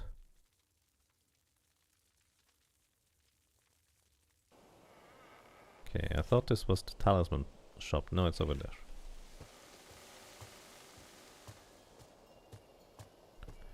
BT4 had some really great puzzle section. Bard's Tale 4. Nice. Training magical focus expert. So he could become an expert in this. Okay. Aside from that, magic potions would always be good, but you can identify stuff, right? Identify all items. Let's see, what are they? Resistance, you got light magic. Let me actually see if I can look at these things. 12 armor value minus 12 attack value. Resistance to light. Plus 5 damage to melee attacking enemy. Light warding brigandine of retaliation. So basically when you take damage you may retaliate with 5 in return. Can everybody equip this? You cannot equip it. You cannot equip it. You cannot equip it. Guess what? My characters, none of them has leather armor or medium armor proficiency. Actually, can you get medium armor proficiency? Okay, our rune priest could. Our shaman could. Our druid could. This guy cannot. Actually, all three of these could do that if they wanted to. And I actually have some skill points left over, so medium armor. Sure, why not? We have medium armor on this guy now. Minus 12 attack value means that we have a significantly lower chance to hit. But since we're mostly casting spells anyways, that largely doesn't matter. Let's see, 4 resistance against earth magic, +1 levels of the mace skill. I mean, it's basically just armor. This one is +3 fire damage, deals 3 damage prime to the attacker for each successful melee attack. To the attack, oh, so basically we take 3 damage from it. If we attack with it. It's also +3 damage. So basically, we burn the enemies, but it burns us right back. Increases spirit permanently by +1 when consumed. You get this one. For maximum mana. And what's this one? +1 levels of dodge skill and 3 water damage. Do we need the dodge skill in order for this to be useful? Probably, right? Do you have magical focus? Here you go. Can you get dodge skill? Yes. So let's see. You're gonna equip this thing. Now you have finally a melee weapon. Does this mean you now have the dodge skill +1? Or do I need to learn it? I think I might need to learn it before this actually applies. Okay. I think I'm gonna sell this one. I don't want to accidentally knock myself out because I feel like that could happen. Then we want to go Arcane Library, all the way at the other side of the town. Time does pass more slowly in towns, which is nice. But it still passes each step.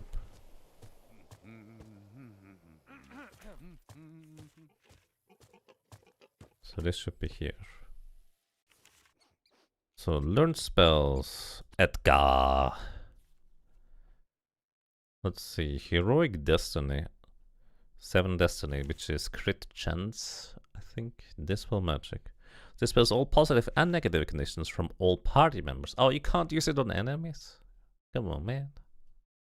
Identify. Oh, identifies 1 item in the inventory. That would cost save me 100 gold each time. We probably will want to buy that sooner rather than later. Let's see if Moth has more damage. There's a ball of fire at a group of enemies. So basically you should have some form of area of effect. Bolsters the party, protecting them from getting paralyzed, sleep, or stunned. That seems useful.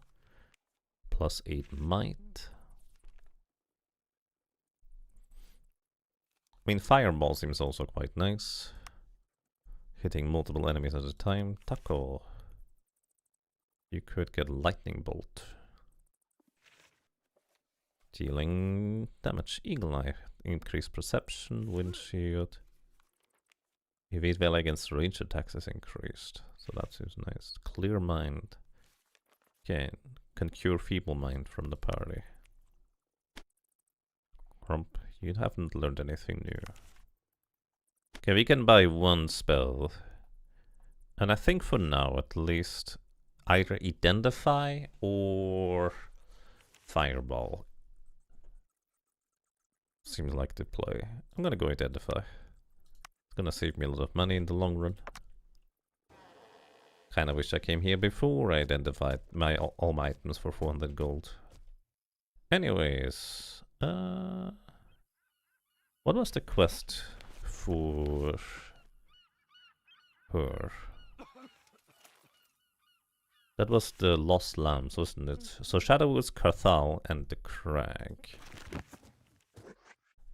Well, we found the Shadowwoods earlier to the west, so I guess we just go there for now. Carthal is technically our main objective to begin with, so I think no matter which road we take, it will lead us over there anyways at some point. We are all aware that these parts are full of brigands, right? Haven't seen a single one yet. Unless you want to tell me that we are the brigands. Which... well, I haven't exactly agreed to that kind of concept. Looks like they smelled us. Who forgot to take a bath? Read. Perrin, your men have once again been seen flirting around our loot. Alliance or not, that better never happen again, or I'll have your head.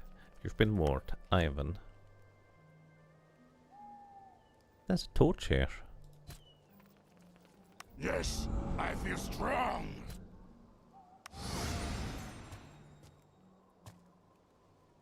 You just leave it there? Welcome to the Shadowwoods. There's some wolves here. And they're standing inside the chest. The thing is, I can see them, but the problem is I have to take one step before we engage in combat, which is very inconvenient because then they're gonna take one step, This one is mine. and of course immediately we can't do anything aside from just attacking. We can no longer walk back into a better position. So be it. He missed twice, despite his attack rating being doubled. You pushed the wrong wolf back, buddy.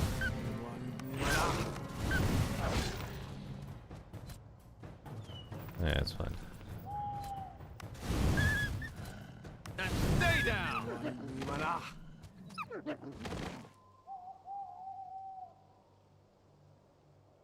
Moogle sitting should be... oh, sitting. Oh, I see. That's convenient. Thank you, Quadlight. Appreciate it. SDing? Sting? Wizard sandals. They do nothing. Hunter's bow. A buckler. No shield skill. Alright. We got 2 potions. And a bit of money, I guess. Something following us. Ah, stupid. Nothing following us, buddy.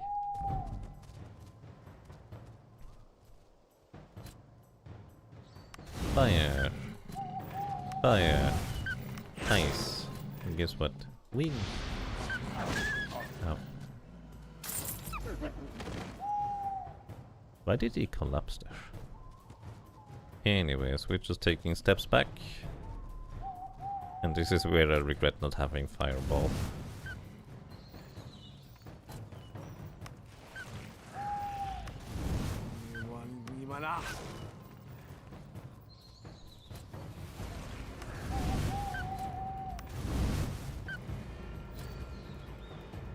Shoot.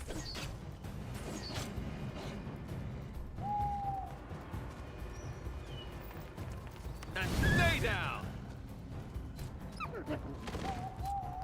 Push one back. I think that's the wrong guy.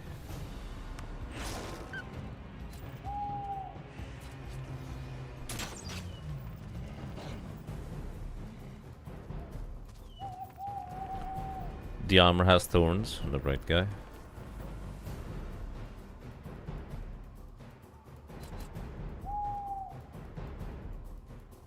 It does.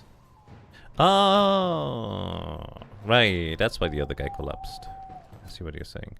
Took me way too long to realize. Thank you. Push him back. Push him back. Turns out not having enough mana is a bit inconvenient. No, don't push that guy back, dude. Your targeting is horrible.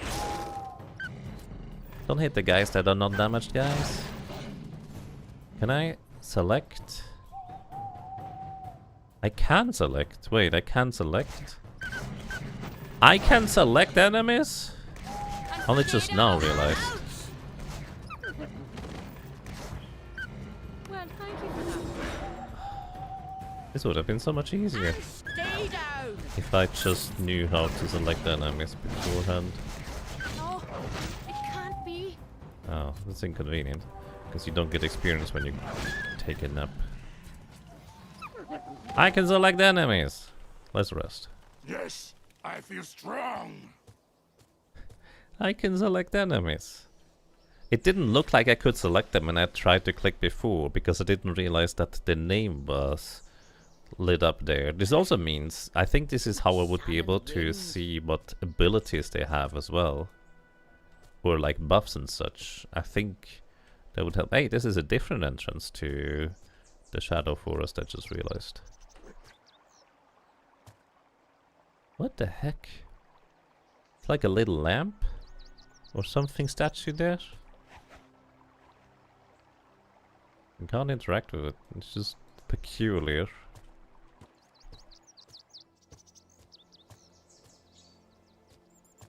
Strange. Alright, this changes things dramatically. Who forgot to take a bath? Being actually able to select things specifically. This is gonna make things a lot easier. Alright, everybody. We can see this guy, right? We're just gonna take one step.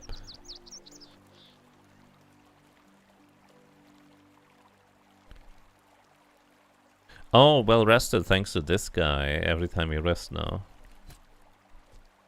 Wow. Thanks. Yeah, I mean, we're just gonna get hit here once by this guy. There's nothing I can do about that. Anyways, you push this guy back. You guys now focus on dealing damage to a guy on the left. Okay, you knock him out. You push this guy back now. And damage this one. This is so much easier. Now that we can, you know, properly do things without being a goofball. Sir, you need to turn around to come over here. Yeah, there we go, good job. He's very confused. But let me tell you, you should turn around and run away in order to save your own life. I have a slight suspicion that if I were to encounter an animal in wildlife and just magically push it backwards over and over again, it would eventually just recognize that sticking around is not a good idea. This looks like a passage. I cannot click on this guy. Well, thank you for that. Well, I can fire him though.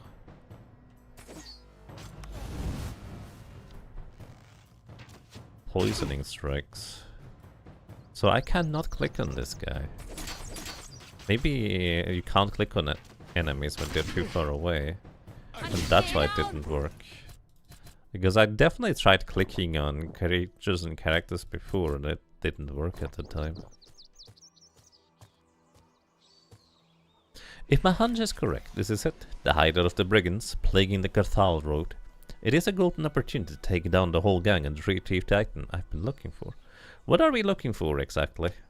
It's a book. I don't know more than that, except the Duke of Unicorn wants it back. Badly. I'm sorry that I kept you in the dark about it. Usually raiders dream only of the golden riches, so when you propose to go looking for a mere book, they laugh and run away. At least now I know you're trustworthy. I mean, in my magic universes you can eat books and learn new spells from them, so they're pretty valuable. Easy money for once.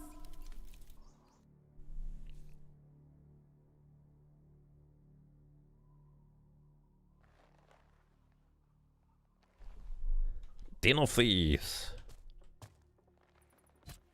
Well, thank you for that. Look for hidden things. Secret passages. I'm starting to think those castle builders have. Man, this also reminds me so much of Legend of Grimrock. That was a good ambush. Pretty rude, but good shot. But unfortunately for you, we have better range damage than you do.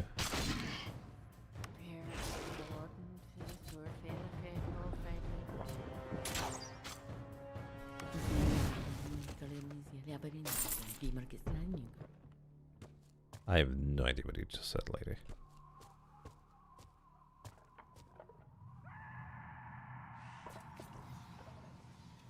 Somebody is having a bad day. Oh look, it's a trap. No? Are you sure? Key objects. Sometimes during your adventures you will find key items like gears or an actual... Oh, the apprentice thing? The only key item I could think of. If you have enemies more than 2 tiles away, you can select them if you remember correctly. Yeah, that makes sense. Is that a button? It looked like a button. It is not in fact a button. All of the walls look exactly the same. That's not true, this one does not.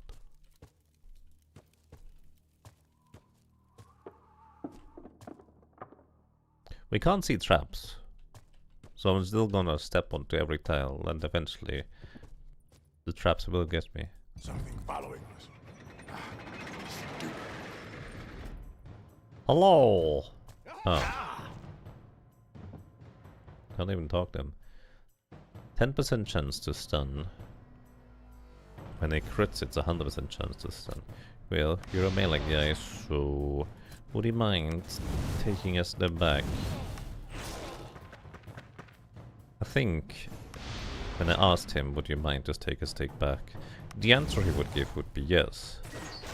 But I'm not really gonna give you an opportunity to refuse. Sorry. Tribal Mall. 200 mace.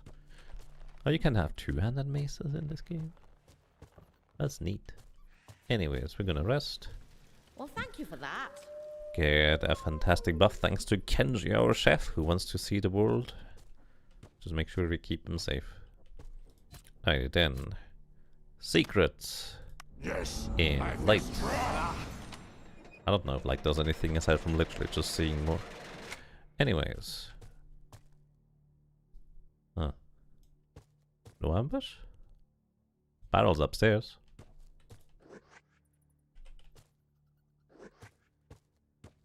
There's an anvil. I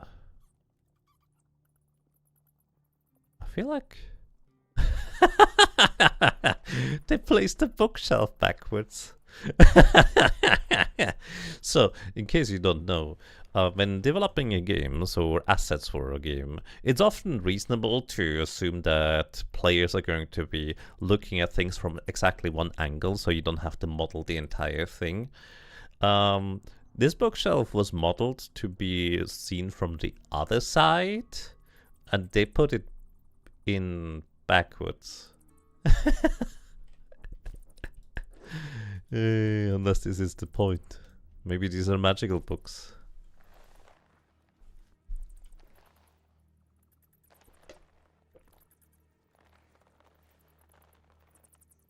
Wait, you suspect the key item was in not the headgear, but in fact the key. I got a key? Where can I see key items? Maybe I should have actually read the tutorial prompt when it jumped up, huh?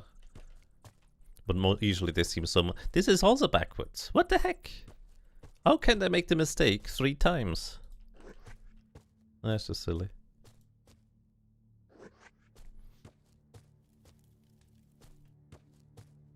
Oh well.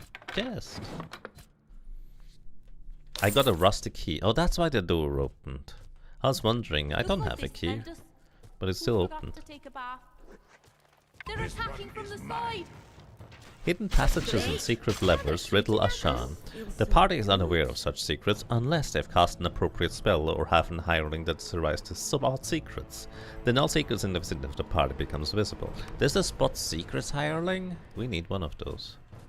Because then I don't have to keep using the spell. Anyways, drink this. You heal up. I feel strong. And you guys just wait. So here's the thing. When we are in melee range, our ranged attack damage is halved. Does this mean the others are also going to be halving their ranged attacks now? Damage. Also specifically target again the left.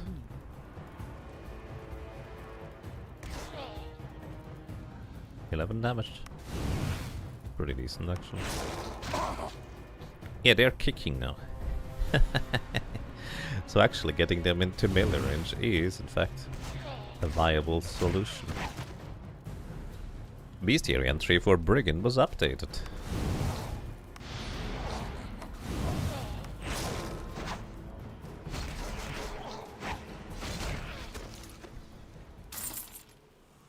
Might be graphics compatibility issue rather than the bookshelves being wrong.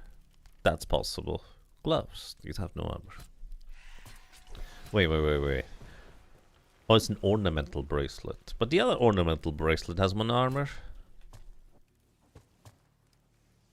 Both of them are ornamental bracelets. Wow. Thanks. A secret passage. Who wants to open it? Oh wow, Taco got it first try. Crazy. We took like 50 attempts to open the previous one. Apprentice orb and headband. Loot all. So can I cast spells from the book? Again. Ah. Identify spells work. +2 destiny. You know what, actually that's probably the most relevant on you, to be fair. What's the other thing? Earth resistance. +1 to dark magic skill and 3 air damage. Arguably the most useful on you, because, well, you have dark magic, the others do not. It kinda all comes down to that part. Here you go, I think that's more damage. And the other thing was... I don't know. Open sesame. Lol. Ooh, books. Distant Star. Portal to Distant Star. The journey to the land that was distant and forbidden, where elementals war since the age of legend. They begin their quest guided by a ghost, looking for the name of a winged and bridled host. Again, fantastic adventures await as they enter the world through the middle gate. The usurper's threat ever present in their minds, the lost crown and talents they eventually find. Alas, the journey takes them to the edge of reason. They fight the dragon in the past season, finally enter the realms of the elements, and reunite the ghost with his lost remnants. Lord Cunningham. That seems like a familiar name. Can't quite put it anywhere though. I've seen that name before. Rubble. Can even see the void behind it in blue.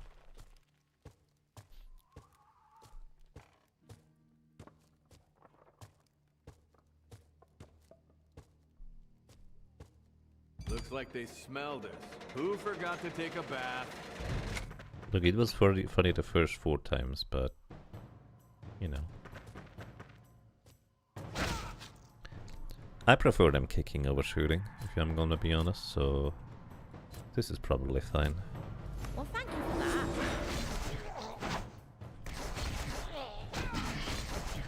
that. They still poison us?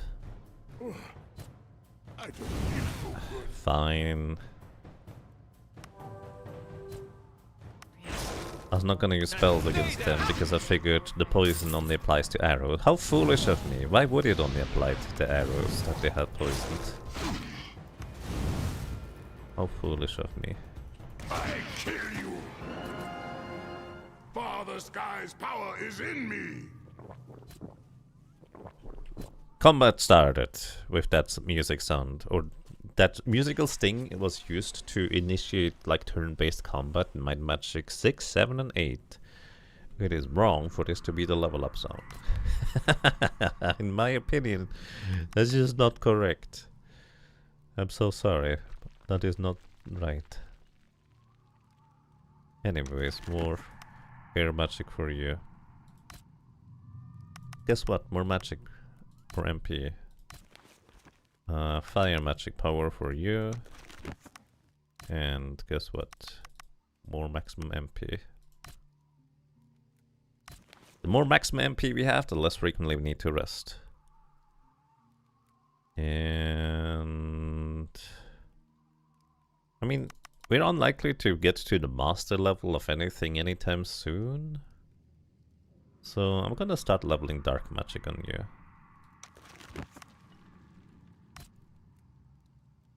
More maximum MP. Also, Hornp of course hasn't leveled up yet.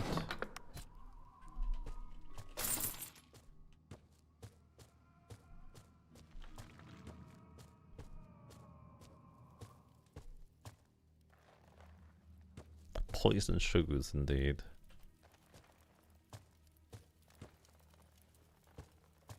Taco, master of secrets. I need a secret taco. Very tasty. Seen something. Yes, I feel strong. Hey guys.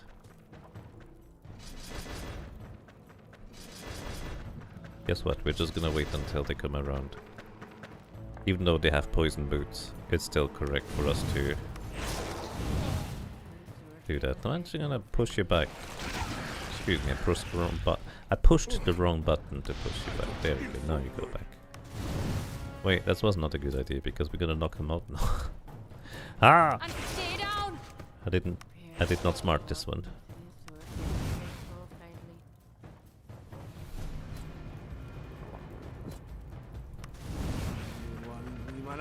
Wait, why are you coming closer now? You're such a clown, you're a ranged attacker. My skill is improving. It is.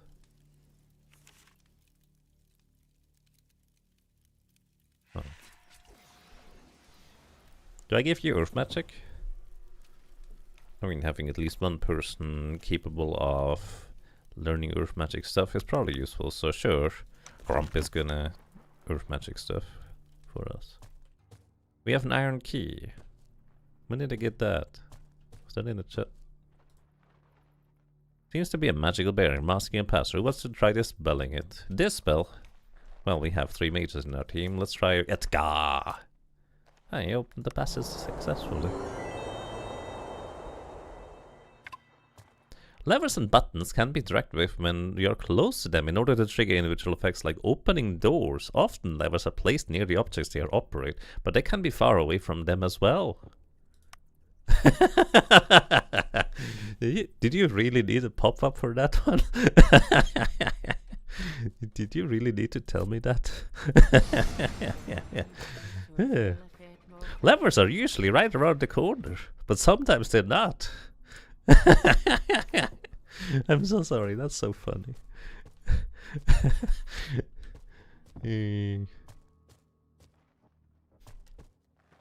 Oh my goodness. Look, this place goes up as well, a little bit sometimes.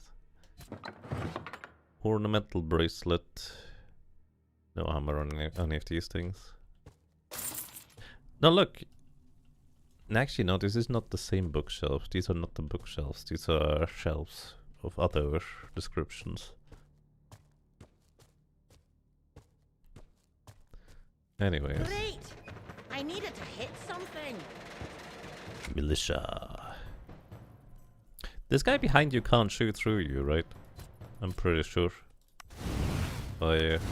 Fire. Nice. And push it back. Well, I mean, he could shoot through us because on the same turn he was actually not technically behind him. I suppose. Fair.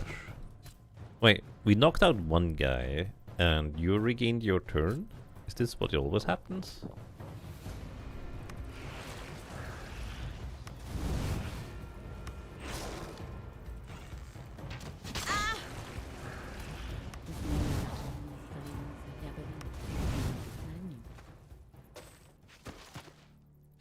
It looks so different. You played 6, 7, and 8 Might and Magic. Maybe tried 9. Don't really remember. Which one do you like the most from Might and Magics?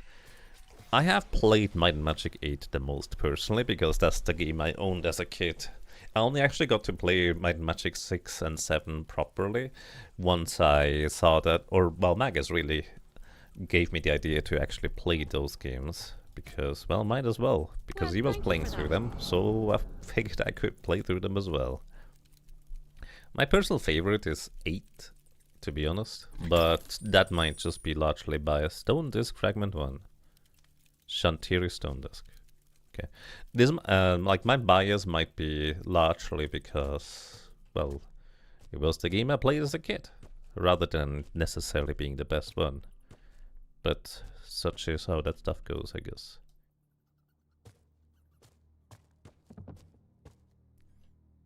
We can just rest here. Well, thank you for that. Thank you indeed.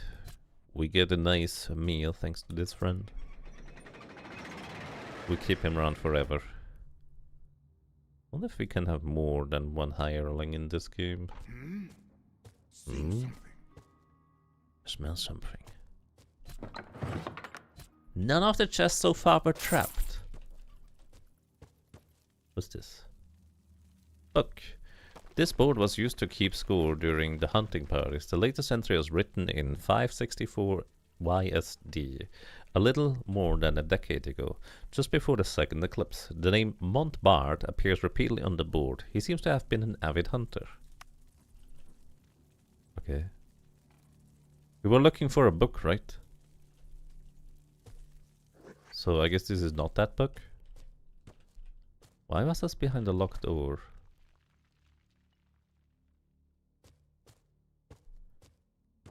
Dark Messiah was your favorite? Seems reasonable. Wait, so... did I miss something?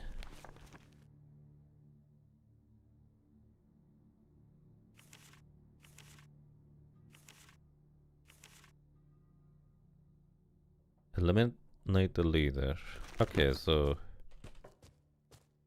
this lever probably opened up something that I haven't actually seen yet. What it was about. At least that would be my guess.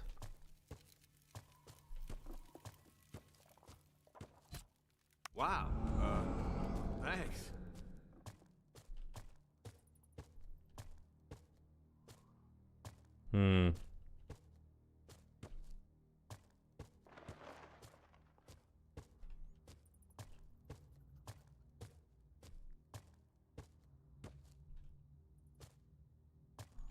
What am I missing? There's clearly more to this place. Unless we go outside and go to the back entrance down into the underground. Why can't we just jump down there, guys? Come on.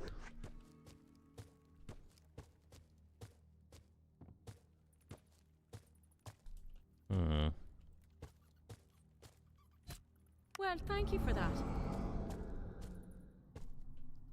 This one is is your favorite because it was your first Mind Magic game.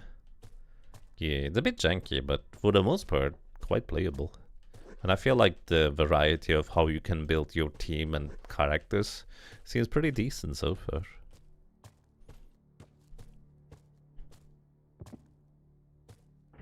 So what am I missing? Ah. There's a crack here? That's what I'm missing. Seems to be a wall passage. Who wants to try breaking through? Moth failed to open the passage. Alright. Failed. Oh wow, our elf actually was the strongest one. Well, Alright. thank you for that. I guess Rump is the druid after all. Den of Thieves, level 2. Wait, but that didn't show up when... You can spot secrets in your vicinity. It didn't show up though. Until I was literally right up against it with my nose. Like did I just miss it before when I stepped on there? Great! I need Or- to hit something! How does it work, I wonder?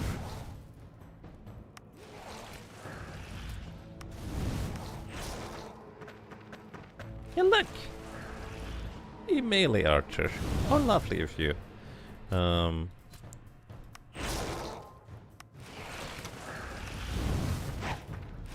He missed. Let's knock out this guy. You knock out this guy. Or I guess you guys. I kill you.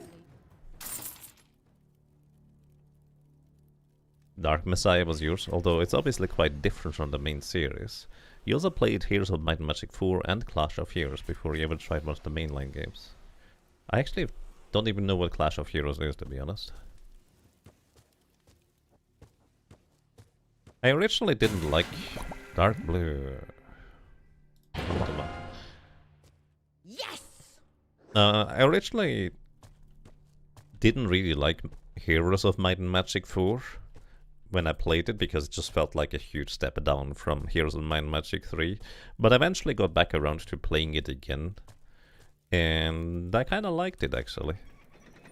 It was kind of a fascinating thing to have your hero, so to speak, have a much more active role in combat, which was very interesting, I would argue. Monies.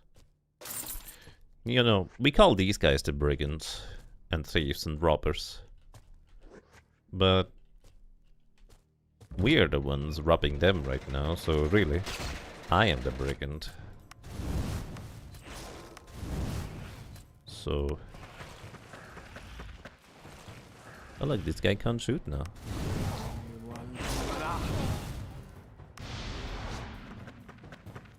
Also, this guy can't attack.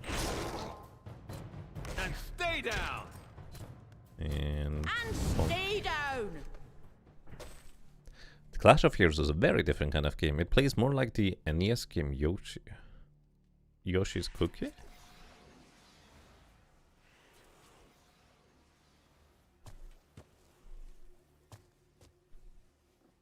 Wow. I have to admit, I don't know what that might refer to. You've never played Cookies, but it might be similar. Oh, hey, look! Wait, does this lead over to the well? I didn't expect to find tons like these under this building. This is troubling. I heard stories the whole underground city spreading below the Asian peninsula, but I thought they were just that, stories. Continue. You could have continued talking about it.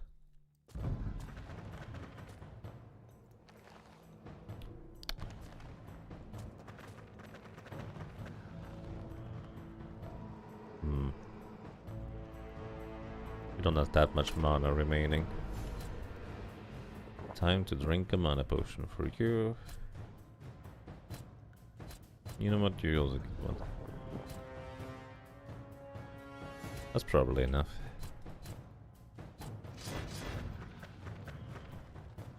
Alrighty. Oh, we can't target again. How inconvenient. Yeah, that's the guy I want to push back. Why can I not target at this short of a distance? Come on, game. It's just silly. No.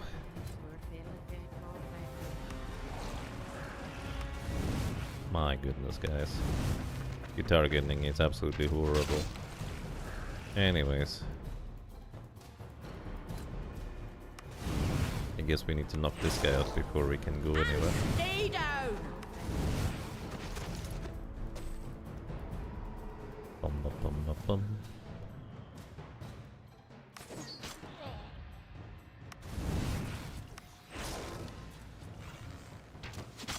Maybe it's not a one-to-one turn-based speed. Maybe there's like a speed stat in this?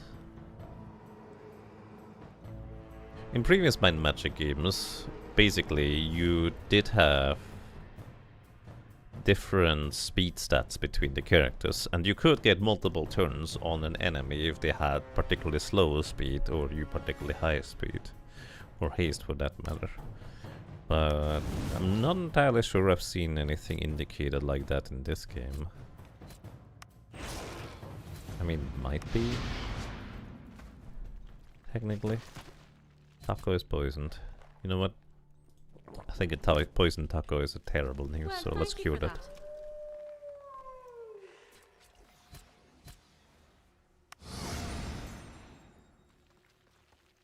You have to line up stacks of things and condense them in Yoshi's for the NES game. Yeah.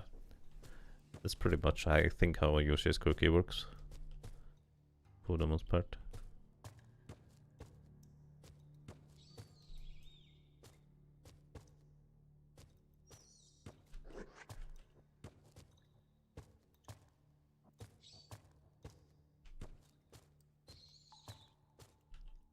Something following us. Ah, stupid. Okay. We need another key. There's a lever here. Great. I need something to hit. Oh. Oh. It's a lot of damage. Well, thank you for that. No problem. I'm I'm just a gonna little wait bit here, busy guys. right now. Alright, you gonna give us an armor? Hi, guys. As an elite brigand. What's the difference between regular brigand and an elite? Well, 5 letters.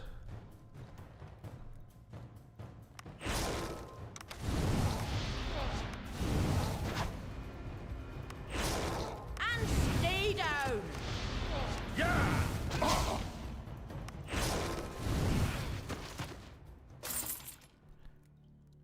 It plays a bit like a board game, you guys. Maybe that's not like Yoshi's Cookie then. Anyways, lever.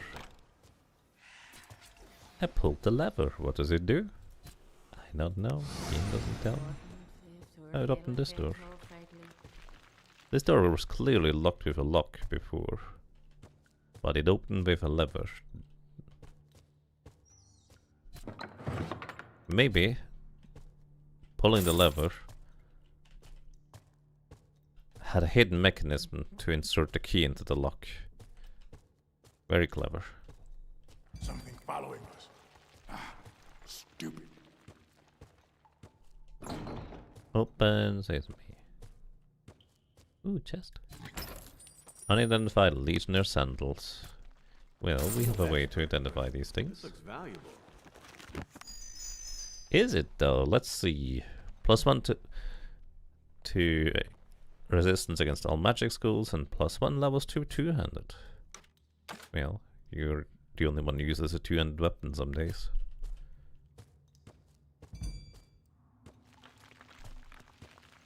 Hmm. 2 ways to go. Wait, that's back. This is where I came from.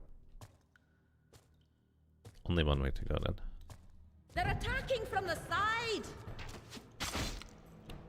Yeah, that is an excellent observation, I guess. Well, thank you for that. Alrighty, armor up.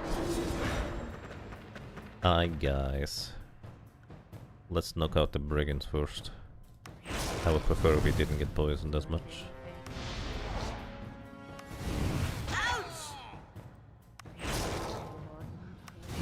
One down. Oh, we need to target the brigand. That was a lot of damage.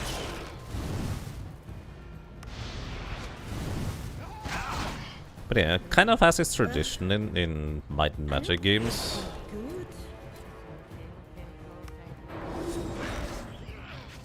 We are now significantly more capable combat-wise than what we used to be. So it is much easier to take down various enemies without too much trouble.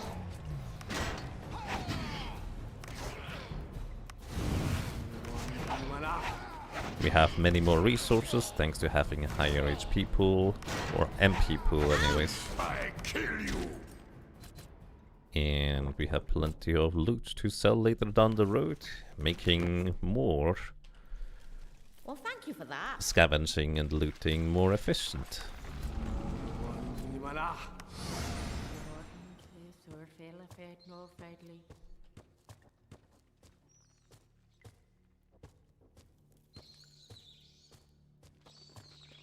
Well, did we get a key? We have a bronze key apparently. So open sesame. Stupid. You made a mistake coming here, adventurer. Quest. Lost lambs. What? Eileen sent you? She's persistent, that one. One last chance, eh? When you see her, tell her I'm sorry, but I'll never be the man she dreamt I would be. I might be a bandit, but at least I chose this life. And since I have no plans to spend the rest of my days in an imperial jail or going back to the hands of the Inquisitor either, I believe there's only one way to end this. I can fight him or let him go.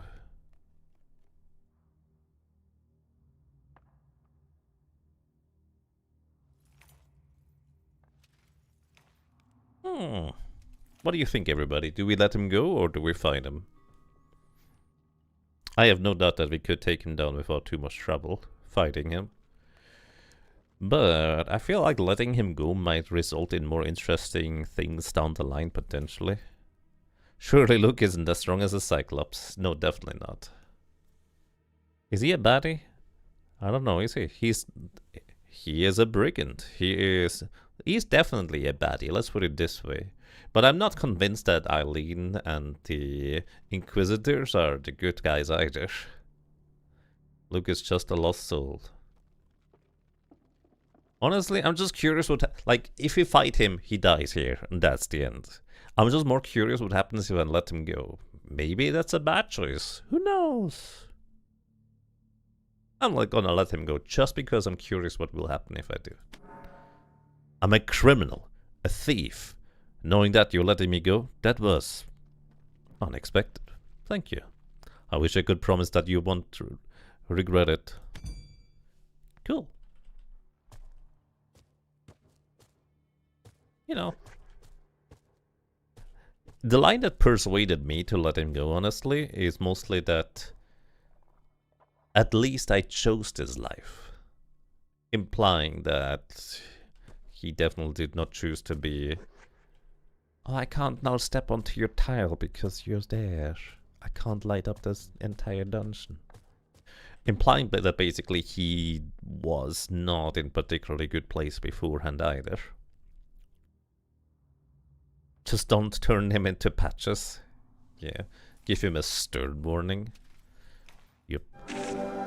Perfect. This is the book the Duke of Unicorn wanted to retrieve from the bandits. She opens the book and flips a few pages. A puzzled look appears on her face and she starts talking to herself. A book filled with numbers, a letter of sorts, but there are no labels. Could it be some sort of code? This is intriguing. Why is this book so important? She looks up and smiles. Ah, sorry, I could never resist a good mystery. Anyway, our task here is done. Thank you for your help, readers. Here is the promised reward. I'll head back to Sorpigal to make sure this book is returned to the Duke. I'll be there if you need me. I want to look into the book too. Bigger shares. I want to look into the book too. Oh, I didn't distribute all of your points. Murdering thieves seems like an excessive punishment anyway. I mean, they're brigands, so ostensibly they are the ones murdering as well. But I don't know if that's true or not. I wonder if we get back to level 1 in a place where... Nope, it was literally down there. We could have just taken the ladder or jumped down. You know, we needed to find a hidden passage in the wall in order to get to level 2 before. Instead of, you know, just jumping down 10 feet. That's actually not even 10, it's more like 7. Anyways.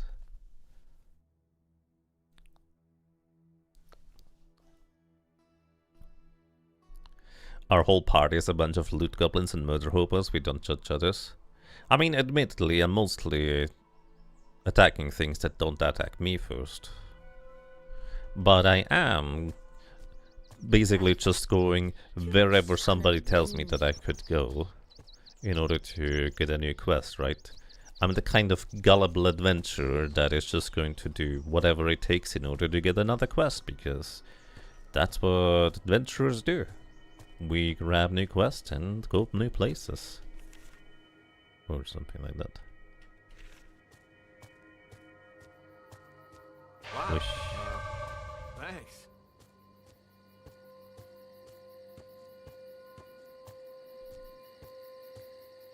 That's the Cyclops place. Very unhealthy. We are all aware that these parts are full of brigands, right? Left. Alrighty, trade. Tribal spear. Admittedly, actually, let me just check whether and if that equipment is better than what we have. You use spears, don't you? Oh yeah, that thing is way better. Holy crap. Holy moly. Equip it. Then... same difference. And the rest doesn't appear to be anything else. Alright. I don't like that you leave the building by turning around. It is disorienting to me. I understand why that happens. Doesn't mean I have to like it. Yeah.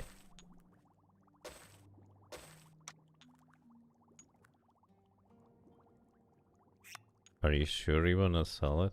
Yes? Is this a quest item? Why are you asking? Maybe it's because magical? Alright, we have a good chunk of money. How much money do we have? I don't know. Okay, there we go, 3,000. Air magic resistance, +3 prime damage. Successful attack has 3% chance to cause bleeding, 50% of the... Wait, 50% of the health lost to the attack causing the bleed is repeated at the end of the turn. Okay, enemies bleed for half the damage we deal. But only 3% of the time. That's not terribly enticing. Not gonna lie, that is a very low rate. +4 prime damage. Use a bow, right?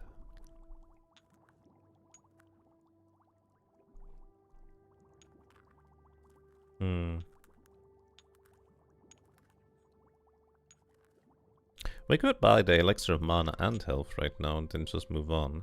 But I'd rather look for maybe other things. Buy supplies. Like for expert magic. Prime magic expert. Fire magic expert and earth magic expert. Here. Till the night closes in. I don't know what that sings. Yeah, I'm curious what's over there at the moons by this place. It also does appear that enemies do stay dead for the most part, which I mentioned that a few times before, but that's kind of one of my favorite things about Might and Magic 6, 7 and 8, that enemies do eventually respawn, but for the most part they stay dead for a really long time. So it just kind of feels like you're actually making a difference in, you know, clearing things. Unidentified tribal stuff. I'm no expert, but this looks valuable. +5 resistance against light magic. Deal 3 damage to the attacker for each successful melee attack.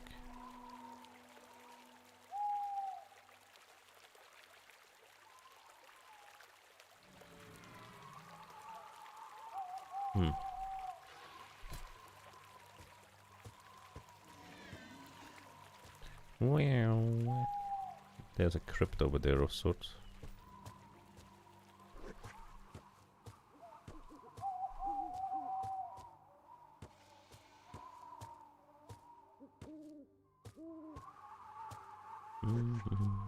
This one is mine. Did you ask it? Whether it wants to be yours? Space, interact with what? Oh, shut up. I'm a wee bit busy right now. Nah.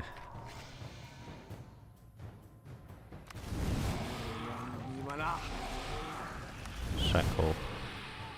And push it back. Right. Fire. Fire.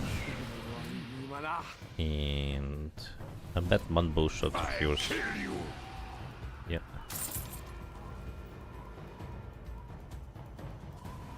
We can't do anything else. I guess we armor up.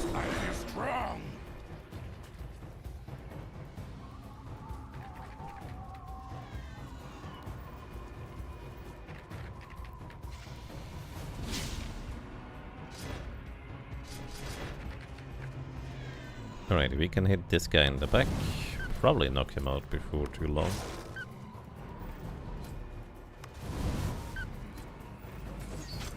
Ah, that was close. Alright, we push the Moon Silks by the back because I don't like losing my mana when I get hit.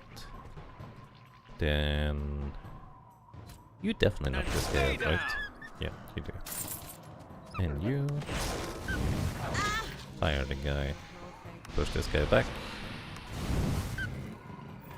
And melee attack. Yeah, I have not seen those melee attacks from mages with their magic focus miss once. Which is very intriguing to me. Because this means it would be a reliable way of dealing damage if we wanted to go into melee attack with these guys. Like, here, we don't miss. Here, we don't miss.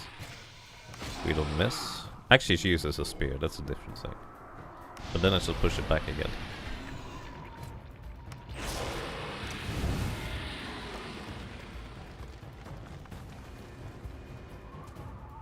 Okay, what else is fighting us right now?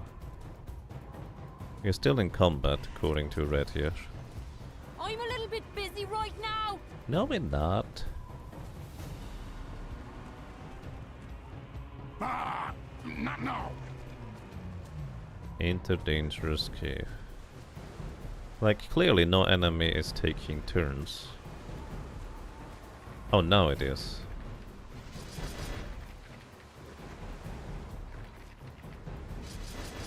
Oops, I'm doing this.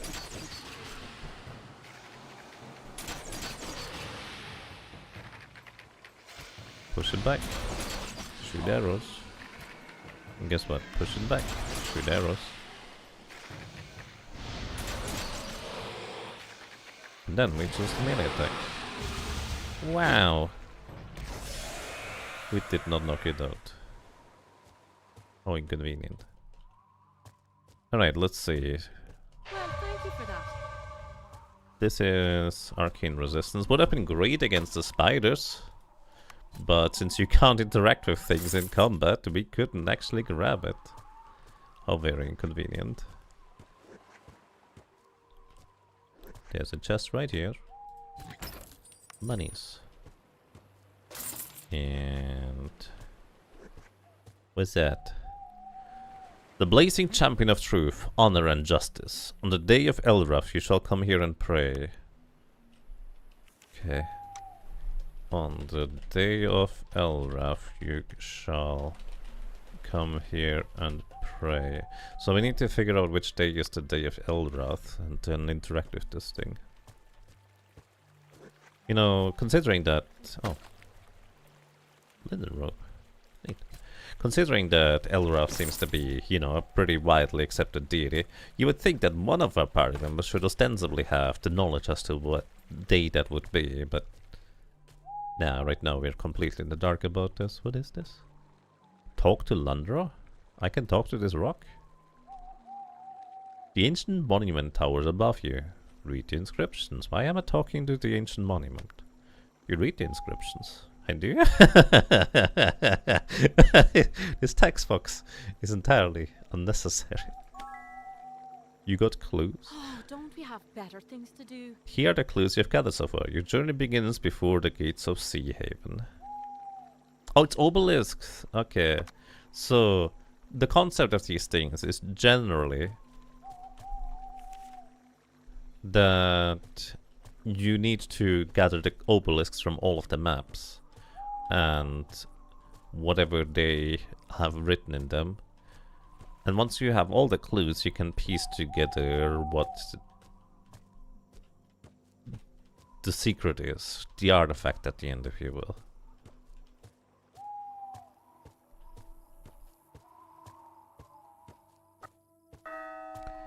A new day is dawning.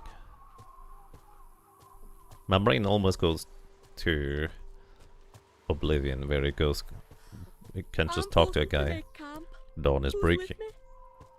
Dawn is breaking. Dawn is breaking. Where was... did I already open up the shovel thing that was here? Probably, right? Dawn is breaking. I've never even played Oblivion. I just know that's a silly thing there.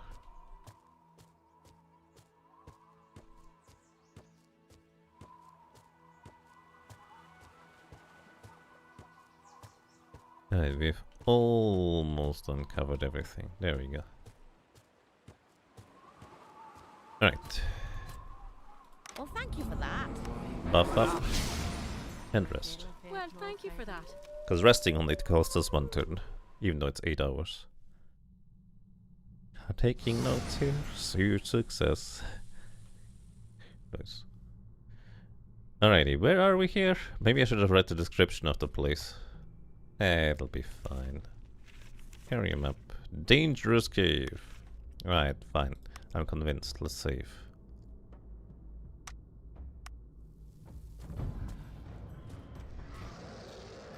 This one is mine. Wait, is that a fairy dragon?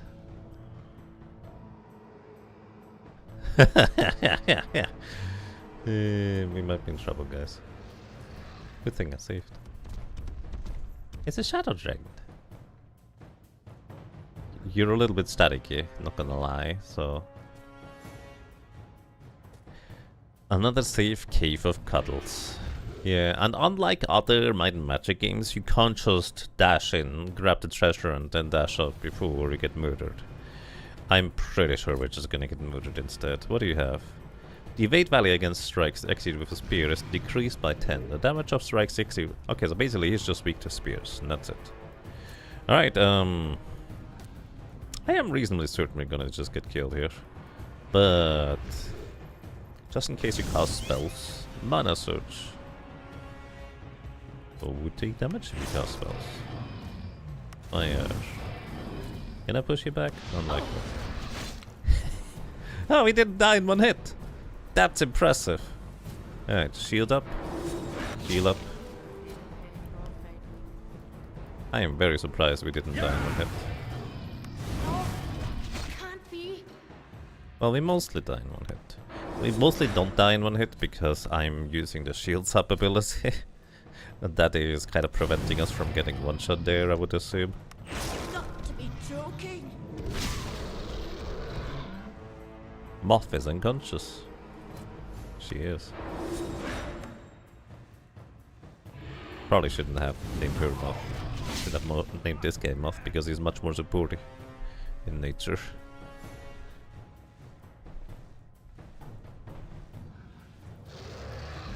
But I didn't know that beforehand. Right. Armor up. Fire. Heal up. Fire. You know, we are not immediately dying. Sure, the damage we're dealing is pitiful. But I feel like we don't need that much more resources, or that many more resources, until we would be able to battle this thing. Like, I genuinely think that this is kind of doable with a few more levels. Hey, it didn't actually hit. Spear. I mean, the spear did really decent damage. Who would have thought that the place called Dangerous Cave is actually, you know, dangerous? Right? Crazy.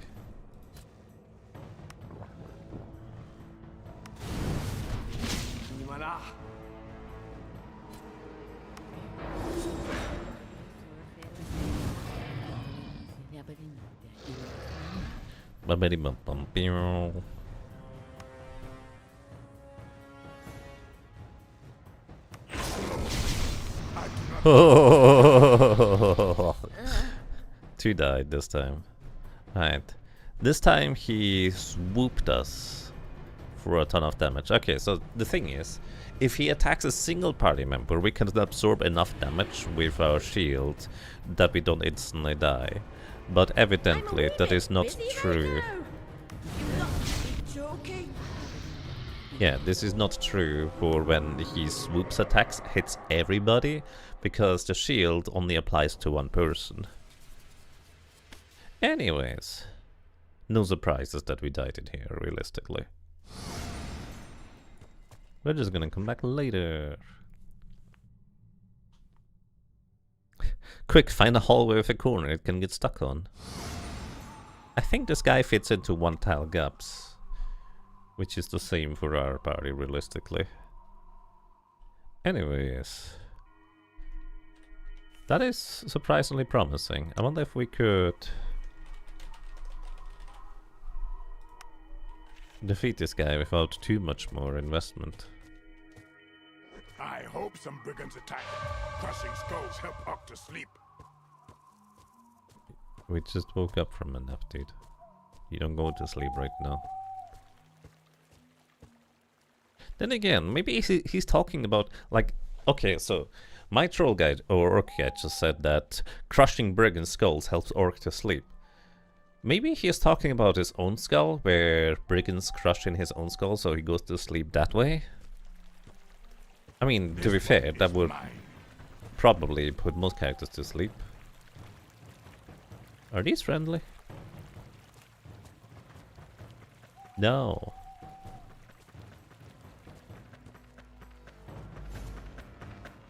Militia, why are you guys attacking us? Anyways, root you and push you back so you can't attack next turn. Or move back next turn, and then we can just fire at this guy. My skill is improving. Everybody's skills improving, my friend. And stay down! Leveled up again. Sweet. Air magic. I do think focusing our efforts into a single skill is the way to go for now. Alright, you have basically mastered fire magic. Well, as soon as we find a master to level up fire magic with. Mysticism can also now master, well, expert in. Which is gonna be nice. Then you... I think I was leveling dark magic with you. So if we find an expert, we can become expert dark magic and learn new spells, probably. Right, did Ronta level up again? Yeah.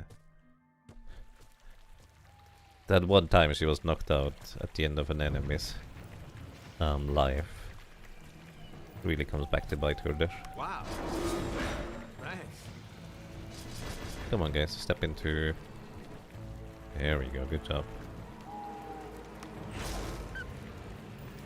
So yeah, I cannot specifically target at this range. Or can I? No.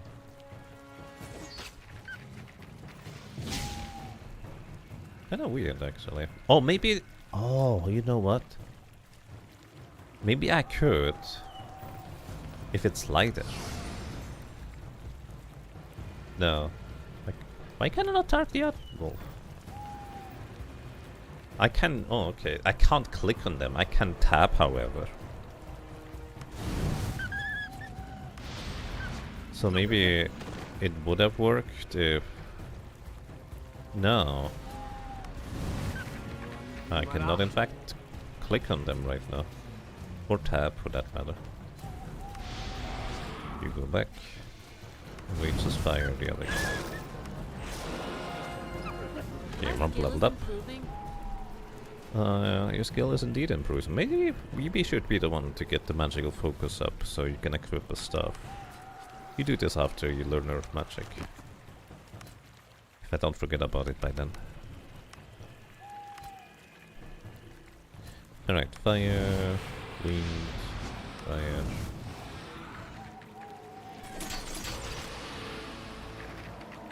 And stay down. The spear dealt 44 damage there. Maybe if I had more melee attackers, or any melee attackers at all, it would be much easier. Enter mysterious crypt. Why are we going grave robbing? Well, I'll tell you why. Because the crypt is right here. And we are here. And we are interested in mysterious things. So we just go and investigate. Okay, let me check something real quick. Now we're good. Mysterious crypt. Hello? Anybody home?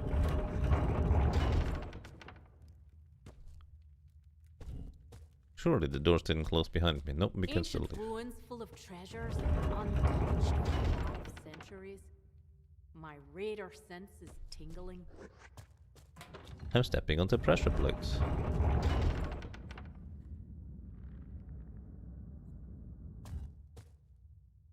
So...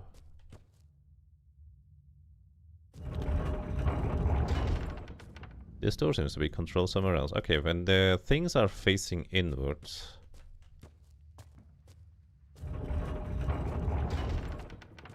then they light up. Okay, so... we have 3 buttons, I think. They always turn the torches in the same direction. This one does not operate the thing here. At the end we have to step onto this plate, which moves these 3 oh.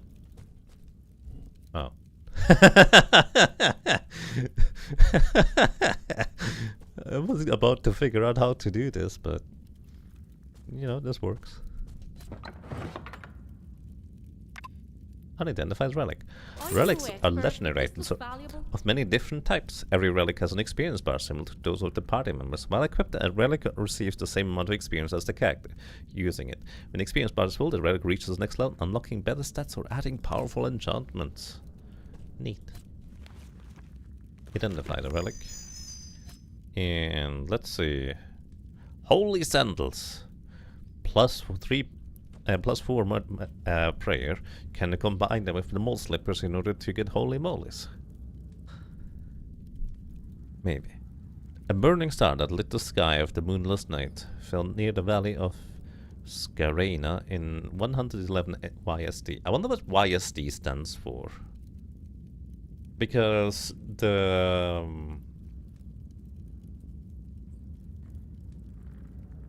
the years were counted from...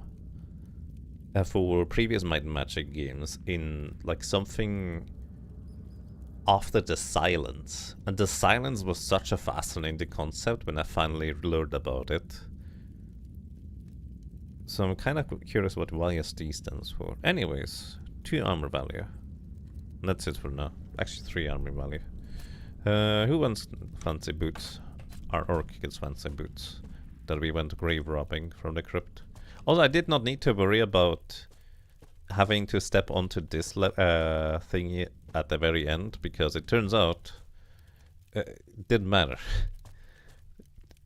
You can no longer turn the things around after stepping onto the things. Well, we went grave robbing. Whose grave was it? Who knows? Does it matter? I don't know, we got fancy boots out of it. Also, this loading screen, this lead looks so menacing.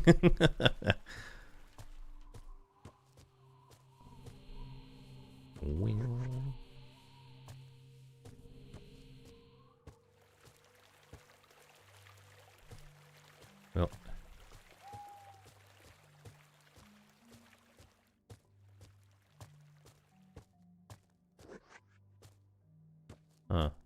Ooh.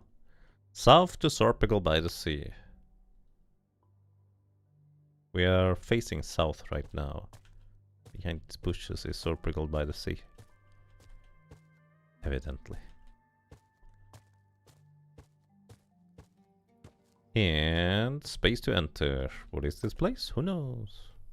It's probably one of those places where we need to go, I think, according to the other lady. The governor cannot receive you if you don't have appointment. Now clear off the premises. Why do we... okay, so this is like an official thing. Why did we murder 2 guards that were just randomly attacking us? I have the slight suspicion that we accidentally murdered Night Watch. That were just trying to do their job.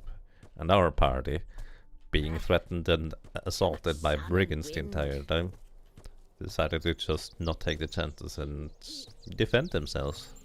Probably.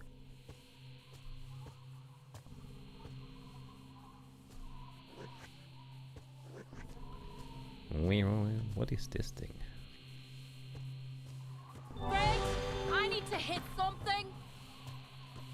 Oh, that was a trap thing. How inconvenient. So what we're gonna do is we're gonna root this guy in place and then push him away. And then we start hitting the other guy. Incapacitated condition. Party members can suffer from incapacitation condition. These render the character unable to perform any actions, receive experience, or benefit from resting.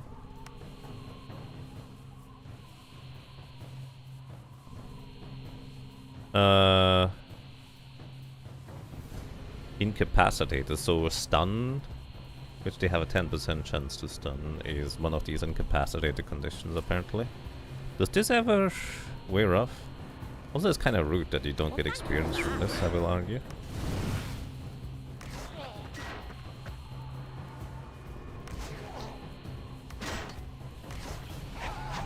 That guy is not dead yet.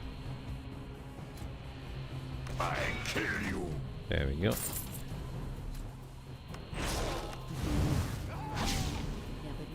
So he doesn't get experience right now, right? This is not the guy I clicked on. I can't click on him. Well, I guess we'll see. And stay down. 20 experience. No, he did receive. Why did you get 21? Have you received more experience than everybody else this entire time for some reason? Anyways, drinking from that fountain made some random guards attack us. You need the blessing of Ilath to pass through here. That's the wind dragon god thing, right? So we need to be able to fly in order to go into the elemental plane of air, wherever that place leads to. Maybe it just leads up a hill. Maybe, if you are not blessed by the wind god in this universe, you're not allowed to climb to higher elevation than what your lot gives you. Maybe I'm reading too much into this.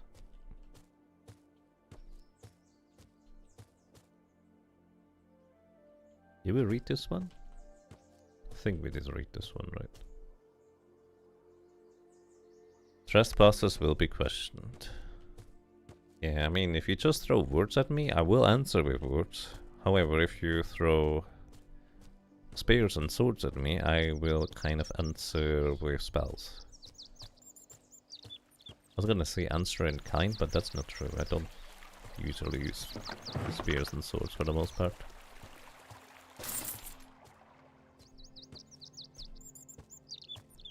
Don't mind me. I'm voting we make camp. Who's with me? Oh, I thought there was an NPC just having idle dialogue that I missed. But no, it's one of our guys that was just really tired, which is, I guess, fair.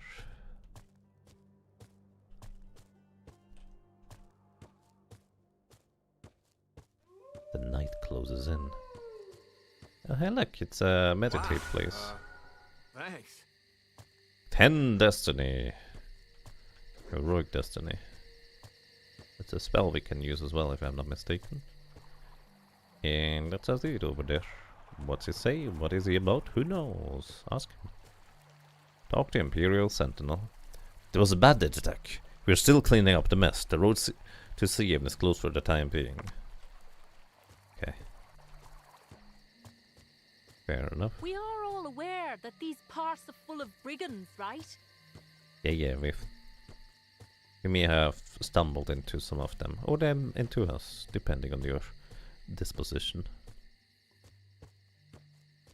Random chest right here. I wonder if that hunter bow is better than what we have. 18 to... No, it's the same.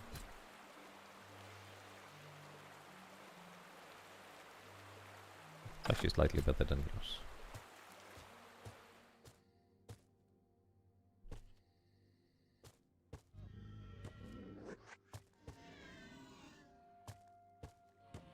Great!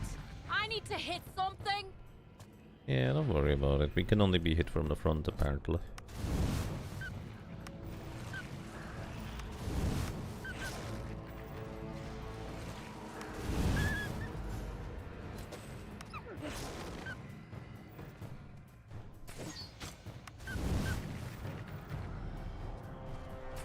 And stay down!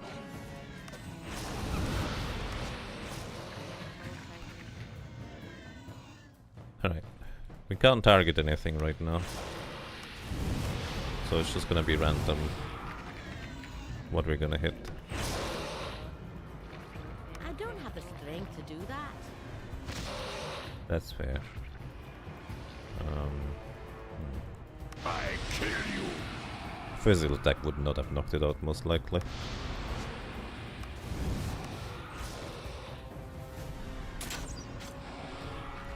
I kill you. Alright, that's all of them. Let's rest and regain our strength. Thanks. Hey, another obelisk in this area? Mud runs smoother than any rhyme, loves to fall but cannot climb. Water? A river? A river. Nothing happens. What runs smoother than any rhyme, loves to fall but cannot climb.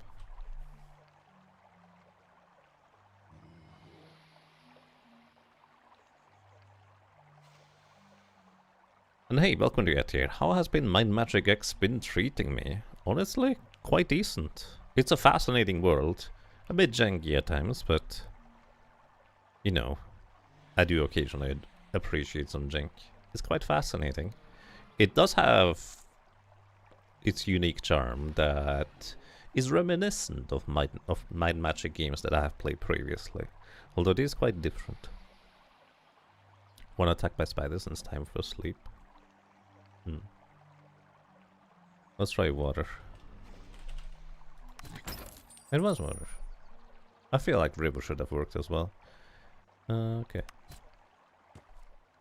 I'm no expert, but this looks valuable. You are indeed no expert. We have the expert identifier guy right here instead.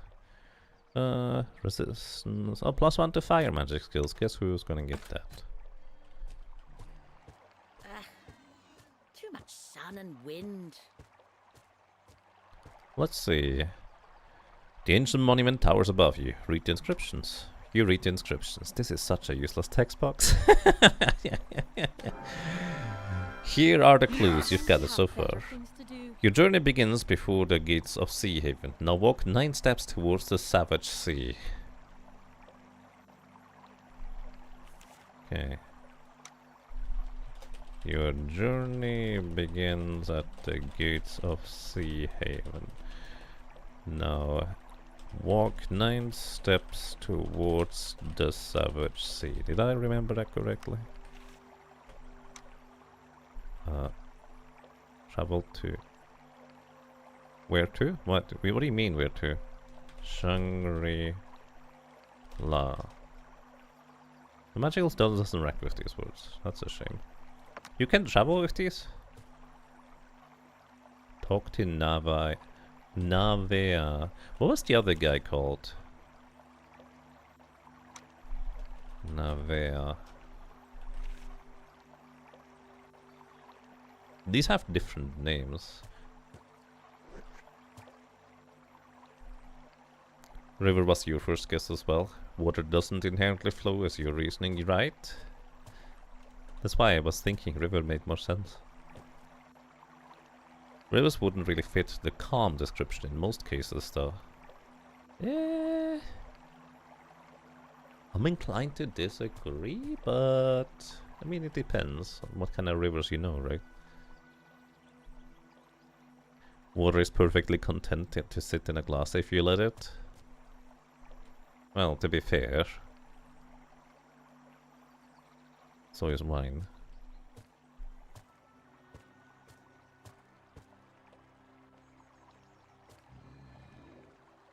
So, but you can travel with these things.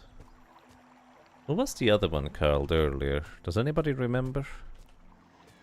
So it's Navea for this one. Let me go to the other one. I'm curious. Let me actually save. Save. Mostly because it's gonna cost a lot of in-game time to walk all the way back there.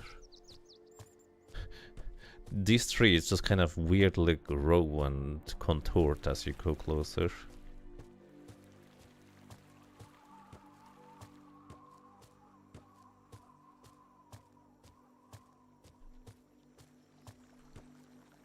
Landro was it? Travel. Navea. It is fast travel. Okay. I feel like I should keep notes. Can you make notes in here? The map notes don't really help because you only have so much vision of the map and you can't move around. You know, I can make notes in here. Landro. Near New Sorpigal.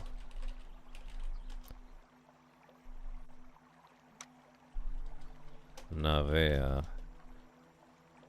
North of New Sorpigal.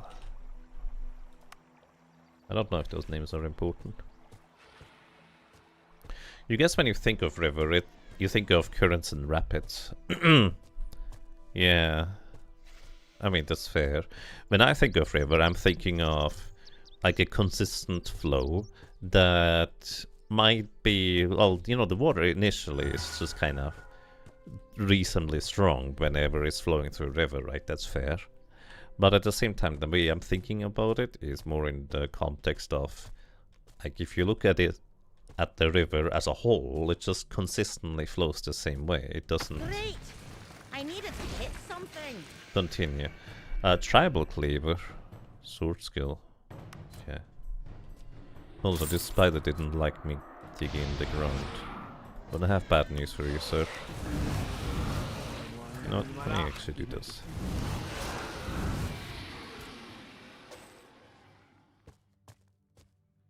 That way all of my attack skills are on the same number.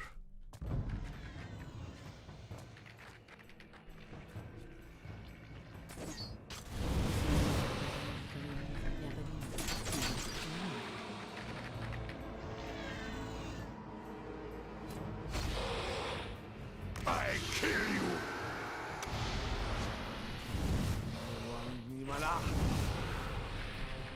Nice crit.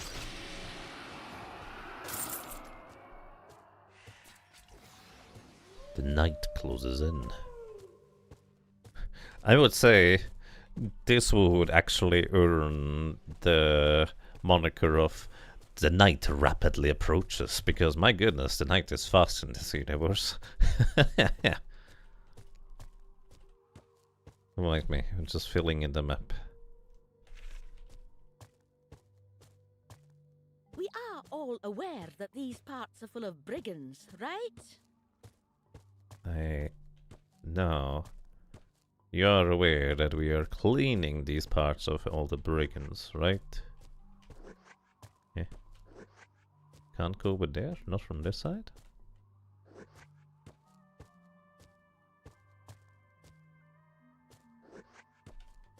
This is a strange place. Barrel! Great. That is very rude, not gonna lie. The mana leech. Actually, does the shield thing absorb mana leech?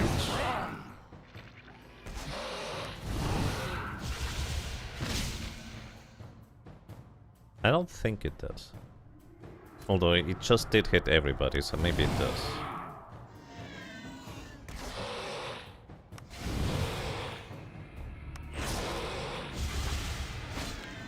Yeah, no, actually it does. So the shield does absorb the mana leech as well. That's good to know. Anyways, we don't get to drink from a barrel that a spider emerged from. Makeshift crossbow. It's enchanted. I'm no expert, but this looks valuable. It might be makeshift. Sorry, no can do. Best mana potion? Oh, that's why it gives me the medium mana potion thing in there. Makeshift crossbow. 3 air damage on a successful attack. All enemies in the group are dealt 3 damage. Oh, so this is 3 air damage and 3 dodge damage plus hitting the enemy group too. It's pretty good actually. It's less base damage than this one technically, but because of the additional elemental damage it's gonna be more anyways. Nice. How did I get in here? How do I leave? Oh, here.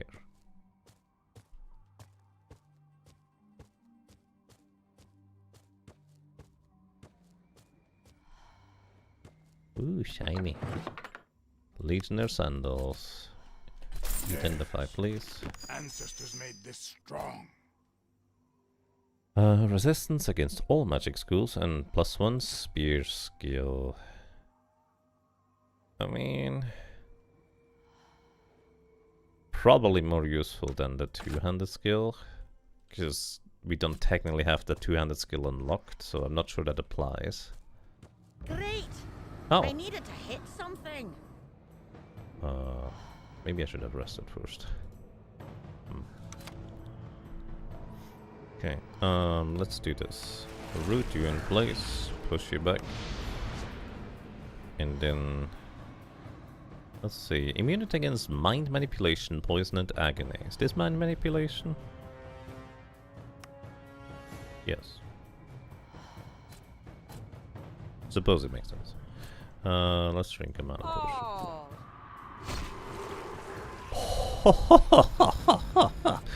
This seems like a problem. Well, thank you for that. Get harmed back. Shield up. Oh dear, these things are strong. Okay, we cannot be stingy with our resources here. Oh, it can't be. I need this one.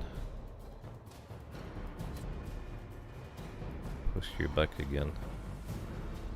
Or heal. I think I should heal as a priority.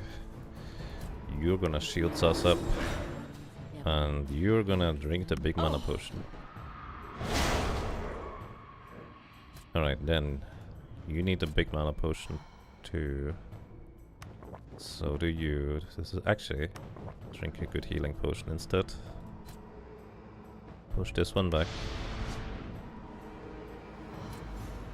Wish you had a shield, dude.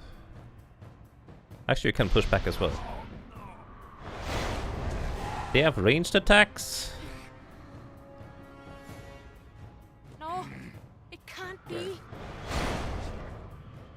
That's a problem, guys.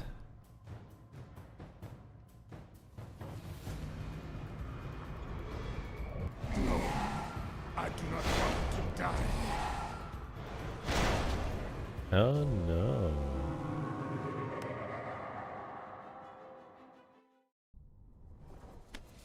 Well. Undead Holy Strike. Well. We ran into something we couldn't handle.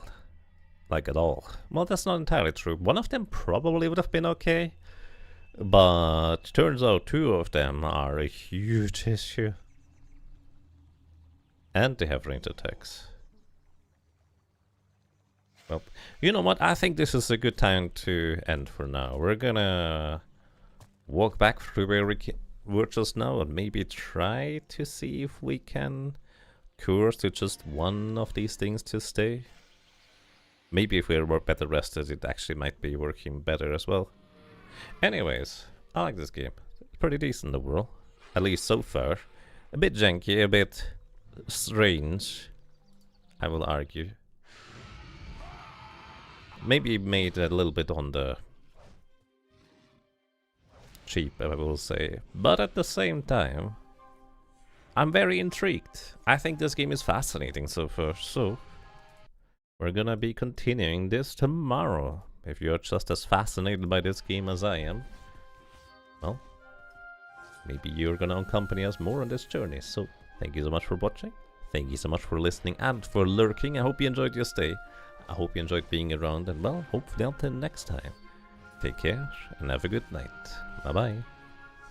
Dreams, sweet dreams to you, but maybe don't let your dreams be invaded by banshees or specters. I heard that's a bad idea. Bye bye.